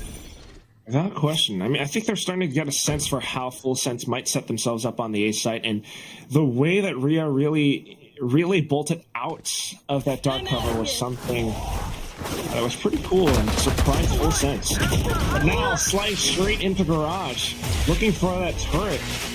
It's going to be Sushi Boys taking him down, a bit of a trade, and then the Hunter's Fury for a subsequent kill. They already know where the OF players are, just through sheer game sense. Yeah, all towards grass. Not really too many other options. Drone going to spot out Coconut as well and push him further into grass, which, to be fair, you're not too surprised to see the Cypher there deep on this A main line, though, is John Olsen, limiting their options of coming back to A. He's always capable of sliding away as well. Really out. He wants to re-peek. He wants even more. The last guy alive. I dare you to peek me through your side of the spots him out. There's the shot. A bit of a wall bang. And Full Sense up to the 7th. So already secures them a pretty decent lead at the end of this first half. Yeah, I mean, they already kind of dominated Oblivion Force on defense side of Sunset. Which, to be fair, if that's Oblivion Force's map pick, that means they chose to start attack, I'm assuming. Which, look, in this case on Haven, you can... you can... Oh, sorry, it's the other way around. I'm getting myself confused. Full Sense, though, on this map, able to start out on defense and continuing to do very, very well for themselves. And it's looking like, again, this garage split that worked out for them earlier, Quack. Yeah, they're going for the first through garage again. The Rolling Thunder through. And then at least the double tap does kind of deter John Olsen away, but here comes that kill contract. Sushi Boy stuck inside. Double tap expires and allows for Sushi Boy Phantom to spray him down. Even if he wasn't able to, his teammates had the side surrounded. So 8-3, Full Sense, looking to make this map a quick one. Oblivion Force, how can they possibly turn things around? Yeah, it's another pretty one-sided scoreline. They're staring down the barrel of. Not too many ults to work with in the last round of the half. And look, some of the set plays that got them some success previously, not really doing the same. Sushi Boy's worth his weight in gold. Able to win the first duel on the player entering into the site and win inside the kill contract while the rest of Full Sense is flooding into the site. Now it looks like a quicker set play towards A, but they've already lost Coconut in A lobby. All right. At the very least, though, the rest of the squad has managed to make their way into the B site. Been sliding and spraying where Leviathan was previously positioned.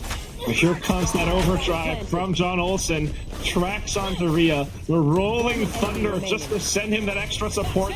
An artillery strike, as it were, but Fox able to shoot them down infantry style. It is a 9-3 first half for Full Sense. A flawless to boot. It just looks way too easy for him. And you can see why Haven is such a strong map for them. Like they have all these set plans. It's a 3-lane map. You can't hold everything, so you need to be able to have your setups to play strong on one side and your protocols to be able to retake, to react to whatever the attacking side is doing. And for the most part, outside of some weird timings or some weird rounds, where I mean, what do you do against that? Outside of some weird timings or some weird rounds where maybe Full Sense is a little out of position here or there, maybe they're feeling a little bit too overconfident. Every round felt super, super clean. And look, Oblivion Force are on the ropes here, looking like they're going to be heading into the lower bracket pretty quickly unless they can, you know, pull their socks up. I mean, they've been on the ropes for quite a while, if I'm being honest, Pilsky, and it's one of those 2 rounds where if they're kind of full sending it against Full Sense, especially on the defense, you know, Haven's such a it's a 3-side map, and you're gonna want to have players individually, you know, marking certain positions down, and that's when OF are able to take down a couple of players here and there.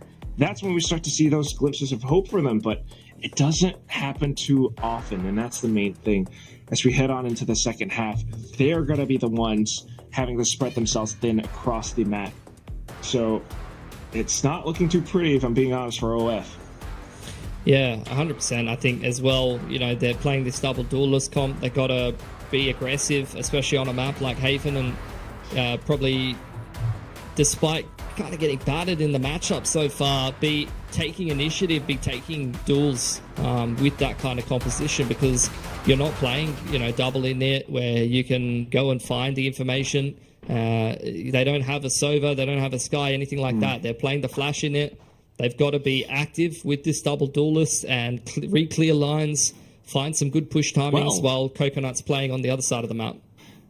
I guess that's what they're going for. I mean, if they are stacking up on the A site, perhaps trying to push out. I mean, so far, despite their shortcomings, Chime hasn't been too bad on this breach. The assists have been good. The fault lines, the rolling thunder, it does connect onto some of the Full Sense players at times. So hopefully seeing more of that for Oblivion Force. Meanwhile, for Full Sense into C site. Only Coconut, who has kind of evaded it completely. So calls have been made. Flanks coming through. Yeah, it's an open plant. I'm surprised he even pulls the cam there. You could have left it in for the retake, but look at this massive flank in from Oblivion Force here. Is it going to come into fruition, though? That's what I'm wondering about. You've got a couple of players around Garage, and then 3 from Oblivion Force just approaching from the back. They have to walk their way through. Leviathan just blocks them in full with that dark cover. John Olsen wreaks havoc outside of Garage, up around the top of C. Link. It's going to be Fox and Sushi Boys just spraying down C long, getting those kills. Full Sense up to double digits with that pistol win. This is going to be a big buy for Full Sense. I mean, it's just a bit of a slaughter right now, unfortunately. John Olsen just running into spawn. Coconut barely saw him. You have that reactive dark cover and multiple players just running through a smoke on the flank. Not able to find that timing where you want to try to pick that player on site unawares and get yourself a free kill with a massive flank like that. And then, you know, you can take it from there. They never even got that far, unfortunately. And Oblivion Force, they're on the Sheriffs. They're saving for next round, giving themselves an outside shot at winning this one, but it just continues to go poorly for them. Yeah, we're looking at a potential 11-3. Initial Sheriff shot, not successful. Leviathan with the Guardian continuing to push up. Check, looking to stay alive, backs up. But here comes Fox. In through with a Sheriff of his own. I mean, why not? It's not a really expensive weapon. He's going to try to stay alive as well. Luring them into that Bulldog of Sushi Boys. Baring his fangs. That's the 3rd kill. Looking for the last. John Olsen collects 11-3. At this point, you're basically repeatedly playing up against match point. Yeah, I mean, this is a bit of a statement from Full Sense as well about the broader prospects of the tournament. You know, there's been a few question marks, some weird circumstances in Thailand Challenger of the split 2 loss, but they had obviously the Ascension qualifier back-to-back but before that, and they were playing some weird comps, things like that. But losing to Myth inside your own region is definitely going to raise some question marks. So will this C-Long fight. Okay. Fast lane immediately from John Olsen, though. It just blocks him off completely. So now Rhea tries to hold things off for his team as well, and immediately backs up. So, just a little bit of an exchange of utility. I know we're trying to gather information out, but like you mentioned before, they just don't quite have those agents in their current composition. So Full Sense looking to extend, looking to place current players on lurk. Sushi Boys able to take down Uta. Onto a second as well. Just a sliver is all he needs. Taking down Chime. Chak rethinks his decision. Peeks back out, takes down Sushi Boys. But here comes that entry from John Olsen, just marking the angle. Smokes have been planted, and the spike along with it as well. Yeah, Sushi Boys just cutting down through the middle of the map. You can't even get any value out of the retake Cypher, and this is already looking like an impossible retake. Although PTC stunned up with a bucky. Okay. He's got the fault line, not even thinking about using it, just hopped over. There's the fault line. He hears Rhea trying to hop away, but having picked up the Vandal, that's gonna be easy pickings. Full Sense up to match point. We were wondering how they were gonna look. They look darn good on Haven, to say the least. Maybe a little bit tested on Sunset, but this says a lot as to how Full Sense could perform throughout the rest of the tournament. Yeah, and Sushi Boys, absolute class, just making their life an absolute nightmare, walking through the middle of the map. Perfect stuff on the Killjoy, especially after how that round started. A lot of teams with less experience would be super indecisive in that situation after a weird exchange of util at C long, but Full Sense working the map perfectly with the Killjoy lurk and heading back into the A site for free. And back up against the ropes. I mean, at this point, Oblivion Force, it feels like they're just throwing haymakers. The fault line, sending players up long. They're looking for whatever they can get. However, Rhea just does not find any joy whatsoever. Falling yet again. Full Sense slowly starting to spread out. We got Fox up around the B site. He's lurking. Sushi Boys finding the entry for his team into C. Smokes up. You got alarm bots, nanoswarms, everything placed up just to deny Oblivion Force any space into the site even. Fox now marking the offside. Takes down Uda despite the double tap. Chak firing off shots from spawn, but it's not quite gonna happen. Full Sense, they have full send it, and they will proceed forward into this group stage. Yeah, that was way too easy for them. Like I said, statement win. They're looking scary. Not only are they looking sharp, and those were two very dominant scorelines on two maps, but the thing that really scares me for the rest of the competition that I'm seeing from Full Sense is the individual initiative and experience that you're seeing from them. Like, you have Fox making solo pushes, finding timings, PTC's walking down mid on, inits and things like that. Sushi Boys is lurking. Like, these players are willing to exploit gaps, are willing to take individual initiative and play confidently where other teams in this tournament, especially given that it's Ascension, maybe aren't. And I think that really gives them kind of a dangerous edge that a lot of teams aren't going to have. Surely, and what I think was really cool especially was how they played that defensive side as well. I mean, we're seeing a lot of these individual performances, sure, and how they take the initiative, they seize the initiative to make these plays happen.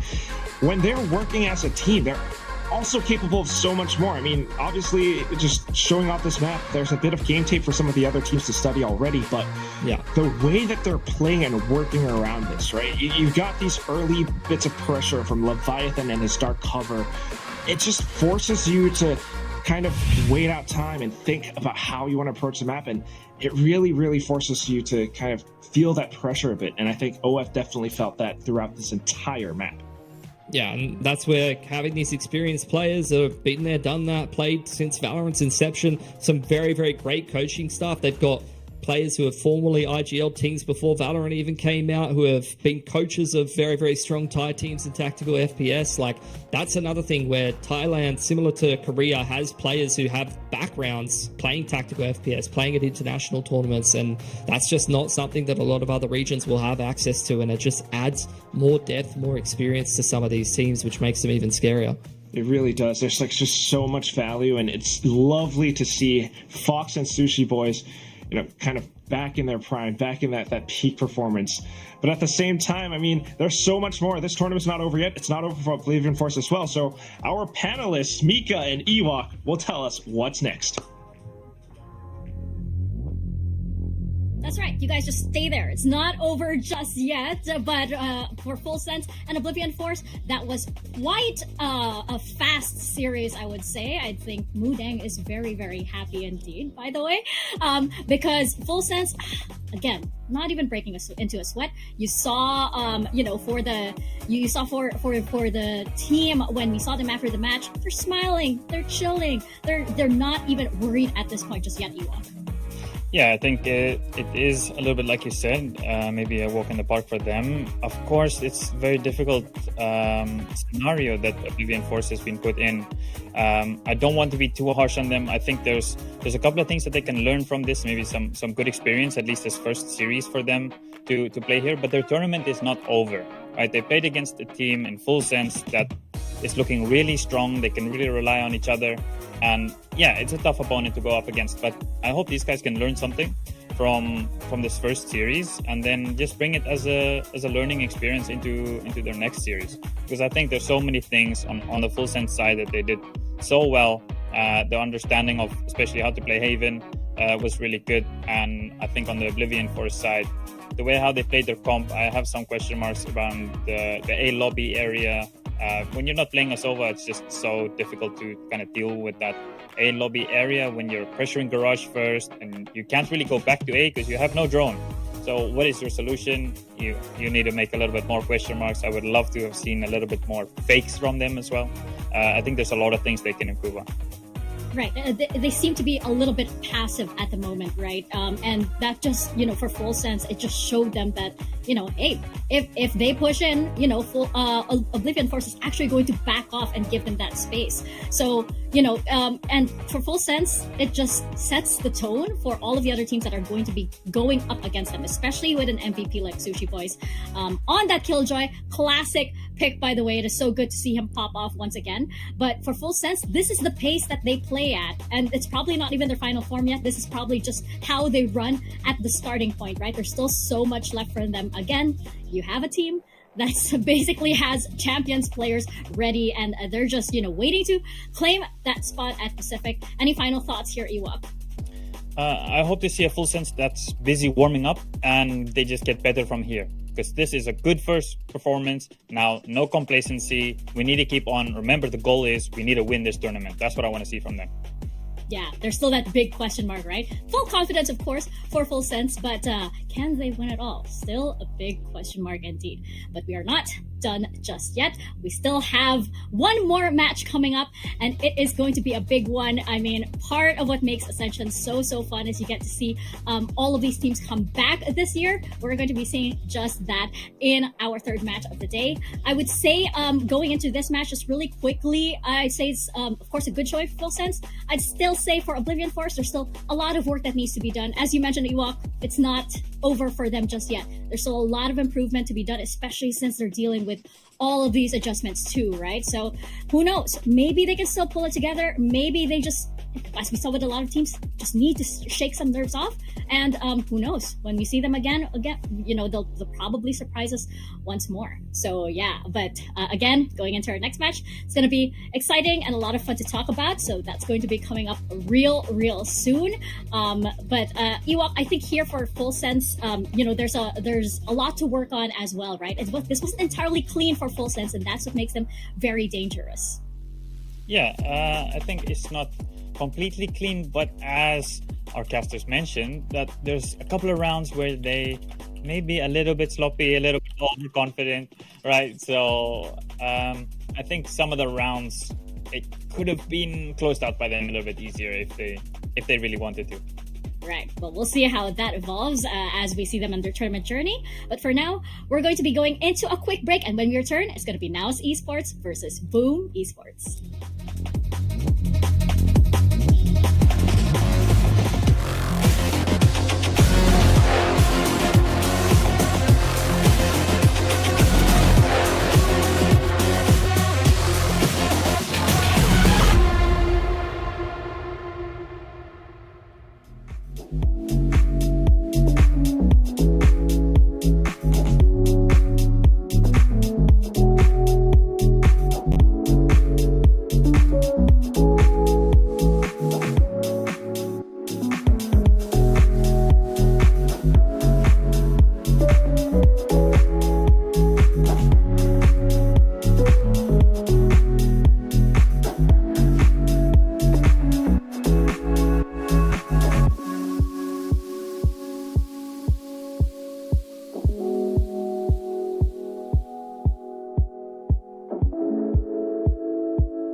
everyone strive to reach the peak.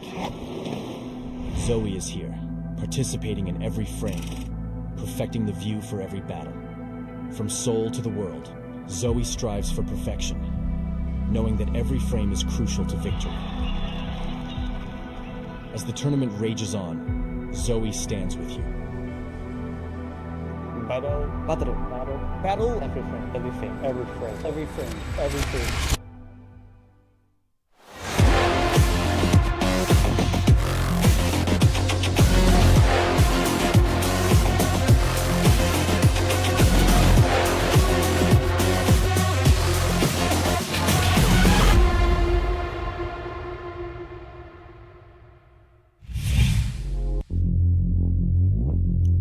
Welcome back to VCT Ascension Jakarta, and this is the match that everybody's been waiting for. Boom Esports versus NAOS Esports, an Ascension rematch. And Ewok, this is the only time that it's possible because these are the only two returning teams that we have here at Ascension 2024.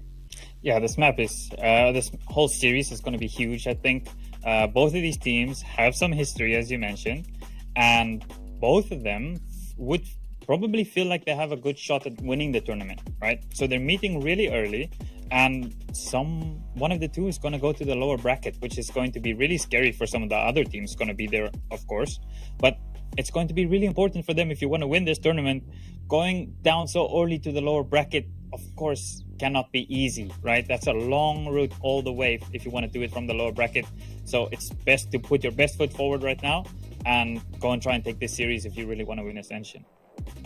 That is absolutely right. And this is a matchup that could easily be our grand finals, actually. Imagine that, on stage in Jakarta, especially with Boom Esports having that home crowd buff, right? And the last time these teams matched up here on Ascension, it was pretty spicy. I mean, you had Gary of Boom hyping up the crowd and being the loudest voice there for his team, right? But now he doesn't have to be that because you have the home crowd. You have all of Jakarta cheering for Boom Esports. So how important of a role do you think that's going to play? I mean, especially since, we have seen so many teams really work out the crowd this year. Yeah, the Boom's been great with the LAN atmosphere. Playing the finals of their challengers, they look great when they can get to play on stage with the fans behind them and everything. So I do think that's a big advantage for them. And it's going to be maybe a challenge for whoever plays against them later on in the tournament. If you have that crowd really loud in your ear, it maybe picks up in your teammates' microphones a little bit. Like, that is something you need to get used to. That is how esports works. It's always going to be loud. There's going to be some things that makes you a little bit uncomfortable, and you need to get used to it, right? If you want to beat Boom, then you're gonna have to get used to taking a little bit of the heat from the fans, probably. That's right, and it's funny you bring that up because I feel like Boom, they're one of those teams that are actually quite used to that. I mean, you saw the finals of Indonesia, and just how massive a crowd there was and how loud it was too, right? I feel like you have so many players as well in Boom Esports that just really come online when they are offline, right?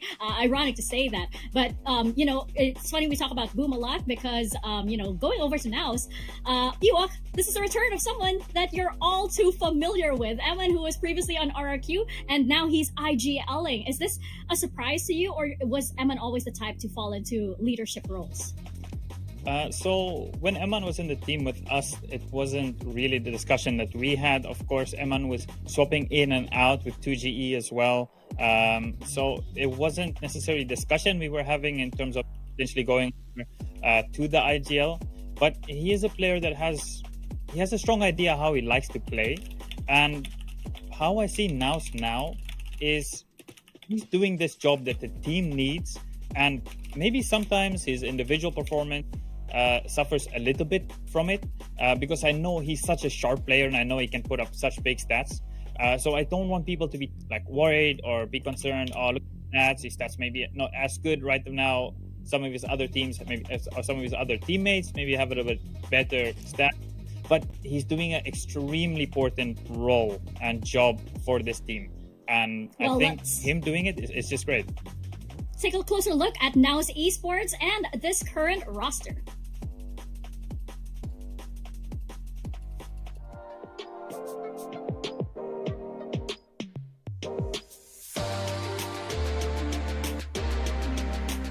Hello, my name is Federico and my in-game name is Papi Chula.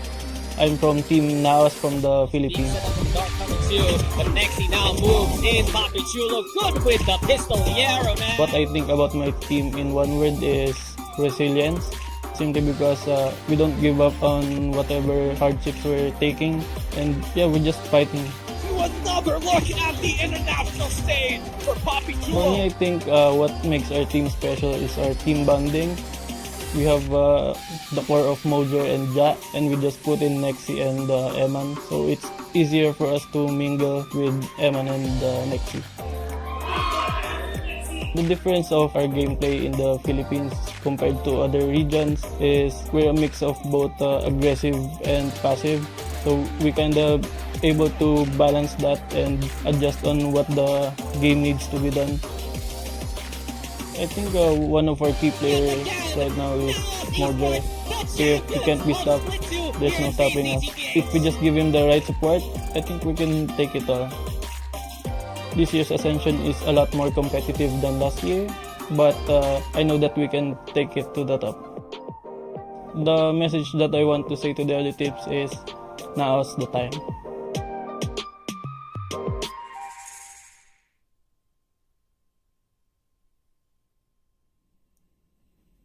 Well, now we know who the culprit is. It was Eman because he had that can of spray paint in his hand. So now we know who's responsible for the graffiti. But it's fitting that, you know, we put focus into him because he was basically, like, as you mentioned, Ewok, he was basically a large part of like this kind of like new NAOS, this 2024 version of NAOS that we're seeing, especially since he's at the helm, right? And now it's a true test also for him because I know he's very, very driven to be able to get back to Tier 1, be able to continue his journey as well, and finally show everybody what he's made of. Finally, his time in the spotlight. Yeah, I think this team overall has a lot of good players, a lot of stars on the team.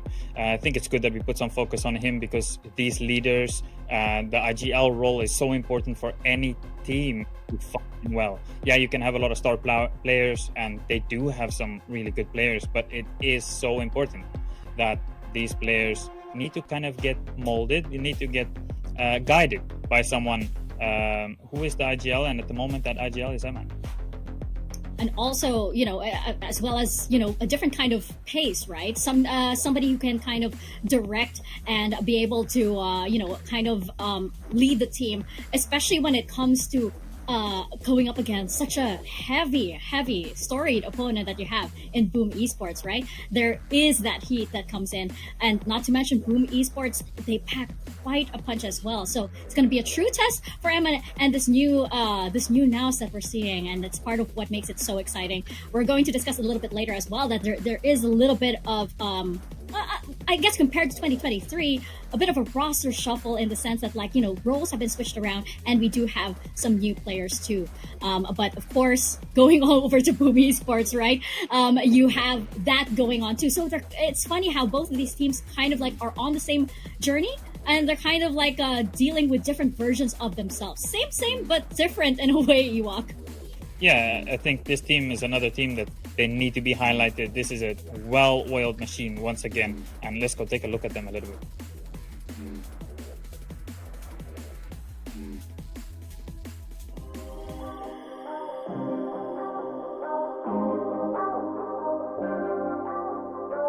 Hi, my name is Shah. My gen is SView. I'm from Boom Esports, and we are the representative from Indonesia.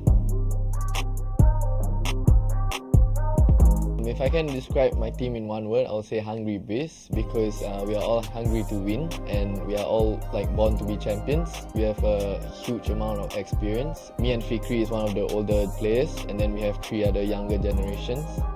Like Rizky sama Fikri kan, like they all like they managed to play in the bigger stage before. So the thing is, like, I feel like we share a huge amount of experience, and in each individual of us we can basically frag and clutch anytime we want.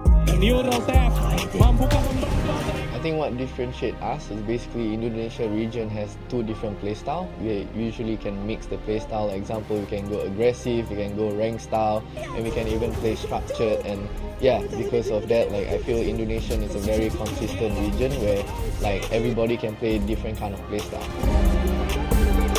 You guys have to worry about our team because we've been practicing very hard since almost every single day, and we've been preparing for this day. It means a lot for every team out there, especially for us as well. And I don't think so Boom wants to make another like top 3 again in the last year of Ascension. So there's a lot of meaning towards us, and especially for me and Fikri, because we are not young anymore. We're gonna play with a lot of emotional and feelings, and yeah, we're gonna take every round seriously.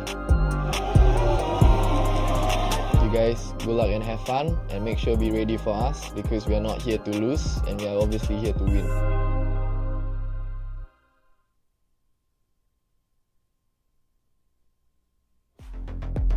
We are not here to lose, and I feel like that means even more for Boom Esports, who are the hometown heroes coming into this tournament, right? As we mentioned, there are a lot of changes on both sides, and it's fitting that Zesbu was one of those featured in that short video that we saw, right? Because he is personally one of my players to watch out for, because the way this guy plays is insane, and he definitely brings a lot of firepower to an already explosive team here, Ewok. Yeah, I think he's been great. He took a little bit of a while to adjust to this new team, I feel like. But once he's found his footing, I think he's been instrumental to this team and their success. And this guy on screen, also an ex-player of mine, I'm extremely biased, a good friend of mine. I think Shiro's development and his improvement throughout this whole year has been amazing. I think he's a player that you need to keep your eye on. A lot of times, some of the things you maybe miss what he does, but he's just so fast on the trade. His util's good, and now, of course, he's IGLing this team as well. You mentioned, right, that both he and Eman aren't natural IGLs. Like, they wouldn't be the first person that comes into your head when you think of that role, but they are definitely delivering. I mean, look at what they were able to do in such a short period of time. They were able to not only transform themselves, but their team as well, right? You mentioned that Shiro was probably for you the most improved player so far here from Challengers going into Ascension, right? Yeah, I've been so impressed. I'm really happy and proud of both of them, really. They've gone through quite a lot of transition, there's been changes, and they've come out on the other side as this leader figure in the team now, and really asserting their dominance on the team and kind of really helping their team reach these levels, which is just absolutely amazing to see. Looking at our map, Vito, going into Sunset first, and then Lotus, and then potentially we have Ascent. So it's not exactly like it was last time. We did get Ascent last time, but we also had Pearl and Vine, which isn't happening right now. Sunset and Lotus, what are you thinking here, Ewok? Because I feel like this is going to be a close series regardless of map picks. Yeah, I tend to agree. I think these maps definitely could go really close. Of course, we've been hyping up this matchup. We're all really excited to see these teams go toe-to-toe against each other, and I think these are some good maps to see. I think the Sunset could be extremely competitive. I'm not too surprised by the picks here, and of course we see no Abyss, so no surprise there either. I kind of would have wanted to see this. I don't know. I've just been in general enjoying Abyss plays so far. This is for very obvious, very folly reasons in that sense. But yeah, so we are, we're seeing maps that challenge the teams in different ways, right? I have a feeling of course Sunset, we are getting that Neon from NAOS, and this was a big discussion, right? The duelist matchup here where you have Famous and you have now Mojer instead of Ja in the role, as we saw from NAOS last time. How important do you think this Neon pick is going to be on the side of NAOS, Ewok? I think as we saw a lot of Neon impact already, right? I think there will be no difference. He's really good on the Neon, and for Ja, I think the transition to, for now at least, full-time Sentinel has fit his playstyle really well as well. And his aim is just too sharp, and I think he might cause some problems for Boom. I won't be too surprised if we see that, but most importantly, I'm so interested, as we mentioned, how these two IGL minds are going to go at each other, because both of them kind of learning on the job, have had good success so far, but this is a big challenge for both of them. Yeah, it's kind of full circle for these two, right? Because we have them at the very, very start of their journey. We saw them adjust and need to be able to perform individually as well as needing to lift up their team. And now they get to bring their team all the way here to Ascension. And it's so fitting that they get this opening matchup because, we get that rematch, we get that spicy rematch, and we get, of course, a little bit of that good old Philippines versus Indonesian rivalry that we see so often. So I believe we do have predictions underway for this series. So you are close in a way to both teams, I would say, Ewok. So what do you think? How is the series going to go? Because I feel like this is the series. We had a couple earlier that was like, clearly this is like SPG. Clearly this is like full sets. This one, however, this is a little difficult. Yeah, I think this one could come down to a coin toss. Really, I think it's going to come down to who's done their prep the best during this off time leading up to this Ascension match for them. It's going to be so important that both of these teams, we talked about starting fast and not having that first match jitters, but it might be there. This is a big match against a good opponent. So are we going to see one of the teams start a little bit slower? I won't be too surprised if we do see something like the SPG and Revenant where one team takes an early lead, but I think it should even out as the series goes all the way. I think this could be a 2-1, and I'll go for Boom. Oh, you'll go for Boom. Well, I knew this was happening. Obviously, I have to go with I had to bring that out for this one.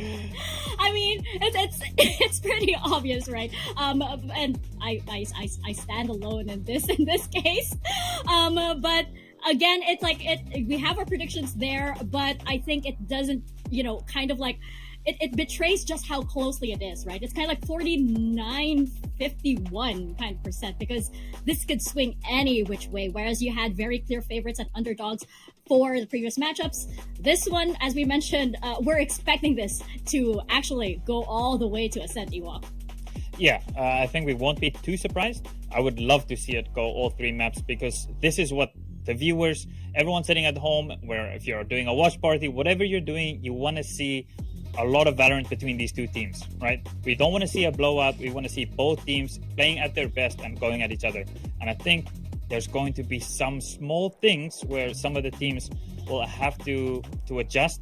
I think Boom do come in really strong, and it being an Indo, of course, as we mentioned, it's a big factor, right? But NAOS, of course, on a win streak as well. They've been really solid in stage 2. Someone, as we mentioned before, is getting a loss today.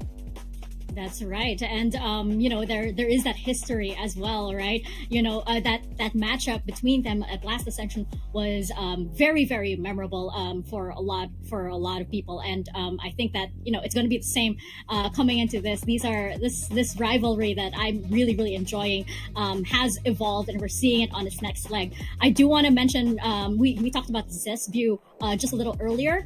Just imagine the head-to-head that he has with, someone on the other side, Papi Chulo. Both of these players have insane clutch rates. They have insane clutch potential, and those are just some of the head-to-heads that we can look out for and we can look forward to in this match, because you have players who can easily just carry every single round at any one time. Yeah, I think with the teams being so evenly matched, it might come down to players like you just mentioned, to the Papi Chulos. It might come down to Zesbu, maybe Shiro, he likes to clutch himself. Eman sometimes as well, he likes it. So I think it might come down to who can edge those really close rounds towards the end. Because as we both said, we don't think it's going to be one-sided, right? So these clutch scenarios are going to be so important. It's going to be about who's winning pistols. That's always huge if you're playing this MR12, right? So it's so difficult to come back if you're not winning pistols. So we're going to have to see clutches and pistol wins if you want to win this series. All that momentum as well, right? Who gets that early momentum? Who gets to snowball earlier?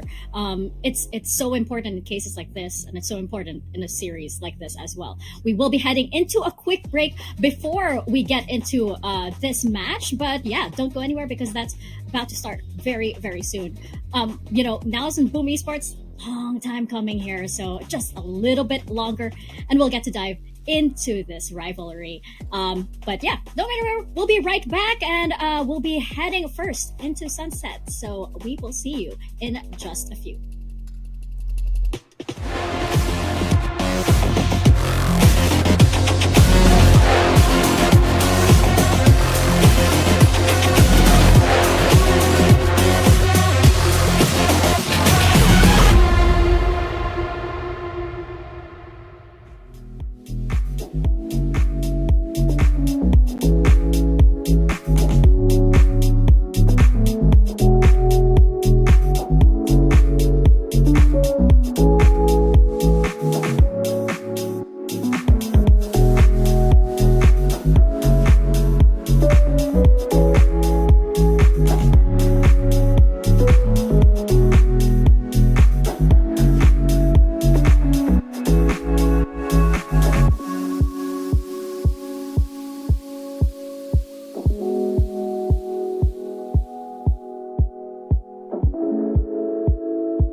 Welcome back. You are watching VCT Ascension, and we are about to get into our final series of the day. It's going to be Boom Esports versus NAOS Esports. Myself, Mika Fabs, and Ewok on the desk with me. And we've been saying how Ewok is possibly looking at these players individually as well for maybe some personal reasons. Perhaps, because we did see, for example, Eman, who is now playing, who was formerly with Ewok too. But right now, we are about to head into Sunset. What are we expecting from this map, Ewok? Especially since we were mentioning earlier how all of these maps are going to be really, really close. Yeah, I think Sunset's going to be interesting because if I do have it correct, I think both teams did lose their last Sunset game that they played. Boom lost to Alter Ego, and NAOS lost to Zol on Sunset. So it's going to be interesting to see if there's changes that they've made, and them picking it. I'm sure they're feeling really confident on it, and maybe thinking Boom's not ready for it. Ooh, that's gonna be really interesting, especially since we were hyping up the Neo as well. So we're gonna dive straight into it. We're gonna head into Sunset and toss it on over to your casters, Pilsky and Quack. Come on back. Hey, and we are back. Awesome. Okay, it's going to be a really exciting one. And there's one more reason for that. I mean, yes, it is kind of that top seed spot into playoffs. And that might have been one of the reasons why Boom had to face tough opponents. And the same story could repeat right now in this group stage because it's a double elimination bracket. A lot is at stake. A lot of impact could be had from this one match, Pilsky. And I mean, it all comes down to this, that we start off on Sunset with these agent compositions. Yeah, I mean, it's going to be an interesting matchup for sure. These two teams, the only two returning teams, the only two team cores that have actually played at Ascension. The rest of the regions are all new players to Ascension, although some of the players on those teams might have been to Ascensions in various regions before. Even in our last matchup, I believe Yuta played in Chinese Ascension last year, if I remember correctly. These are the most tenured players. These are some of the favorites for sure. Obviously, Full Sense missing out last year, getting upset, and we've talked already a little bit about some of those interregional kind of matchups, but also domestically in the regions, very, very strong matchups.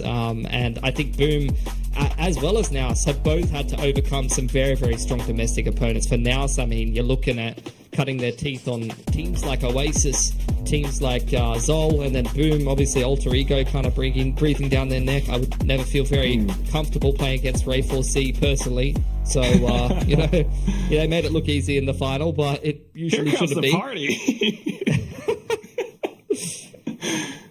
You're ready for anything if you played Ray 4C. I'll just put it that way. Yeah, that's basically what you're going to hear, I guess, or judges and shotguns. But that's basically it. And at the same time, although it's the same core, they've kind of gone through their own transformations, right? Yes, a lot of it hinges on Coach Ewok's proteges, and right now what we're seeing is the call to be made to peek down mid, and already Famous with a Sheriff takes down 2 players. Yeah, and things will slow down from here. Market doors being closed, smoke to top mid, so NAOS have been allowed that mid control. They've been shut out of A's. SBU still's got the line over there, so full A control for him. Soft crossfire between Shiro and Slasher over towards top middle here. It's a pretty good position to hold. Shiro with the flashpoint as well. Both flashes at the ready just in case, but it's going to be the relay bolt. They're just exchanging jabs at the time moment. Now it's still trying to push their way through to at least isolate a single player, but I don't know if she was the right one to pick. Yes, it's a bit of a longer ride to head towards NC Slasher, but this fault line could very well connect onto both players. Moser, the duelist, the Neon, he's going to try to sneak his way through, but immediately contacted by Berserks on the other side. That's going to be the Cypher picking up 2 kills, 2 headshots with a classic. The spike dropped. 30 seconds yeah, perfect fault line. Wingman gets picked up as well. Spike right in the hands of all of the boys on Boom Esports right now, and a big crossfire behind a dark cover is very difficult, even for someone as clutch as Papi Chulo. Yeah, it's just way too much on the other side of this thing. 10 seconds as well, so he's got no choice. Just swings. And Zespi domes him in the skull with the Sheriff, too. Like, that's precise accuracy. Boom picks up the pistol. I mean, it's pretty amazing how this all happens, and it's the calling, I think, and also just how the players are able to play out that really strikes me, and that's something that I want to keep my eye on. Yeah, I mean, this reminds me of playing Famous in VCT APAC. Dude was just one-tapping everyone. Already in this matchup, he started out one-tapping everyone, right? From the pistol round, just fighting top mid with a Sheriff on raise. So if that's something that you can look forward to, if in NAOS, that's going to be a scary prospect for sure. Definitely can be a bit of an X-factor player, a little bit up and down in terms of performance at times. But if he's on, he's very, very scary to play against. Yes, very, very capable player for sure. I mean, a lot of them, I think, are very capable of fragging out. And sometimes what we're seeing, especially for Famous, is the fact that he's able to go on the offensive that way, given the team that he has as well. I mean, you've got Shiro, who used to play, other roles, maybe a bit of a duelist or so, maybe controller sometimes. but he only recently started IGLing, and that's the main thing for him. I mean, having that confidence, struggling a little bit initially, but then now having that decision making, being a lot more assertive, decisive with what he wants to do on the map, especially having that win against Alter Ego, is such a huge boost to their confidence into how they want to play. And now coming into Ascension 2024, I mean, they want to ascend to greatness. They want to climb this mountain and to perform in front of their home crowd. And because they're doing this, sticking with the same roles as well, I feel like they might just feel quite comfortable with what they want to do. I mean, Famous was playing Ascension last year as well, also on the Duelist, and he is just always consistently performing. Yeah, I mean, going to be interesting to see how it goes in this tournament as well. Both of these teams making it to the top 4 last time in Ascension, so I would say they're the favourites to be making it all the way to the final. And as mentioned on the desk, this could even be a grand final prelude, which, if it is the case, look, it's a far-fetched allegation at this point in the tournament. We're very, very far away from there. We haven't even really seen teams like Riddle, who have been seeded around ahead, things like that. Need to see a couple more teams in the form they're in, but definitely these are some of the favourites for good reason. And obviously in Southeast Asia, Indonesia and Philippines is kind of the gold standard. Thailand right up there with it. So a lot of these players, whether or not they even ascend, and one of these organizations that's been investing in their respective regions for such a long time does make it through to Pacific. I mean, plenty of people got their eyes on a lot of these players, including a man sitting on the desk, I'm sure, so could be a little bit of a tryout for him. But look, I think if it is the case that you're going to see these teams make the run through the grand final, a game like this is an interesting prospect. And as Ewok mentioned, the Sunset Peak is definitely that as well, because you're talking about prep coming into a tournament. You're talking about a map that both of these teams have lost recently against their biggest competition in their regions. But also you're talking about thinking of a game that has less stakes. You're not eliminated from the tournament. You're not playing for Ascension. It's the first round. It's weird in terms of seeding that two teams this strong would be stacked up against each other already. But you kind of think in the back of your mind, if these teams make it really deep in the tournament, we end up in an Ascension kind of situation. We end up in a elimination kind of format. This series is going to be something that has impact, because they'll be thinking, oh, well, they played this way on Sunset, or, man, their Sunset was very strong. And those are things that will definitely play into factor later on. Yeah, that's one of those things that you got to think about. I mean, it really does feel that they're kind of just like fated to cross swords at tournaments, between these two teams. Although realistically, they've only faced each other once at Ascension 2023 last year. Yeah. But who knows what goes on in Screams? And the fact that they have to kind of eliminate one of the other is what we just have. And already kicking things off in high gear. You got that shock dart, eliminate the trip, and now slowly sneaking through. Famous, though, with the Bulldog, able to fire off 3-round burst. But here comes Nexi with the classic, tries to fire off, doesn't quite connect. A third kill now for Famous. His teammate here to back him up. That's one more player down. The last one, they already know where Papi Chulo is. I mean, what more can you do? It's a classic. He swings, gets the one shot onto NC Session, dinks Zespiu, but unfortunately, it's the Vandal that bites him in the back, so boom, 2-0. He's already looking very sharp. I don't know what happened to Berserks there. He was sitting on his cam in market and got classicked in the side of the head, I think. I don't think he was really ready for those timings. Regardless, though, a little bit of damage done by NAOS there. Very nice stuff on the classics. Taking a couple guns away, breaking some armor. That's what you want to be seeing from them. As for Boom, into this first gun round, couple of rifles and some sheriffs on offer. So, keen to see what they come up with. And now it's a little bit of a weaponry advantage early on here. So, starting things off already. I mean, this is NAOS' map pick. Surely they're able to come back and turn things around. I mean, both teams definitely going for comfort map picks for each of themselves. But on the other hand, I mean, I think one really big point is the fact that Famous picking up that triple kill from the previous round. He's now 2 points away from his showstopper, and that could have huge impact against NAOS. B-main control taken by NAOS. They work their way back through middle off the back of the camp. Papi Chulo still with eyes outside of the A site. Berserks has not placed a single trip this whole round. He's just been sitting, keeping the trips in the back pocket. Not sure the purpose of that, but at least for the time being. NAOS, they've taken B main, denied info over there. They've taken mid control. Now they're working their way towards A, retaking it with a drone. Really doing their due diligence work in the map right now. Okay. Kind of evading utility now is really digging deep. Trying to find as much as they can. A bit of fake pressure with that drone perhaps, and now and then breaking through in towards market. The dark cover, a bit more pressure, and then the trips come in recalled. It's a little bit back and forth, but at the same time you got Shaw on the other side of B main now firing off through the dark cover, the Dizzy. It's all been eliminated. Boom are dug in and they are stuck, pinned down perhaps. Going off with the shots though, they've all lined up. Berserks, 2 sheriff shots, and that's all it takes. Now, what just happened? It was a flawless round. I mean, NAOS did their due diligence in that round. They set everything up. They took B main. They took the whole map, you know, and then they worked their way into a B split. And boom, just from the backside of site, spawn side in towards Pillar, they made that retake look way too easy. They didn't even have trips down on Berserks. He put them down later on in the round. One of them over on stairs side, you can see had massive impact. But insane shots on the Sheriff there from Berserks. That is huge impact, winning the bonus there for Boom. And NAOS is kind of left reeling now. Especially with that last minute trip. I mean, I think he could be just trying to hide it from Nexi, who probably wants to use those shock darts to take them out. But yeah, sometimes he puts them back out and just to try to mentally condition his opponents into trying to go for those shock dart lineups. So that might be the first one outside of B main. At the same time now, onto us the Sheriffs, slowly making their way up mid.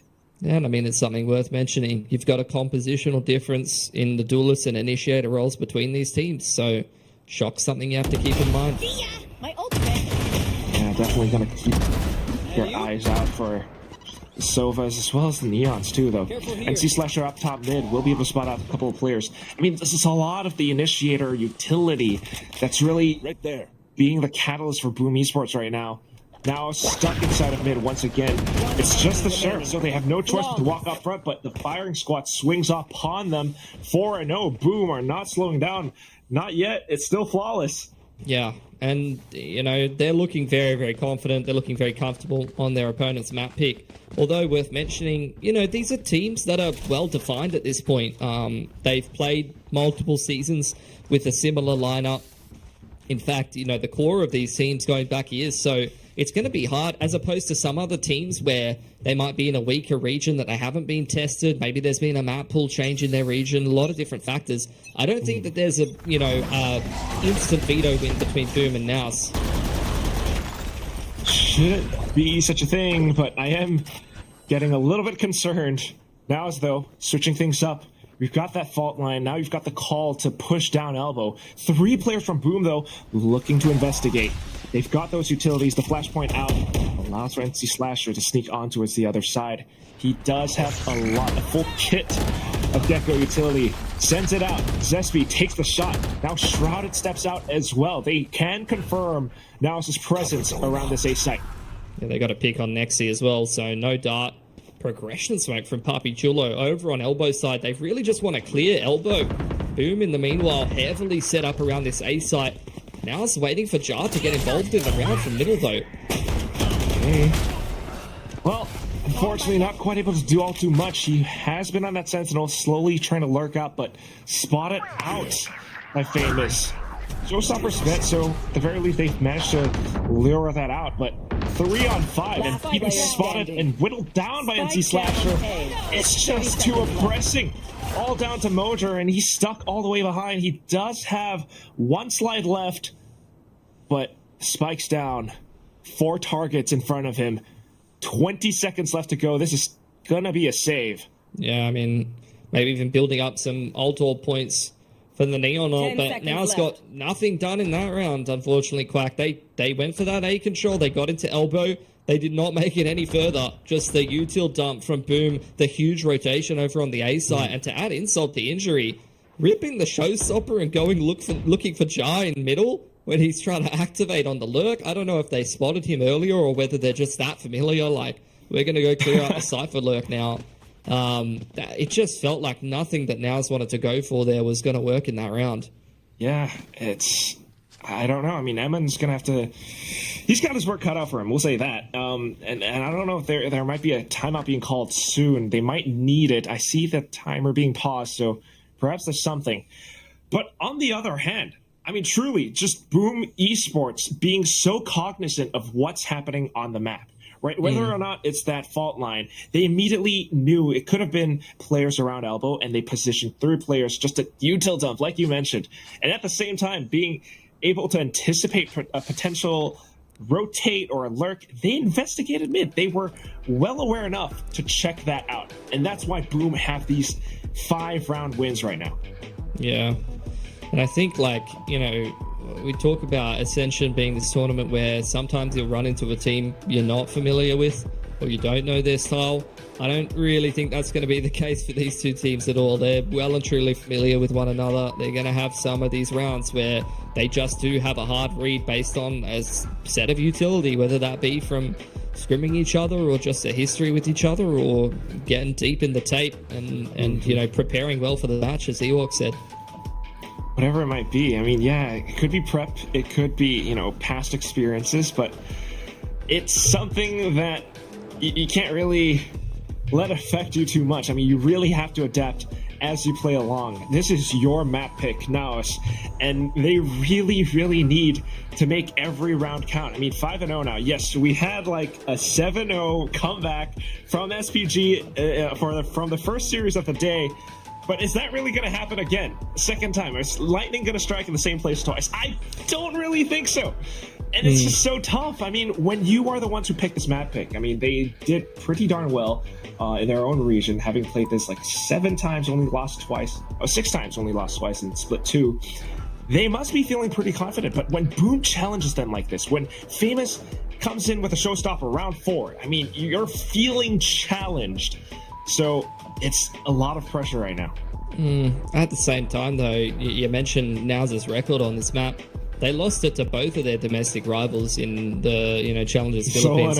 They lost it to Zol. They lost it to Oasis, which are honestly, as far as I'm concerned, and was looking at the Oasis lineup on paper, as well as the fact that Zol has won Split 1 over them, like, this is what I was talking about, especially with strong regions like Philippines or Indonesia or you know, Thailand, for example.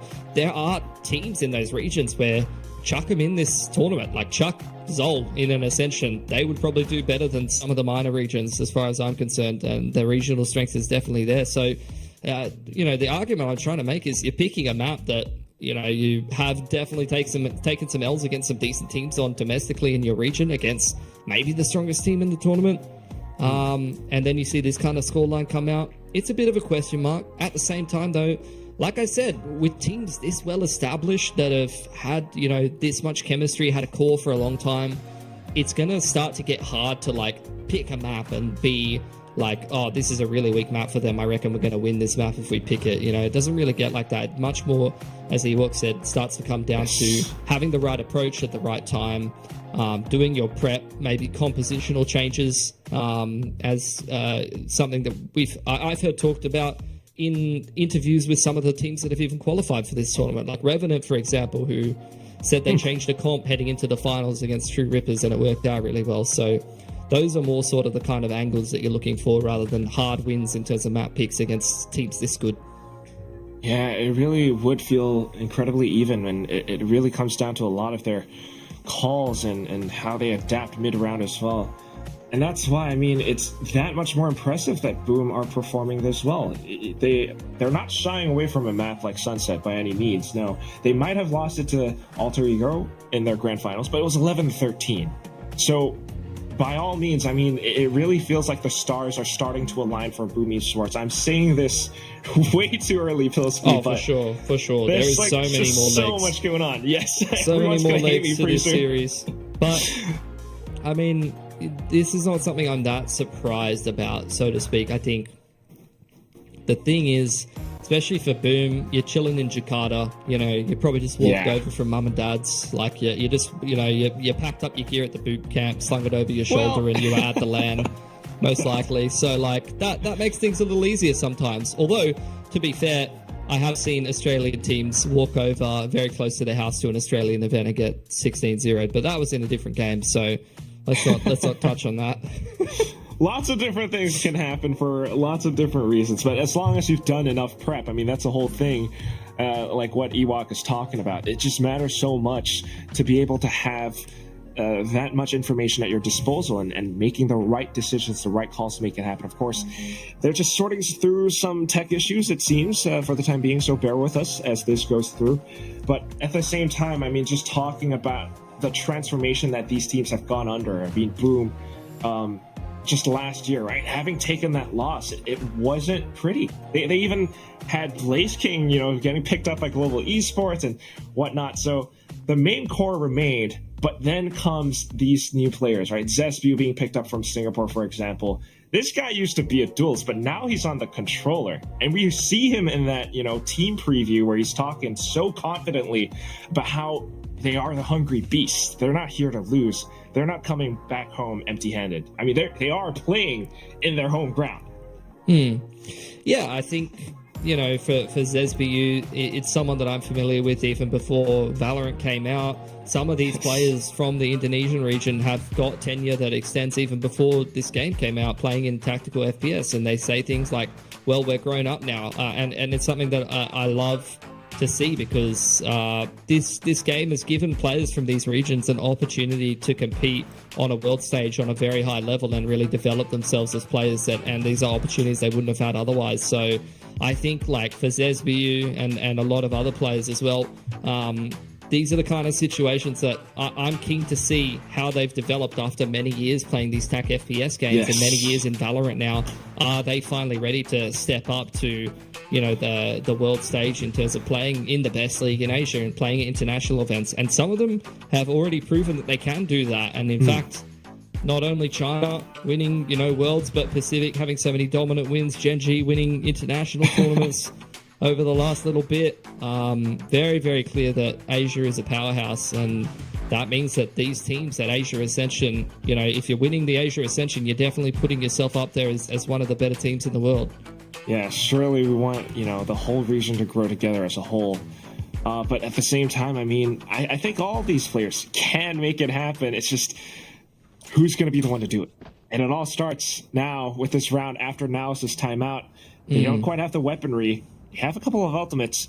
But at the same time, I mean, it's this outlaw from Famous right now. You can always draw comparisons between the duels, but, the comparisons between Papi Chulo and Zesbu is something that we could be looking at as well in these rounds now. Just locking out, spots the drone, blast packs away. Yeah, just disengaging completely. Happy to play retake. Berserk's playing behind his util, but Famous still picking them on the crosshair quack. It's going to be the aftershock just to clear out the corners as well, but Berserk does not shy away from the fight. Emin will take him down, though. Talk about a fragging IGL. Comes in with the spike plant pretty soon. But at the same time, a lot of pressure coming in from Market, so waiting out for those dark covers comes through. And now Mojo just trying to watch the angles in case anybody tries to pull a sneaky play. Sneaky play comes in from behind. What is that flick? Too snappy, too quick. Zesbu from behind. Paranoia connects onto Papi Chulo, and he's trying to stay alive, trying to stay tucked away. But hit by the fault line, he still hits so accurately off the anti-slasher. It's not quite enough, though. Shiro just swings that back from behind. The numbers are too overwhelming. Boom, continue forward with their dominance. Yeah, but only barely scraping it together. I mean, that was the heart buy coming through from NAOS. Papi Chulo almost, again, winning one of these clutch rounds that he's known for and bringing impact in the server. And I think NAOS, I'm hoping that a round like that on the half buy is going to start to give them a little bit more confidence. It's a quick 5-0 start for Boom, but let's be honest, we've had a long tech pause. We've settled down a little bit. We're not letting, hopefully, the momentum run away from us. And I want to see now that they're on the guns, start to make a bit of resurgence, especially with these big impact ults ready to go. Standing ahead. You come in with a bit of a set play. You don't have to respect Boom too much. They've got the guns. They've got the ultimates. Surely we start to see something happen soon. B main control taken early on. Cam and Trips not dealt with. Here's the second wave. Now smoking off top middle, looking to take some mid control. And these are the kind of patterns that Boom are going to be aware of. They've already seen this from NAOS in this game. NAOS working that mid control. They've still left Papi Chulo behind the A main one way. What will NAOS do in the mid round now? Perhaps it's just baiting out the Dark Cover from Zesbu. He just put one up towards A again. But then, as they head on in towards mid or market, just spot it out immediately. That's not something we want to have happening. Berserk's marking these angles, famous as well. Mojo goes down. And once again, you're working against numbers. NC Slasher expends the Thrash even just the check. Tries to send it through. Maybe doesn't quite connect, but they know there's presence towards mid. I was thinking we are going to get an Omen duel between Zesbu and Papi Chulo, but he's been left on that info line, which is going to inform the rotators now. With only 25 seconds of trying to get into this B site. Rotation should be quick. Meanwhile, Berserk's famous, they're still tucked away neatly. Spycam might have been taken out, but pretty soon now you've got positions from Shiro inside of Boba, the fault line at the ready. Now it's trying to set up post plant. They don't want to allow Boom to move forward. Rolling Thunder just to try to push them back. Emin doing a good job. But how long can they really fend them off? Zesbu. Paranoia's out. Could be famous with the blast pack, but NAOS holds down their ground. A lot of frags going their way. Zesbu trying to fight back. Unfortunately, though, it's going to be Nexi picking up his first kill and picking up the first win for NAOS. Good recovery, especially after losing Moja that easily.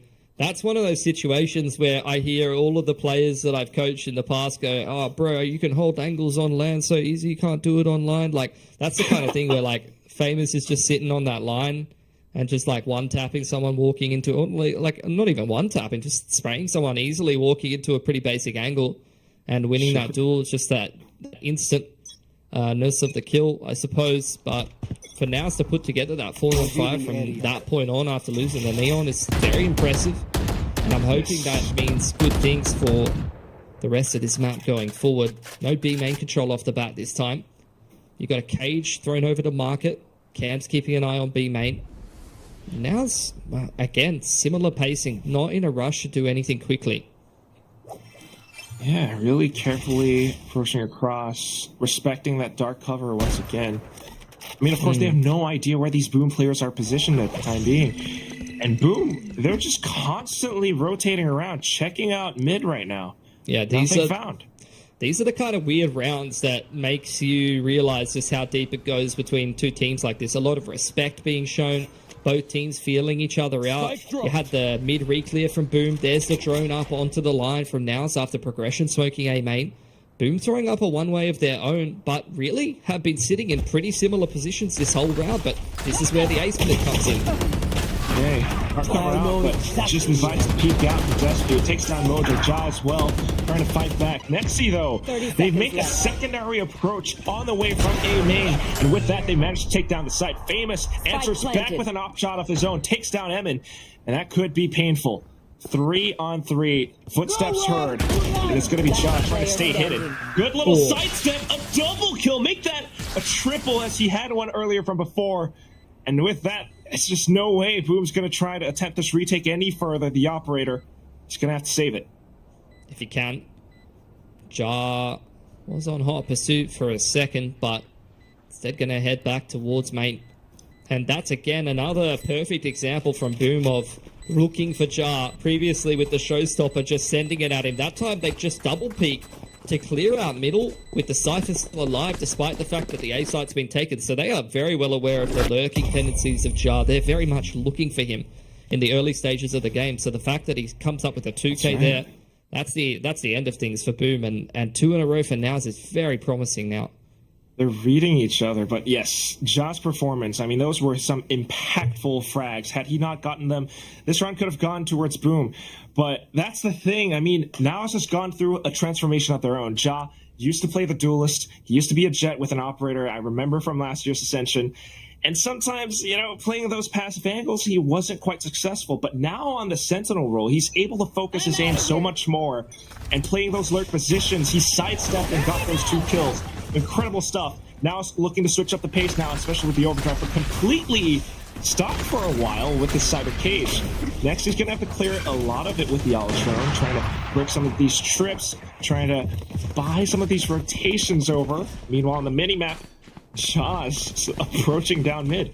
It's a complete disengage. There was 4 players there for Boom, so NAOS not feeling like they want to run through a brick wall. As you mentioned, they've got the Cypher Lurk active, applying pressure on the map. Cage to top mid, denying the info, keeping an eye on the mid walk, and in the meanwhile, NAOS trying to keep the rotations honest.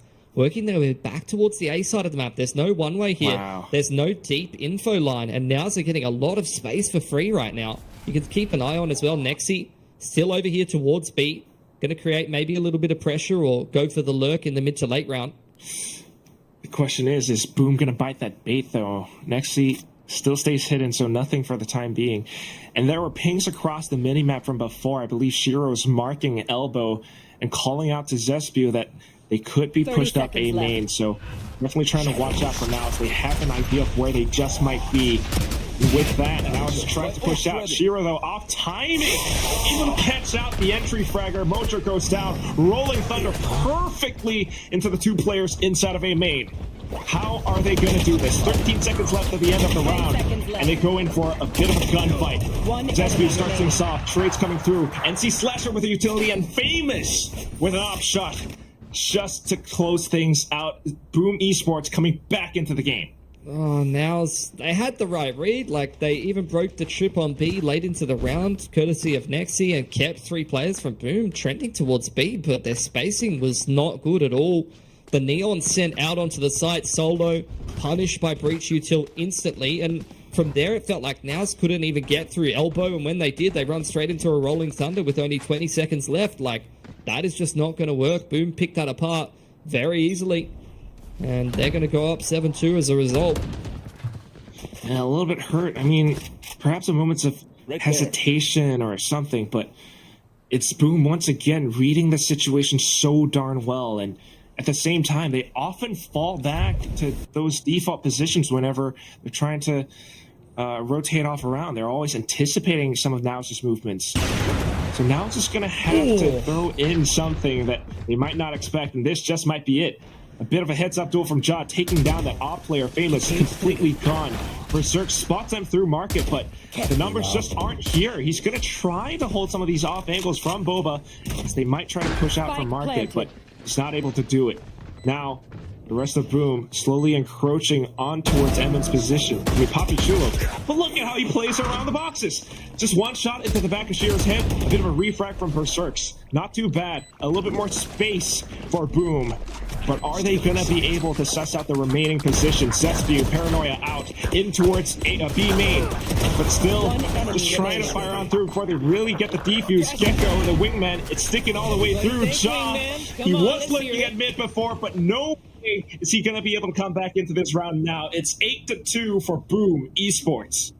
Yeah, some really, really clean couple of rounds there from Boom. You saw it over on that A side with the reactive utility, and then that B retake looking as clean as it was in the early, streak of 5 rounds, despite the fact that Papi Chulo has a really nice off angle, and now's got into that site pretty easily, pretty cleanly, got themselves that very clean after plant. It felt like that was way too easy for Boom on the retake. Like, you see it. You see the spam meta with the progression smoke. There was none of that for NAOS. Yeah, really. Just kind of hurting them in their backs as well, but now trying to switch things up because their backs are against the world. Just a bit of a half line, they're just trying to rush in, and it just all lines up perfectly for Zespio. The Thresh on the other side, and he just managed to burst them down completely with his Vandal. It's 9-2. I can't believe this, Pilski. I don't think he even realized what happened. He had the garden hose out, and he was just spraying away, and all of them line up for him.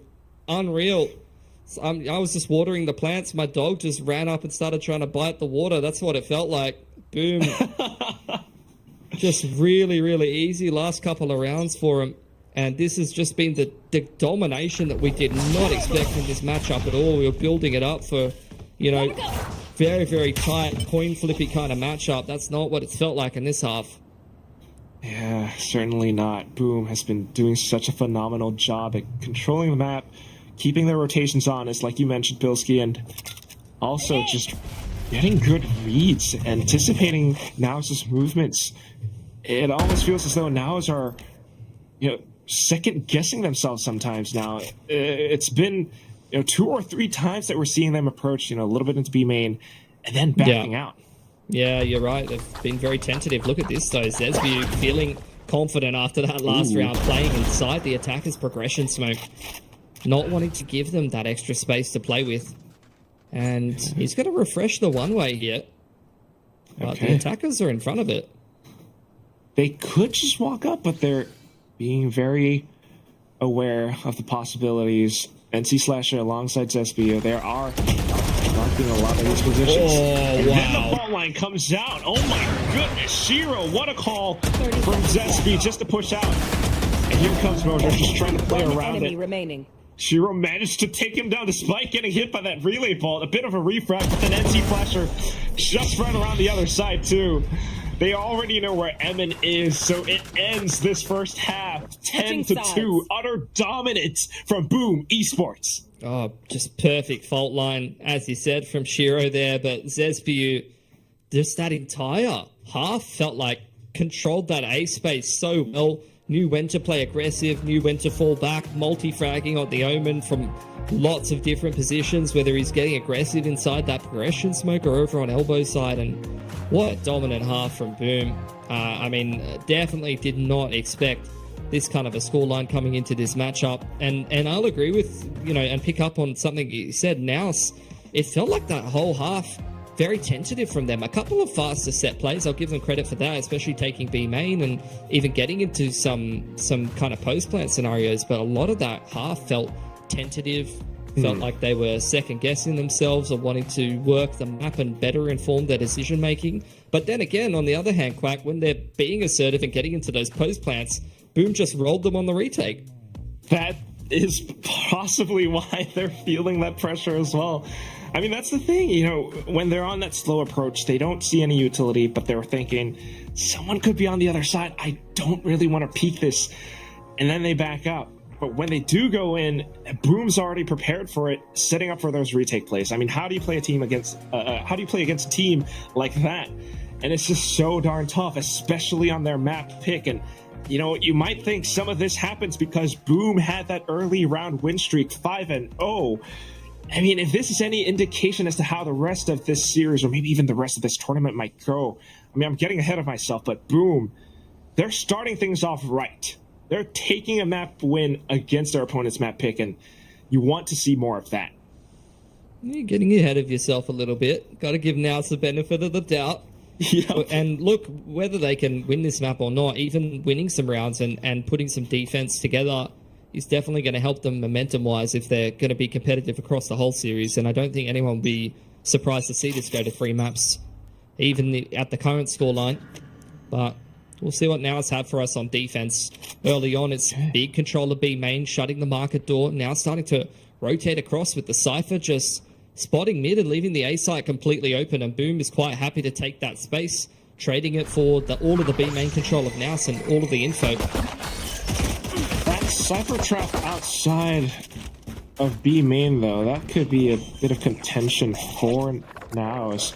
They are trying to route their way through to top instead now, though. So, although there was a little bit of an exchange, Shiro falling to Ja on the site. Now, Boom has the spike planted. They are pushing all the way out. We also still have Berserks on the biggest flank possible. NAOS are in for a bit of a tough time. Those footsteps, they have been heard. Good little peek out from NC Slasher. Aftershock, it's not quite going to connect. He managed to slip through. You also have the off angle from Zestio. It's being held. Flash dodge. Shots not quite connecting. And all of a sudden, it's all up to Berserks. How did this just happen? The 3-man squad trio, they make it happen. Trying to fire off the shot in towards Nexi, but got off of it just in the nick of time. The spike defused for NAOS to come back in the second half. Yeah, just one step at a time for NAOS. Spike plan, maybe. I was going to say, maybe thinking about a bit of investment here for Boom. Not a force spike. Let's not get crazy. Let's not, look at what Full Sense were doing. But you are seeing NC Slasher buying Famous and Outlaw here, so I don't know if that means that's going to be a force buy or they're just going for a hero Outlaw. Either way, I'm very keen to see what he can do with it, and even if he does some significant damage. I mean, we've got 2 sets of light armor players here on NAOS. Where's the Outlaw going? Just walking towards B main. Bit of orb control maybe for NC Slasher if he gets an orb and another plant off the wingman. although he doesn't have one, unfortunately. That could be pretty early towards a thrash, which it seems like they're going for here. Might be a little bit odd, but so far so good.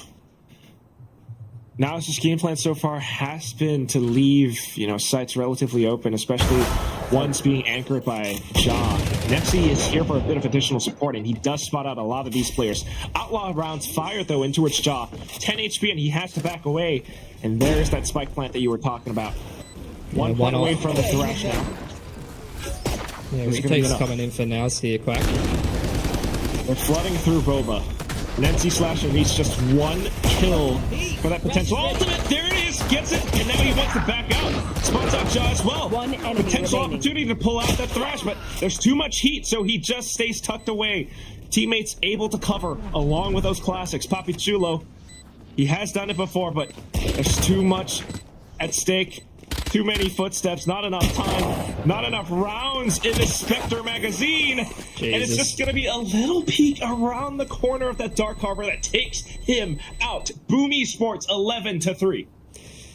Man, that Outlaw purchase, worth its weight in gold, tagging up a bunch of players, making them much more vulnerable to the classics, and, even connecting onto some unarmored players. That investment definitely working out for Boom and Slasher as well.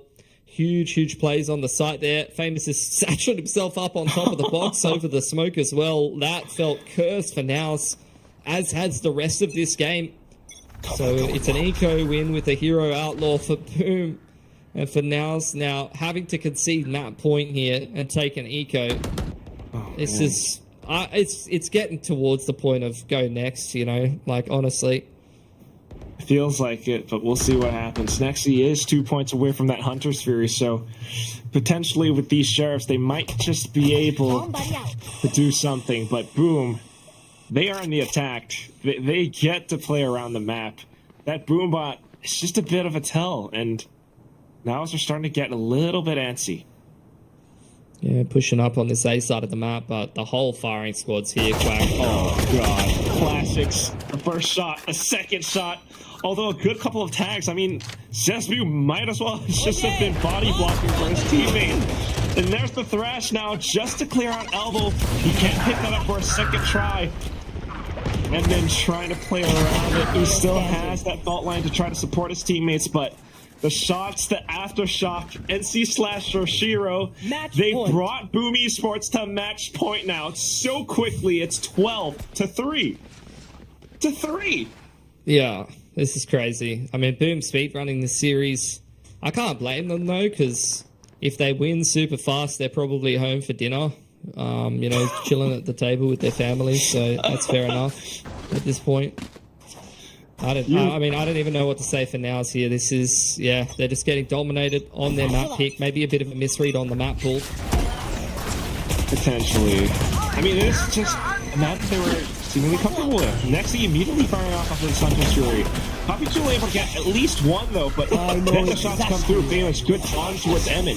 Hunter's Fury on towards the next, and it's just going to be Boom continuing to waterfall to the site. Zesbu hears those footsteps from behind, able to spray down on towards God.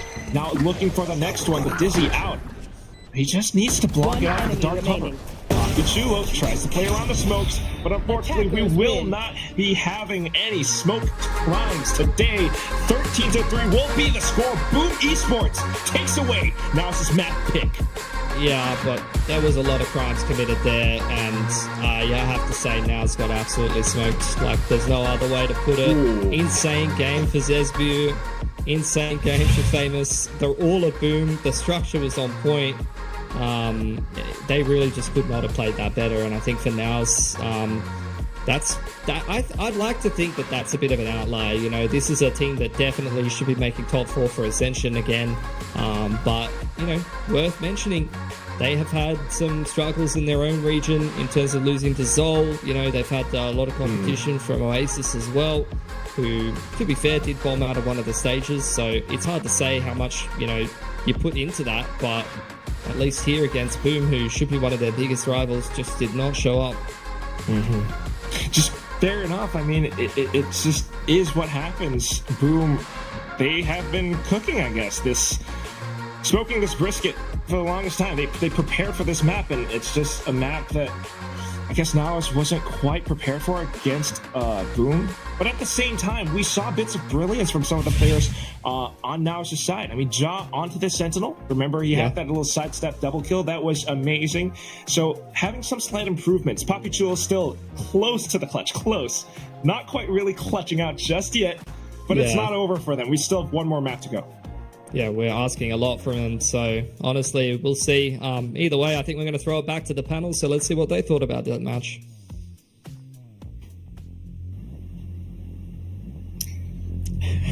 Guys, I think Mika is having a little bit of a breakdown at the moment. Well, I have to say, Ewop, it's it was pretty tough to watch, especially since, you know, we know what both of these teams, like my bias is off now, by the way, we know what both of these teams are capable of, and it suddenly looked like a mashup that was very unfair, almost to say, right? Yeah, I think NAOS got out-aimed a little bit. Unfortunately, I think Boom came out of the gate swinging, absolutely hitting all of their shots. They looked great. I think NAOS, I would like to see them kind of put this map in the back pocket and just say, all right, it happened. We kind of got, as the caster said, they kind of got smoked. They kind of got aimed diff. Mojo wasn't getting those entry kills, even though Boom, I feel like at times there were some things that NAOS could work with. They were giving them some space, but then they end up losing the retake, and it just didn't look smooth for NAOS, unfortunately. Everything that Boom was doing was working out perfectly for them. I think the way how they executed everything, it looked great. You're absolutely right. And I feel like similar to Full Sense earlier, I feel like Boom didn't even need to try too hard, because there were just so many times, like as you mentioned, that they were out aiming NAOS. There were so many times wherein, you know, you could feel that NAOS had the right idea, but they weren't winning their duels, right? They were walking straight into Boom's crosshairs at times. And I kind of want to say, like, be a little defensive and say this isn't exactly normal for NAOS, because you know, going up against these players, you do expect more. But when you have a player like Zesbu over here, who we were hyping him up earlier, and we know that, you know, when he's on this kind of environment, when he's in this kind of environment, he actually transforms. He like goes, you know, Super Saiyan and becomes something else entirely. We saw glimpses of that, just a little bit of that in this matchup. So we're gonna see more for sure as Ascension proceeds. He looks super comfortable. I think for him to put up a performance like this is great for Boom. There's a lot of confidence in him. I think we saw some good parts from Famous as well. Another player I would like to mention is NC Slasher. He's one of players I worked with before as well, and I think he had really good impact. And that chemistry he has with Shiro, I think the two of them with the initiators, it just works out really well for them. Yeah, and you saw just how much, you know, utility they were able to put in. We're gonna see how NAOS is able to come back, if they can, on Lotus right after a very, very quick break. Don't go anywhere. VCT Ascension Pacific will be right back.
Okay, Ewok, it's a new map.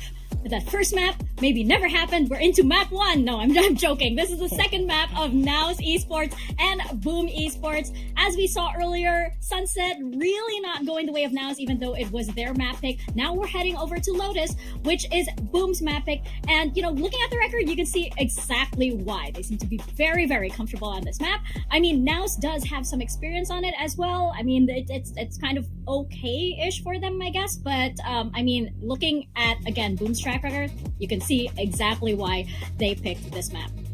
Yeah, no surprise for them going for the Lotus. They've been playing the default comp, the Viper Fate. It's been in the meta for quite a long time, and they've been really consistent with it. So I'm not surprised that they go for this map. As you said, NAOS, they're not awful on this map by no means. There's been some chop and changes for them. They did play the Breach and Fade. I'm curious to see if we might see another change from them. Of course, them losing out recently on that map, but before that there was 2 wins for them. So it's not like they don't play this map at all. I hope to see a little bit more of a competitive map for the next one, because Sunset, I feel like, was pretty much summed up by that Thrifty round where Boom won with the Force by like the hero outlaw, right? Like them contacting behind the outlaw, and the moment they got the spike down on B, I think that was the reaction of a lot of NAOS fans, unfortunately. That kind of summed up the map, unfortunately, for them, right? No, but we're hoping to see more from Mojer. We're hoping to see more from them. Absolutely. I mean, bias aside, when I bring this jersey out, like, my bias is on. But like, bias aside, you know, you're absolutely right. Boom was just so prepared for what NAOS had to offer, and they didn't even actually. I feel like they didn't even need to use that much brain power. They just had to focus on like the duels that were presented to them, and they won every single time. I'm not sure. Maybe again, it's just that, you know, first jitters, especially since Boom are playing within their home crowd, they're within their home turf. They could be more comfortable, more settled in. But yeah, coming from that kind of map, Ewok, like, you know, what would you tell players? You mentioned earlier you hope that they just brush it off. How does a team usually rally back, especially after a map like that can be very tilting? So in Valorant, I feel like it's not that of a rare occurrence where the first map is just a complete blowout. I'll use this as an example. We had this against Genji when we played them, I think, for the 50th time. And we absolutely got destroyed on Breeze. It was our map pick. I think we lost 13-3, 13-2 or something, similar fashion to this. We weren't shooting back. But then we had a really stern talk. I very rarely get a little bit more agitated or in the faces of players.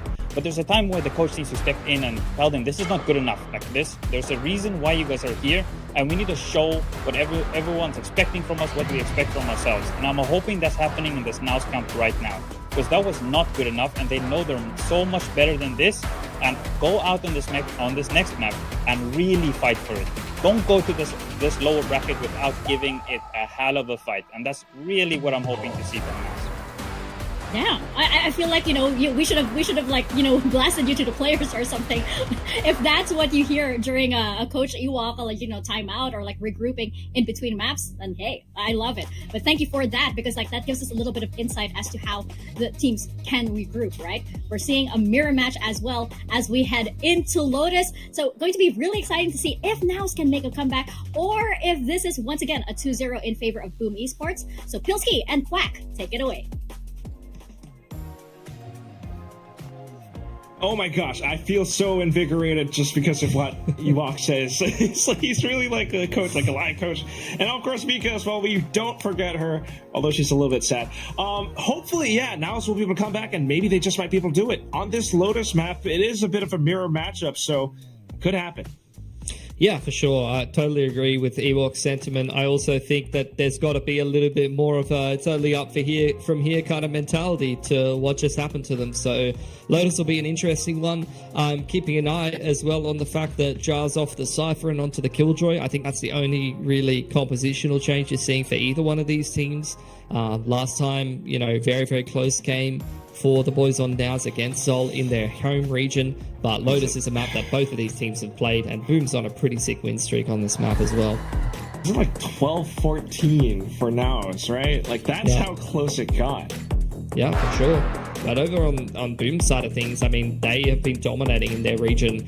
Their closest to them was their two biggest rivals in Arc Team and Alter Ego that have only been able to take 7 rounds on them. And their attack has been super dominant on this map. Like, all of their attack sides have been really, really good. And that's super important picking a map like Lotus, because you're probably starting out attack side. Although a fair few teams don't mind starting attack Lotus. I'll take that back, to be fair. Plenty of teams quite happy to kick things off and get themselves into the game, I suppose. Yeah, we've seen that happen in a lot of other leagues and regions before, but I guess one of the main things is definitely still the fact that NAOS is playing in from the backcourt, having gone in with that loss from the previous map. Now, starting things off, a lot of contact. Famous, again with a pistol double, but here comes Emin firing back as well. A shot in from Papachulo too, so we're even back into 3-3. Yeah, Emin, good stuff, just evening up the numbers, spamming through the smoke there. Smokes exchanged between both sides. Zesbu just trying to limit the info here for NAOS, and Boom are tickling the door, trying to make NAOS a little bit paranoid. Someone could have made it into tree, and in the meanwhile, making their way back in towards A main here, wanting to further explore their options. The turret hasn't really been tested yet, and I'm keen to see what Boom come up with here. NAOS have re-cleared tree, and they're definitely going to get curious about what's going on in A main, but at least for now, they've re-smoked that, so not clearing out main just yet. But it is Papachulo, so he's actually using that smoke to sneak through in towards the link, mid-link. And now he has the off angle towards Boom. But what is this? NC Slasher just comes in with a bit of a drive-by. Edmund tries to come in for the refract, but NC Slasher cuts him up. It's all down to Jaw. Has to rotate over from C. He might be right around the corner, but only has a turret and a classic. 25 HP of shield to his name. Tries to sneak out. Sees some guns on the floor, but has no idea where his view is. Spots him out the top. Prowler hunts him down, but he manages to evade it for the time being. Timmy gets plopped down. But there are 2 players left. Where could they be? Is it a crossfire? Comes in to check. Not quite. Spots up a turret. There are those 2 players. And it's going to be Boom once again picking up the pistol. Yeah, beautiful little high-low to close it out between NC Slasher and Berserks. 100%ing the round exactly like you'd want them to. And Boom continuing on in winning ways on that attacking side pistol. Famous just looking so sharp right now. It's unreal. Even just spamming away through the paranoia, still finding value, and that was ridiculous from NC Slasher as well. 2 very clean taps, and finishing things off with the Sheriff going to be making his way early on towards a pretty quick nightfall. Yeah, really, the shot against Papachulo, that's the one that got me. But you're right. An early nightfall, once again, would mean so much. Similar stories to what we saw from Boom on that previous map of Sunset. There. NAOS has the work cut out for him again. Might be the same composition, but have they done enough prep work to find these anti-strats or reads against Boom? Sharp steps into sight. Boombot just to clear out the back. Those pistols made quick work of. Famous swaps over onto his own classic. Eats a bit of lead from Jaw with a classic of his own, but Zesby continues hunting Shearer with a Sheriff as well. Boom just cleans up, having only lost 2 guns in this round. Yeah, very nicely done. Picking the Guardian back up, courtesy of Shiro taking the Sheriff 1 off that showstopper. So we'll keep an eye if Boom try to go for some early orb control. Not really looking towards that C side of the map, and also whether NAOS is going to run any kind of trap playing around that orb. You can already see the orb being pinged for NAOS. So it's something where you could consider some, Guardians or some spam weapons to deal with that A orb, and heavy setup towards the C orb as well. Find you. Looking to control a lot of these alt orbs. NAOS goes in to investigate a little. They don't quite see too much. A lot of utility towards A from Boom. So some of the rotations come through. You can see already the spam going through onto the orb. Famous is going to take it nonetheless. He really wants to get his hands on that showstopper and use it as a bit of a tool to try to win the bonus if possible. Yeah, he's got it. NAOS backs up. So now they're going to have to be very well aware, very careful of this fact. Otherwise, that full guy could go all the way. There you go, going in with the showstopper here, Quack. He's looking for it. NAOS, though, they've read this and they're just backing up completely. At the same time, though, value found. It's space and spike planted for Boom. It's an open plan for Tree, but Boom are going to play disruptive. They want to play close towards heaven. Spotted by the Prowler from NAOS, though, Quack. So for now, at the very least, they know that someone's right around the corner on the site. Up around drop, up around the rope. It doesn't deter Mojo from dropping down. He slides in, blasts back away. Tries to get the shot, but Famous is a little bit quicker, a little bit sharper. Evan fires back and alongside Nexi. It's going to be a lot more.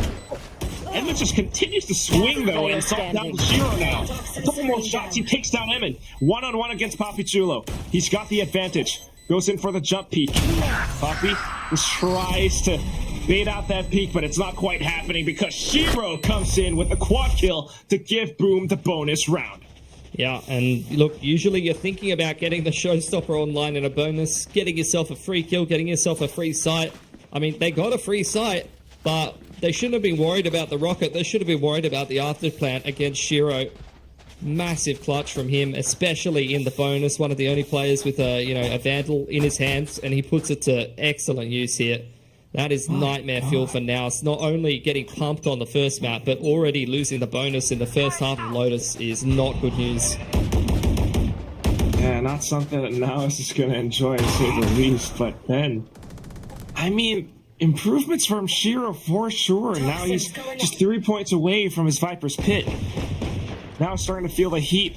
Bear just pushing up now. One haymakers, trying to find some shots. Shiro's down low, still good for one. Snake bite in, and he's trying to get himself tucked away. Oh my goodness. Nightfall invested. Odin just firing off. And then it's the paint shells that cleans up. Shiro down to 7 HP, still alive, still backing out. And he's just lurking, watching for some of these potential flanks coming out from NAOS. Yeah, you got to feel for NAOS. They're doing everything they can to find Shiro, but like you said, reactive Nightfall, sees Nade, and now when they find him in spawn, they're going to get swung by NC Slasher. He's going to clean up Papichulo, and Nexi only with a Sheriff. I mean, you got to reserve your expectations, unfortunately. That's a very nice shot, though. I'll find you. Right. We could get a couple more of those. Not quite going to happen because this position has been marked completely, but that's it. Not a bad shot from Nexi. It's still the win for Boom Esports. Yeah, they got the Odin out already, so see some spam through the A wall, maybe some spam in the C site after plants on the attacker's side. Starting to get close to some impact ults for NAOS. They've already got the Nightfall, which can definitely help them in one of these retake scenarios or when fighting for the map control a little bit more. But what are we going to see from NAOS? Where's this resilience? Because it's getting increasingly difficult. They haven't started out the map hot. The series is continuing to trend in the same direction. There's that spam through the A main wall on the Odin from NC Slasher. We've seen the Omen on the A side of the map, which is a tell in and of itself that it's probably KJ on C. And we've seen that for several rounds now, but Boom seemingly spreading themselves across the map, just a bit of a default hold. Yeah, not seeing anything yet though. You can see Boom working the map by taking B main through towards C in combination with the KJ lurk. The paint shell's trying to go deep and break up the KJ util, but doesn't actually hit any of it. So C's not quite the option for Boom just yet, and they should be able to tell. At least Berserk should be able to hear the turret and everything else coming away. Shiro, though, having stuck all the way upstairs. That is the pick of the round. Instantly, Viper's Pit up. They have the sight. Berserk's even getting a frag up against M, and that is 30 seconds not left. something you want to have for NAOS. I mean, Berserk's trying to get isolated, but the longer he lives, the less time there is to complete this retake. Quack, and Boom is set up inside the pit. Comfy, feet on the table, heaters on. They're absolutely chilling right now. They, just chilling. That's all they gotta do. I mean, wanna crack open a cold one, Pilsky? No, I'm just kidding. Crack open a bintang, because you know what a bintang is, right, buddy? I actually don't. I guess I just found out today. But whatever it is, you're going to take it away. By the end of this event, you will know. Green liquid, perhaps. I think NAOS might need one after this series if it keeps going this way. That's for sure. Well, they definitely are backing out at the site, knowing that they've got to hold on to their guns and whatever advantage they can find, because this is the same scenario that they found themselves in at the start of Sunset.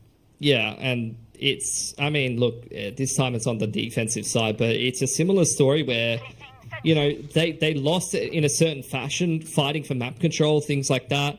In an afterplant, in that scenario, Boom is winning around in a completely different way. It's Shiro working a timing. They're working the front side of B. Boom is just reading them so well. Berserks takes so much space over on that C side of the map. They clear front B with the Boom bot, with the Prowler. Shout out to Stackman by the way. Another O's bloke over at Ascension. I believe he's like a strategic coach, assistant coach for NAOS, which for anyone who doesn't know, he was coach of a focus core down in Oceania, and they were kind of known for having some really crazy set plays or executes, doing some like gimmicky, gamble stacky kind of things, and also for playing some weird comps. So I think like Stackman kind of has this reputation as a bit of a creative coach. And, it'll be interesting to see if, some of that will help NAOS at this event.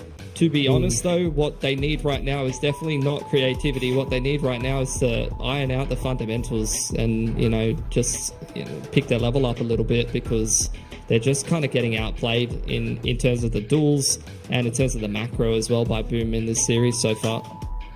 Yeah, specifically the macros, that's what I'm kind of curious about, because so far, Boom, they've been going off the approach, they're getting so much information as to how NAOS might set themselves up. And it's because of that they're kind of able to maneuver and kind of funnel them into corners and stuff. Similarly to Full Sense earlier, you saw it in that last round where Boom, the individual, not only in a macro perspective are they reading the map really well and like making solid plays as a team, but also within the framework of that on a micro level, the individuals are making really good plays. And you saw it in that last round, like you've got macro wise, what is Boom doing? They're taking front B, they're feeling out the setup, they're using the Fade utility to see what the setup is from the defense. But in terms of having the lurks on the extremities, Berserks is clearing out all of C now by himself as the KJ and wrapping together with the players over on door side front B. And then Shiro is the player that you're not even considering that is, walking up A for free. He hasn't heard any utility. He's probably been shouldering a little bit. He's putting up his wall. He's creeping behind the wall, taking a little timing here. Oh, there's nothing on ruins. Now I can see if I can, creep up a little further. And before you know it, old mate's at stairs shooting your player playing retake in the side of the head and the round's over. And it just happens, several times that way. I mean, now it's like that mental reset just hasn't quite been felt. Maybe a little bit in some of these rounds where they're, fighting back against Boom, getting a couple of kills here and there, but otherwise it's these flawless victories or a lot of space being afforded to Boom Esports, and that's not what you want to have, especially starting off a map around like this. And again, just to reiterate, this is a double elimination bracket. Now it's facing off against Boom. The loser of this drops down, and that's one tournament life expended. You don't want to have that in such a high-stakes tournament like Ascension. You definitely don't want to have it if you get stomped a little bit as well, because, there is that factor where, there's no shame in losing not an elimination series in a close fashion to a team that you respect. They're really good. You could tell yourself, a couple more rounds could have gone this way or that way. And then you go into a lower bracket against weaker opposition and you say, well, we're one of the best teams at this tournament. We can beat these guys for sure. If you get stomped by Boom, do you doubt yourself? Do you start to think, right? Are we really that good? Or did we have a complete misread on that series? Was it just not my day? I was feeling a little tired, didn't get some good sleep. That's where you really start questioning yourself a little bit. And only, the best players with strong mental, the best competitors can really pick themselves back up. For anyone who's curious, by the way, we have a bit of a tech issue restarting a PC. Should only be a few more minutes. But in the meantime, I'm enjoying the Quackski podcast. Welcome to the Quackski podcast. Yeah. And yeah, I mean, you're absolutely right. You know, a lot of insights being afforded to us by Coach Pilski here. I mean, that's a really good point, actually. Hey, I'm not Coach Ewok. I wish I was, but you do have some experience. I have great experience coaching teams who lose. So, you know, I don't know if I can help NAOS out very much right now. Whatever it is, I mean, they're the ones in the server. They might need an Ewok. They've got, you know, Amix, and they have also got Stackmandu, and they will be trying to figure things out, right? But at the same time, sometimes it's a bit of that mental reset. It's a bit of that, you know, just predicament of trying or struggling to find whatever you can get. But at the same time, you're just thinking about all these different factors, you know, and you start to second guess yourself. And that's why Boom is confidently taking up so much space. And they've got the Odin now. Famous is just doing so many things, just blast packing into sites. And like you mentioned before, too, Shiro with this toxic screen really conditions NAOS into playing a certain way on their defense. Yeah. It's something that they have to think about, you know, and they might just, if a loss happens, actually, do they go back to the drawing board? Like, what are they going to do? Meanwhile, for Boom, if they win this, actually, because they're in the upper quarterfinals in the brackets right now, it could just be like 2 more wins and they've secured themselves a spot in playoffs. That's how impactful this matchup is. Plenty of strong opponents to make their way through first, but this would be a bit of a statement win that would make people a little bit worried. And it's one thing if you're Full Sense and you stomp Oblivion Force playing with a stand-in and people go, okay, they're playing well. If you Boom and you stomp NAOS, any team that is going to go up against you is going to be a little bit worried about that prospect for sure. I think it's interesting you talk about Shiro walking up behind the toxic screen.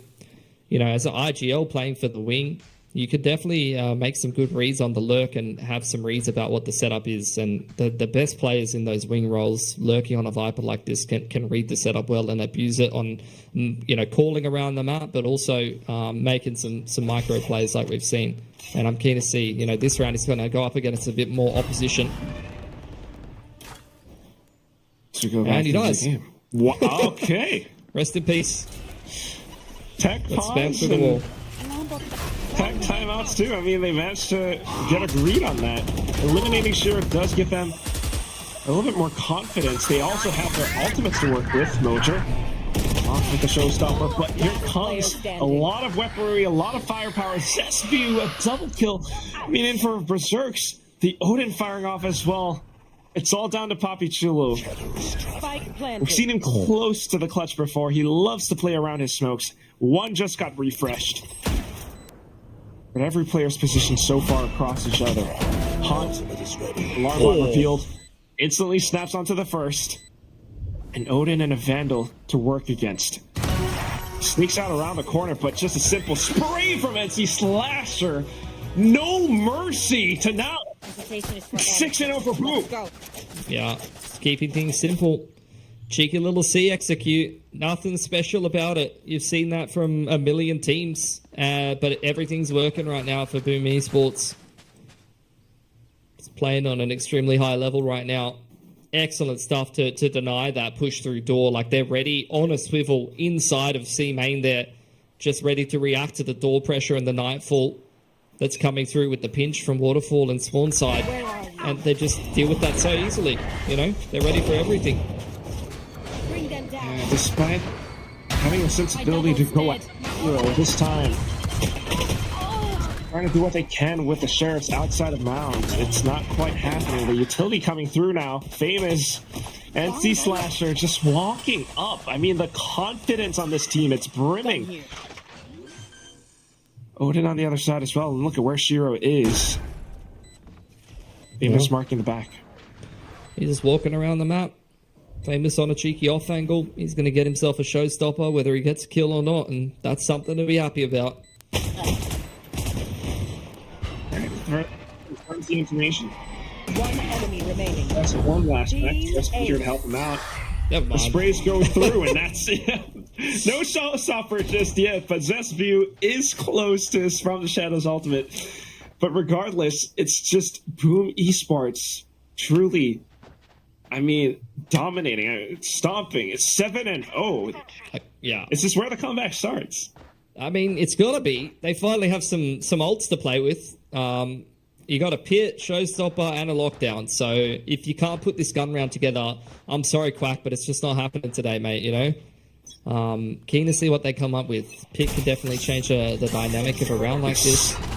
Instant A main control, and Shiro's going to respect it this time, and it's going to be a fast beat play for Boom. We truly have to believe in how NAOS might be able to come back. Boom, definitely going in from fast place, but that lockdown in play as well. Ja, good sensibility. He's been good at holding a lot of these angles as well. So just trying to defend his lockdown for now, trying to defend the other side, playing around Waterfall. He heard the TP, spots the cape, and calls it out to Emin. Even though the Odin was here, it's Ja coming back into the fray. Triple kill through on towards Boom. Down to Famous now, who is snuck up from behind. They should have an inkling. Spots him out. Famous takes him down instead. Nexi's down, but 3 more players are around the site marking that spike. He has a full 50 seconds. What can he do, Pilski? He's got his showstopper off that kill. One off of paint shells as well, worth mentioning. But now you got a high and low from them as well as a smoke onto spawn side. That's going to be pretty difficult to contest with for sure. But surely he can't just walk through. That high-low setup could be blown up by the showstopper perhaps, but without the blastback, he could be an easy target. Spots off the top though. Shells refreshed, that is. Tossed into the side. Mojo just tucks himself away underneath. Does not get hurt whatsoever. Hops on over, 10 seconds left. Tries to clear out the corners. But if anything, Mojo is still unseen, unknown, and then Papi Chulo, all super mound, takes him down. The first win for NAOS Esports. Yeah, much better hold there from Ja. That's what you want to be seeing from your Sentinel player. Nice little multi-frag when they come and hit his side over towards C, where previously it's kind of crumbled a little bit more. And, you know, you saw him, he basically shut down 2 sites. Lockdown says, sorry, you guys are not going B, and then he rotates through Waterfall side and finds himself a 3K. So you really could not be asking more from your Sentinel. Yeah, that's what we want to see more of. We want from Mojo as well. I mean, he's trying to find a lot of these plays to shut down Boom, just like this one. The paint shells, the phantom spray. It takes down 2 from Boom. NC Slasher tries to fight back.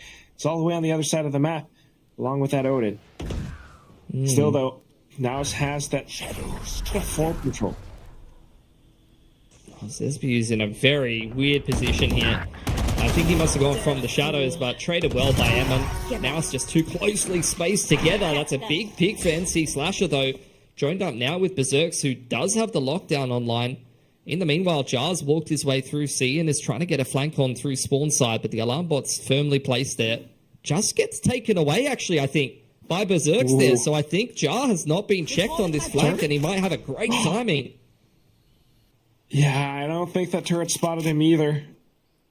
So slowly creeping through now. Definitely spots them. That's the spike. 40 seconds left.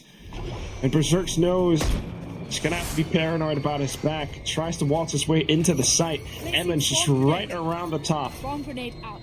We're still very cautious of anyone who could be around the site. Spends 1 nanoswarm. He's got full kit. He's got the lockdown as well, so can really kind of, place his sentry set up around this site and try to win the post plant. Well, he hears them dropping down, to say the least. But carefully jiggling through the corners, it's just not quite happening. Ja being able to hold down that ankle. Now puts themselves up to 2 rounds up against 7. Yeah, I think that round is a perfect example of how loaders can sometimes be a bit of a case of scissors, paper, rock, or rock, paper, scissors, whichever way you put it. You had the fast C hit from Boom that got shut down by Ja, and they've, not really been working the A side of the map very much. A lot of the time it's just Shiro on the lurk over there, and they didn't anticipate that NAOS would actually go for that A main take. with the paranoia, with the paint shells, but now's pulling the trigger on that again, playing 3 towards A, and that worked out beautifully against Boom, who really wanted to go for that A side at the time. And again, they're doing it every time. They're saying, hey, we want to just dominate this rubble control, and Boom has to respect that. They definitely are. Shiro's respecting it as well. The dot cover sent out by Papichulo too. But this could, alleviate some pressure on the rest of the map, right? Well, Boom is, again, taken door and is clearing C rubble as well as front B, but this is where NAOS is aggressing in the mid-round. Berserk ready on the off angle, only goes 1 for 1, but spots a lot of players there. Suddenly a lot of information retrieved, and that means they could have rotated off of rubble. NAOS still trying to hold their ground, especially around the rotating doors, but Boom, considering their options. NAOS just continuing to push through the middle of the map, straight up the guts, catches Shiro, which is info in and of itself. You know that that's the Viper lurk over towards the A side. Boom now contacting into this C site, trying to get as much base as they can, and Famous with the rocket in hand could still win this round for Boom. He is creeping forward though, spots out a player, now confirms the showstopper just to get the kill. Spike should be going in soon as well. Spots out where that dot cover came from, so he knows what positions he has to mark. NC Slasher with the Odin though, takes a little while with that animation, so not quite able to fire back. It's all down to Zesbu. Touted clutch players, both him and Papichulo, but now spotted out by that haunt. Has to play around the angles. Goes and plays ring around the Rosie for a while. The spike has been gone to half. He hops up on top of the boxes, spots out Papichulo, but here comes the halfway stick, and now just defused the spike, getting themselves the third round win. Zesby fighting for his life, but it's not quite happening. Yeah, this is what we wanted to see on Sunset, Quack. They're finally stringing some rounds together, this time a little bit more consistently. They've got 3. I think on Sunset they got 2 in a row before Boom started to respond. And the thing I'm liking from NAOS is they're getting active. They're dominating rubble. They're getting active in the middle of the map. They're sick of letting Boom just run their game plan, do whatever they want around the map. They're starting to really assert themselves. And again, it's going to be a massive fight at A. Oh, perfect. The C's paint shells combo as well. Papichulo shrouded steps onto its top of the rubble. However, Boom Esports has some plans of their own. It's Nightfall being sent out. Paranoia onto with Papichulo as well. He has to back up. The toxic screen comes up just to block off Boom in time. Yeah, good disengage there for NAOS. Boom now investing a lot of resources just trying to make their way out A, but they didn't feel confident enough to do so because you had Nexi immediately dumping his own Nightfall in reply. So Boom, after all said and done, they haven't taken any A space. NAOS is convinced that they have as their own toxic screen goes down and they throw out a Prowler. They're confused because Boom has walked back towards the C side of the map, and you're seeing NAOS just kind of panic rotating. They have no idea what's going on as they've retaken rubble. Oh, they're even using that bit just to block off any potential offenses from Boom. The rotating door will be used, so a lot of information being called out right now. It's going to be Nexi alongside his utility, the C's, just to try to slow down Boom if they are approaching. He doesn't hear any footsteps yet, though. They're just jiggling. And just jiggling. The haunt sent out. Has to avoid that lockdown. The site has been granted to Boom. Yeah, Boom setting up a net. Now starting to make their way through Link, where Famous is going to try and take this first duel. In fact, multiple players swinging in towards Link and winning those duels is huge, Quack. That's that proactiveness that you're talking about. They pushed into Link just to get a little bit more space, eliminate more heads from NAOS. Now a couple more coming in from the back sides. The door was hurt, although it's linear angles for Boom right now. They've got the spike, they've got the advantage. Another player down, it's all left to Nexi. Tries to play around it, taps the spike, baiting for more peaks. Able to take down at least one. Now sticks it to at least halfway, but Shiro quick on the peek out. A simple shot through the engine block, and it's gonna be Boom back in control. Yeah, heads up play from Boom. Just taking matters into their own hands. The lockdown creates the space for them to get into the site, but they recognize you can't play an afterplant from one position. It's just way too one-dimensional. Got to go and take link control, and just a simple 2-man contact in there, and you can see the whole team all just fortifying that position, all playing the post plant with the open plant over from link side, and it works out an absolute treat. If this keeps up, I mean, again, we're seeing Boom get really close to these dangerous numbers for NAOS. Toxic screen this time. NAOS without the best guns. I mean, it's a bit of a forced buy. They're giving Boom Esports a little bit more space. It's SBU from the top side of Rubble, though, has already found a frag. You can see NAOS wanted to go for this trap play, and they're still committing to it, actually winning the duels. It's all on NC Slasher and Berserks now. Especially that push out from door, I think. Papi Chulo doing what he's good at. Only has Sheriff, though, so still trying to be very cautious. NC Slasher. 26 rounds left in that belt. He's just firing it off fully. Lockdown now in place from Ja. They're going to peek off a bit. Good little shot from NC Slasher, but Ja replies in kind, and that's going to be NAOS turning things to a 4-8 at the end of the first half. It's a good recovery. Still not a scoreline you'd be happy with, but better than what we saw on Sunset. Very good resilience on the weaker buy there to actually put together the round win.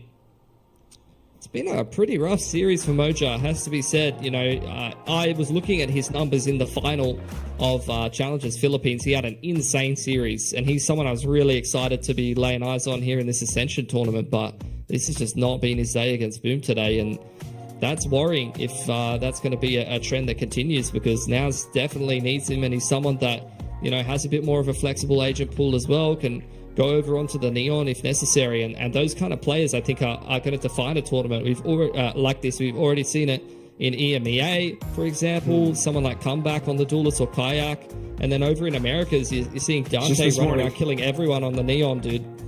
Yeah, we're seeing so much of this, and that's kind of what it takes to be great, what it takes to be one of those tier 1 players, and we're seeing it before, not just in, you know, other regions, but last year's Ascension 2023 as well with Bleed Scary. I mean, a lot of these things can happen, and sometimes you're faced against insurmountable odds, but when you have a player that adapts to situations and finds these star plays, that's what you really need. And sometimes, I mean, NAOS is able to lead the charge. Sometimes Boom comes back in with dominance, so anything could still happen with the second half, but it starts off with that pistol. Yeah, for sure. I think, did we see NAOS win the second half pistol on Sunset? I can't really remember now, but regardless, it's going to start with the pistol here. At least a bit more of a recoverable scoreline for them moving into the attacker's side. And it is a mirror matchup here, so need to see how they can utilize this comp on the attacking side. The Fade, the single initiator to kind of re-clear some of these lanes, and then the info denial of the Viper. We'll see if they can use it as well as Boom did, because Shiro was super impactful, just you know, lurking up on that Viper using the screen. Well, for now at least, yeah, Boom are pushing up. Ja's the one kind of marking this screen. You know, the rest of the squad pushing up into C, just trying to tag people up. Yeah, they took C control. There's the Haunt in towards front B. Doesn't spot anything out. Progression orb from the attackers trying to deny info, deny vision to Shiro over on this C site. He replies by putting his own orb up, which is then cycled with a dark cover. So no entry to the C site here for NAOS, and they're going to head back towards the A side of the map where they'll find Zesbu and Famous. But they're not interested. One way gets refreshed, and NAOS heading back to front B. Forget about pillars at least. Just trying to find perhaps an open site. Prowler does spot out Famous, so they're not thinking about that again. And just as quick as it happens, you got NC Slasher rotating in just to help his teammates over on the other side. For Monofall, the off angle, he fires through. NC Slasher on a third kill. Berserks with one more. Zesbu has spotted out Ja. They know where he is. They're coming in for the hunt. Are just marking down the spike at least with a door. Trying to tag him through. 10 seconds left in this round. It's just not in the cards for NAOS at the start of the second half. Yeah, that was just cursed. I could see what NAOS was trying to go for. Like, you know, they took the C mount control. They tried to push them off the A info line, which they kind of did for a second, and then go back towards B. They're really trying to keep the defensive side rotations honest, but after all said and done, Quack, they still had to run into C through a Viper Orb into an alarm bot, which made 2 people vulnerable, and NC Slasher was playing inside their own progression orb while they're all vulnerable or tagged up by the Viper Orb, just spamming them all down. Again, I mean, it's just these incredible decisions being made by some of these players from Boom, whether or not it's individual or stuff that they've drilled in from coaching before. It's just working out wonderfully in the second map of the last years of the day. Boom, trying to wrap around them now. They're going for that rubble play. I mean, again, Boom's just taken all of that A main control. So this is not going to be an option. You can see Jar well aware of that. Going to spot them out, but now it's just kind of pinned in towards their own spawn and C. Boom has well and truly set up a net, cleared the majority of the map, and they know exactly where NAOS can and can't be. It just looks like the same kind of process for NAOS from Sunset. You know, going in, kind of taking their time and thinking about it, heading back, now rotations into the B site. It's a big old crossfire, huge choke point. Shiro and Famous just shredding them up as they try to push through. It's not happening. The spike down on the ground. Papi Chulo, with nothing but a classic to his name, stays tucked away.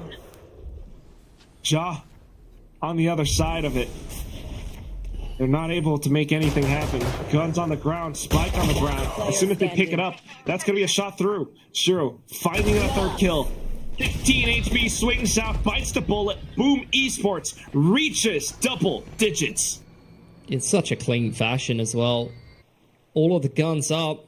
Another dominant scoreline. That's Boom right now. Just max chilling. Couldn't be an easier day at the office for him. And now's... I mean, that if that's the office, to be fair, sign me up to whatever job that is. Because it's not casting, that's for sure. You know, me and you, Quack, we're doing the hard yards today. Day 1 of the tournament. But, you know, I'm still enjoying it nonetheless. Here's the full A main control. Now's all the way out. So, look, they've been given that space by Boom, who will put up their Viper wall. Worth mentioning, the progression orbs come through on stairs side. You can't pick that up anymore, so that orb is stuck there for the rest of the round. NC Slasher, he's used the Prowler to clear out front B, and he's just shouldering, recognizing that there's a player over towards spawn side. So you can see these are the info lines Boom uses to control the map. They've got the Fade clearing front B, they've got the Killjoy jiggling C, and until you push the players off those lines, Boom has so much info on you. Yeah, they're still marking those spots. I mean, every single lane has at least a single player from Boom marking, watching it.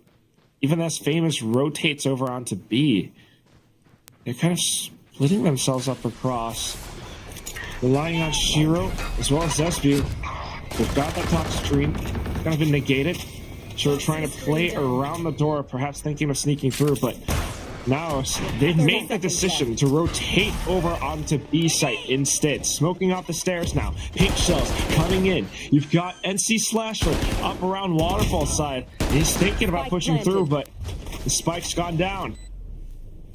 Yeah, Berserk's applying pressure to the door as well to try and add another dimension to this retake. It's going to be a bloodbath on B, Quack. Up through Waterfall. They got a bit of an angle, but still just as quick as they push through. Now, having already set up those post-plant positions, it's just going to be Boom taking a couple of hits now coming through. And then pushing out from the link again. Something that Boom wasn't quite expecting. Despite the spike being planted, it's just going to be now pushing out against Boom to collect on that 5th round win. It's good stuff from NAOS. Taking that A main control, throwing the orb down on stairs, and even in the late round after applying pressure to front B, they're really doing a good job trying to mask their intentions. It's something that they did do on Sunset and it didn't really work out for them. That round is the perfect example of when it does, being able to pivot to B in the late round. But again, rubble control, the name of the game for both of these teams right off the bat, Quack. Yeah, they're going in for it. The paranoia, the toxic screen. Mojo just completely tries to hop over everything, but parkour not quite his forte right now. NC Slasher with the Odin just fires through. Next, see a bit of a refrag. Amos goes down. Both Jet raises dead, and NC Slasher still very much alive. Emin's gonna try to fire out through, and he does manage to collect on the Zespew, so that's another controller down, but now it still has yet to set foot onto a site. Yeah, wall's gone up and denied them any further space there. Berserk's trying to get active on the other side of the map, just spotting out that C long info line. Turret's still up front B as well. But Boom, as NAOS have cut sound and thrown down the dark cover close towards A here, have got no info, and they're all split up around the map, which is a great situation for NAOS. They can definitely take advantage and try to take these 2-on-1 duels. A little bit worried about the door, though. Just a single shot fired through this angle, and Shira's looking for that wall bang. Hence his crosshair placement. Laying around the wall as well. Now it's on the other side, slowly walking up front.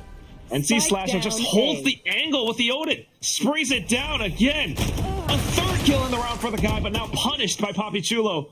Pre-aimed swing. And it's going to be down to Shiro swinging out against him. 10 seconds and the spike goes down. Berserks tries to play off the same spot. Spotted out by Ja instead. Now it's coming back into the game. Another good round from Ja. Another good multi-frag. He's already won a handful of rounds for NAOS on the Senti defense. And even in the mid to late round, they're activating with a multi-frag. He's really trying to drag NAOS into this series wherever possible, because some of the other boys having a rougher time of it. Hey, main fight went well for NAOS, and just cutting the sound, limiting the info of Boom so that they could try to find a timing, and that's where Papi Chulo, as well as Ja in the mid to late round, looking super, super solid for NAOS. Yeah, we saw that a little bit in the previous round too when they were playing around B-Link, so could this be the start of the NAOS comeback?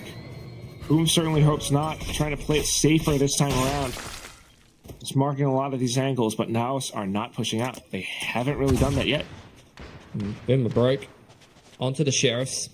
This is a great opportunity for NAOS to build their economy. It's already looking decent, as well as close this scoreline deficit.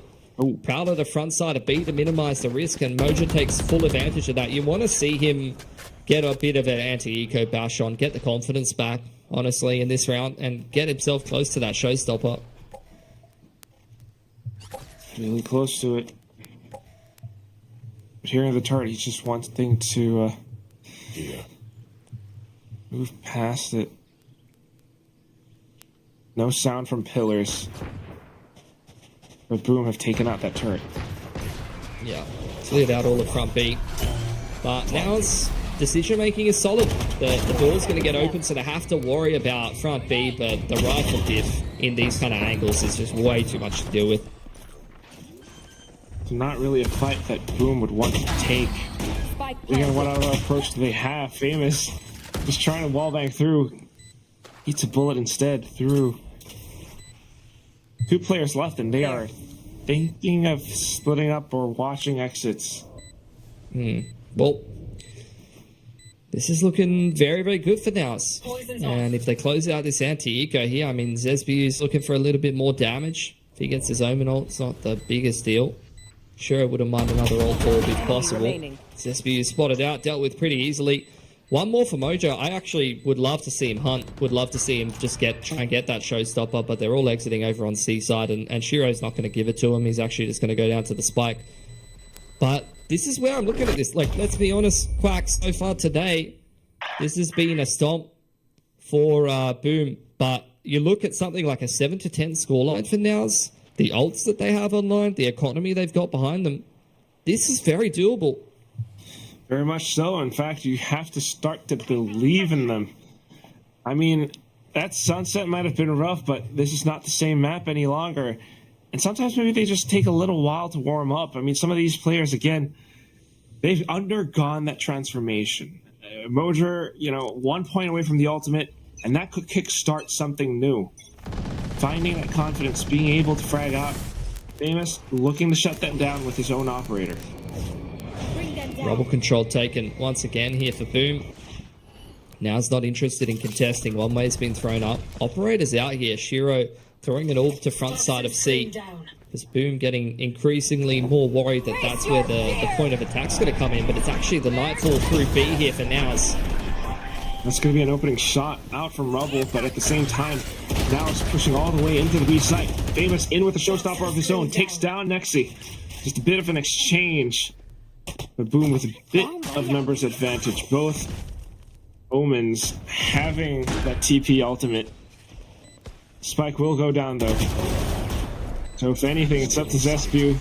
Walks up, gets the shot onto Emin, spots that onto Papachula up by stairs. Mojer in with the kill, pops out the showstopper, tries to get the splash, but it doesn't quite connect. Berserk's very much alive. Zespew marking down Papichulo, and Berserk's getting that final shot. It's going to be Boom Esports now, finding a round back against NAOS. They are up to 11. You got a feel for NAOS. That was a very, very tight round. Really could have gone either way.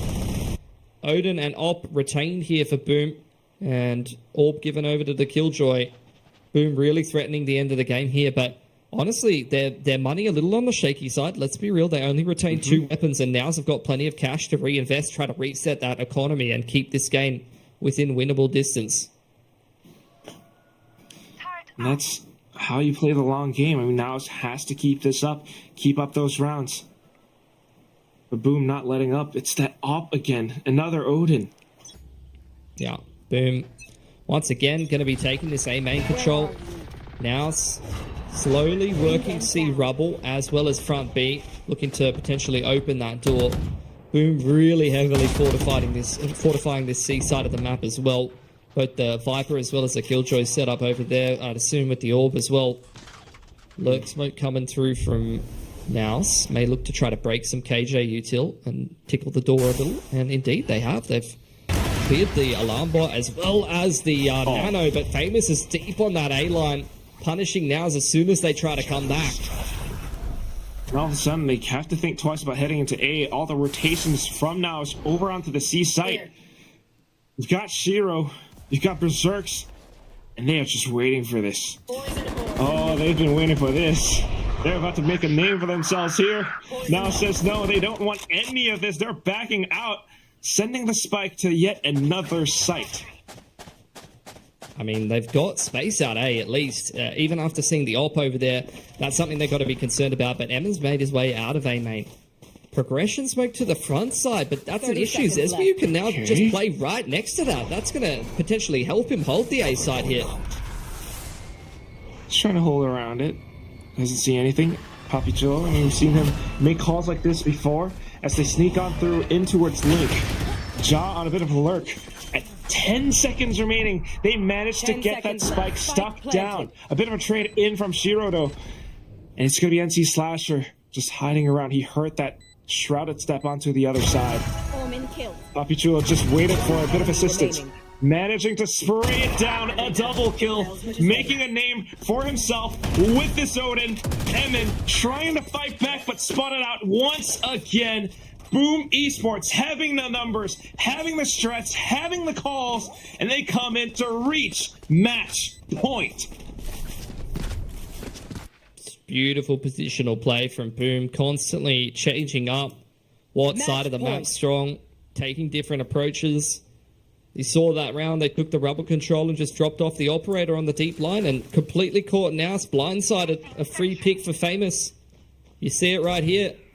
And from that point in the round, they were just able to kind of deal with every single thing that NAOS were throwing at them. Playing very passively, punishing the lurk over towards C, punishing the shove up in towards heaven. And the reason why NAOS needs to make these plays is just they're constantly at a deficit. Whether it's info and Boom are on those deep info lines, whether it's the Op, deep A main, or they've even had front B, they've had the C long info line as well, or whether it's the man advantage situations that NAOS seems to find themselves in more, that Boom seems to find themselves in more often than not.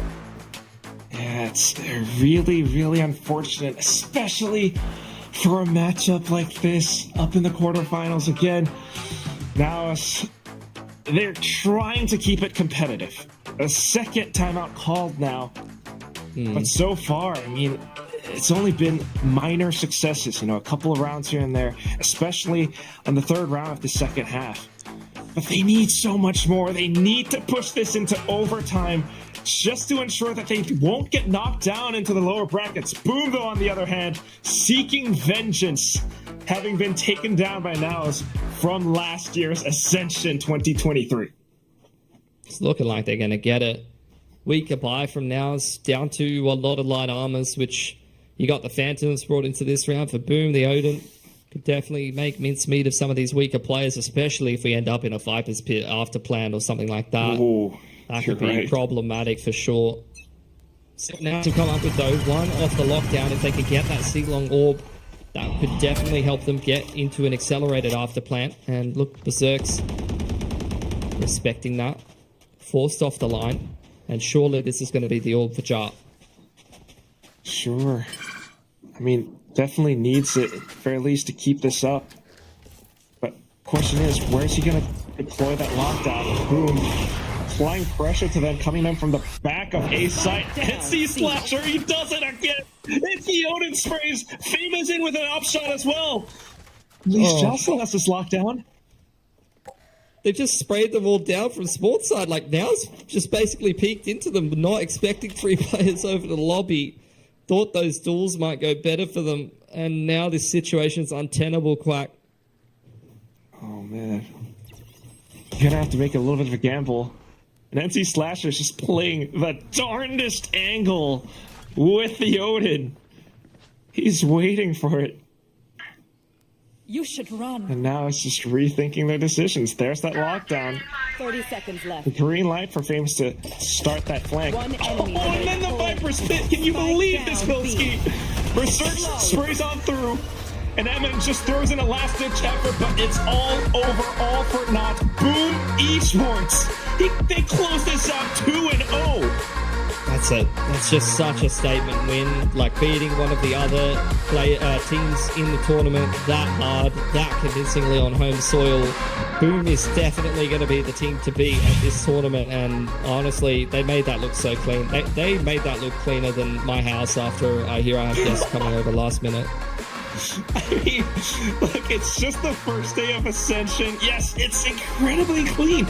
They didn't even allow NAOS to get to double digits whatsoever. I mean, I can just imagine how Mika, maybe even Dax are feeling right now watching this. It can't be good. But we have seen bits of performances here and there from NAOS. I mean, a couple of wins, Papi Chulo close to some clutches. But that said, you're absolutely right. Although it's maybe really clean, maybe not quite so. Boom were here, and they were dominating in this series. Yeah, I think this needs to be a bit of a redemption arc for NAOS, unfortunately. Couple of players very quiet today that at least regionally within challenges and even at Ascension last year were super strong, were super good players to keep an eye out. So yeah, they got to go back to the drawing board day to day. They're going to be able to work their way into this tournament though, Quack. Definitely some easier teams to be taking on down in the lower bracket, and we know that the quality that NAOS can potentially play with. So let's see if they can grind their way back into that good form, and we'll see how Boom go taking on some better quality opposition in the upper bracket. I'd be scared to play them, that's for sure. Yeah, definitely. I mean, a couple more wins and they could definitely secure that playoff spot, and of course facing some tougher teams as well, so we'll see when that happens. But meanwhile, I'm wondering how, Ewok feels about his sons and their growth, and of course Mika as well. So we'll toss it back over to the desk, the panelists, Mika and Ewok.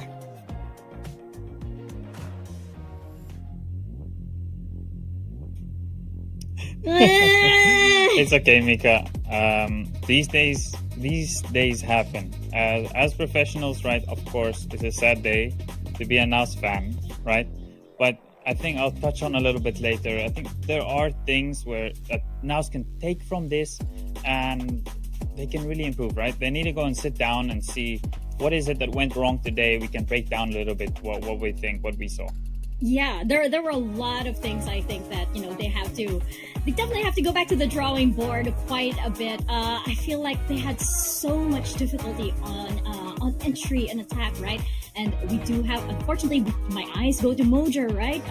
There were, like Pilski mentioned, there were so many players that I feel like they weren't activated just yet. Maybe just a little bit, but it's kind of sad because I know that this isn't the NAOS that we expected. We thought that this was going all the way, and we thought that the score would be closer. So of all of the matches that we had today, this was the one that I didn't expect would be this dominant, right, Ewok?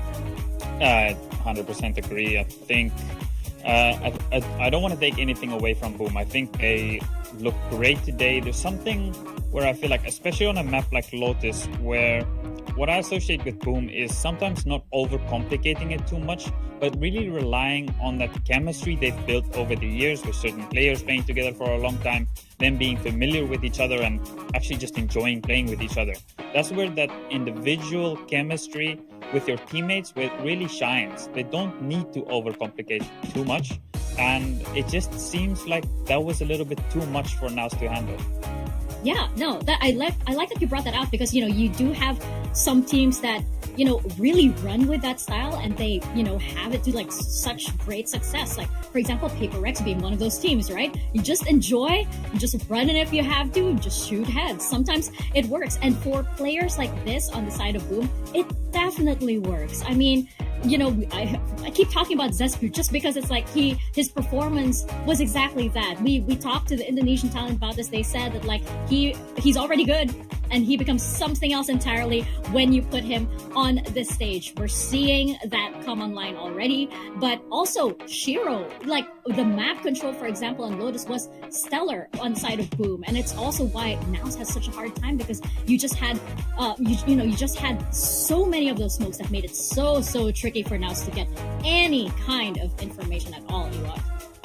Yeah, I think it's exactly how the casters mentioned. They kind of broke down that round where Shiro managed to hug the Viper wall and then get that great timing onto the A side, right? He calls back the players, he makes the executive call, I'm putting down the Viper Salt, and everyone's going to come over, and we're going to get that free round where everyone's chilling with the Bintang on A side, right? I think there's certain timings and there's certain things that Shiro was doing on the Viper that was giving them so much space on the map.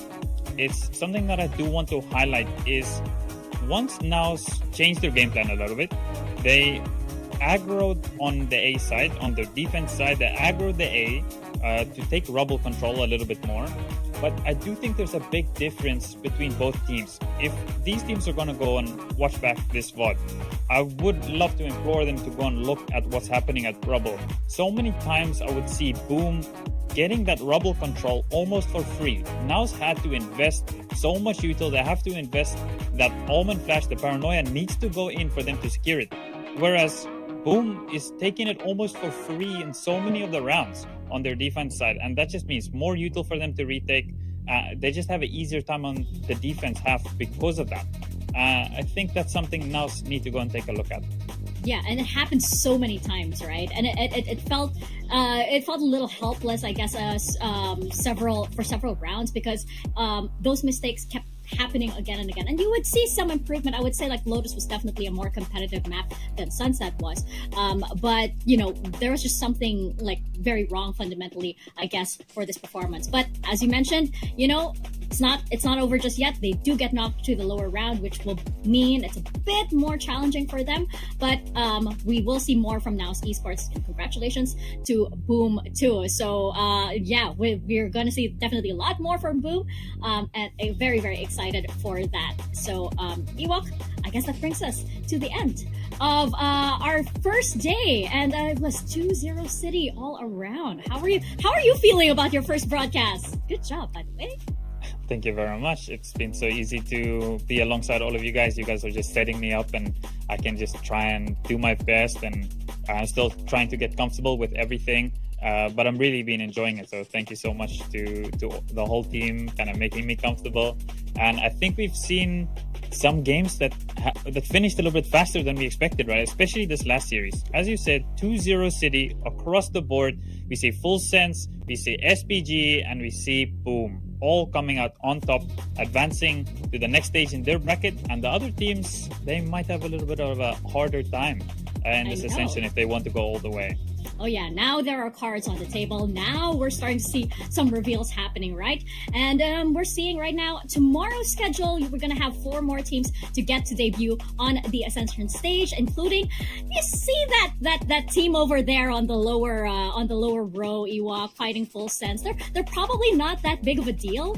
Like they probably don't have a massive watch party, but I'd be interested to see them. Yeah, I think that's a really hype matchup. A lot of people want to see, just because of their playstyle also, right? They do play this exciting Valorant. So for those watch parties out there, I'm sure you guys will be entertained. This is a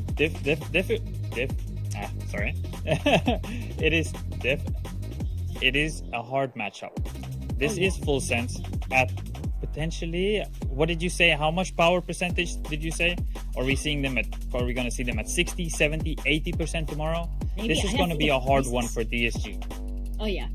It's like I feel like Full Sense, it's like their power ramps up like maybe by for 15-20% of every single match that they have. But yeah, this guys, that's gonna be a fun one too, and especially since you have Juicy, right, our only defending champion here on the Ascension stage. Like, we're gonna get into all that, of course, tomorrow, so don't miss it. If you enjoyed the matches that you see today, if you enjoyed the talent that you see over here, please do tune in, because that's it from us over here on the panel, and we will be leaving you with today's highlights. So on behalf of the production and the rest of the casters as well, good job to Ewok. I just have to say, congratulations to you, Mr. Debuting as a broadcast VCT talent. And yeah, we will see you tomorrow as VCT Ascension continues. Enjoy the highlights from today. We'll see you tomorrow.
you.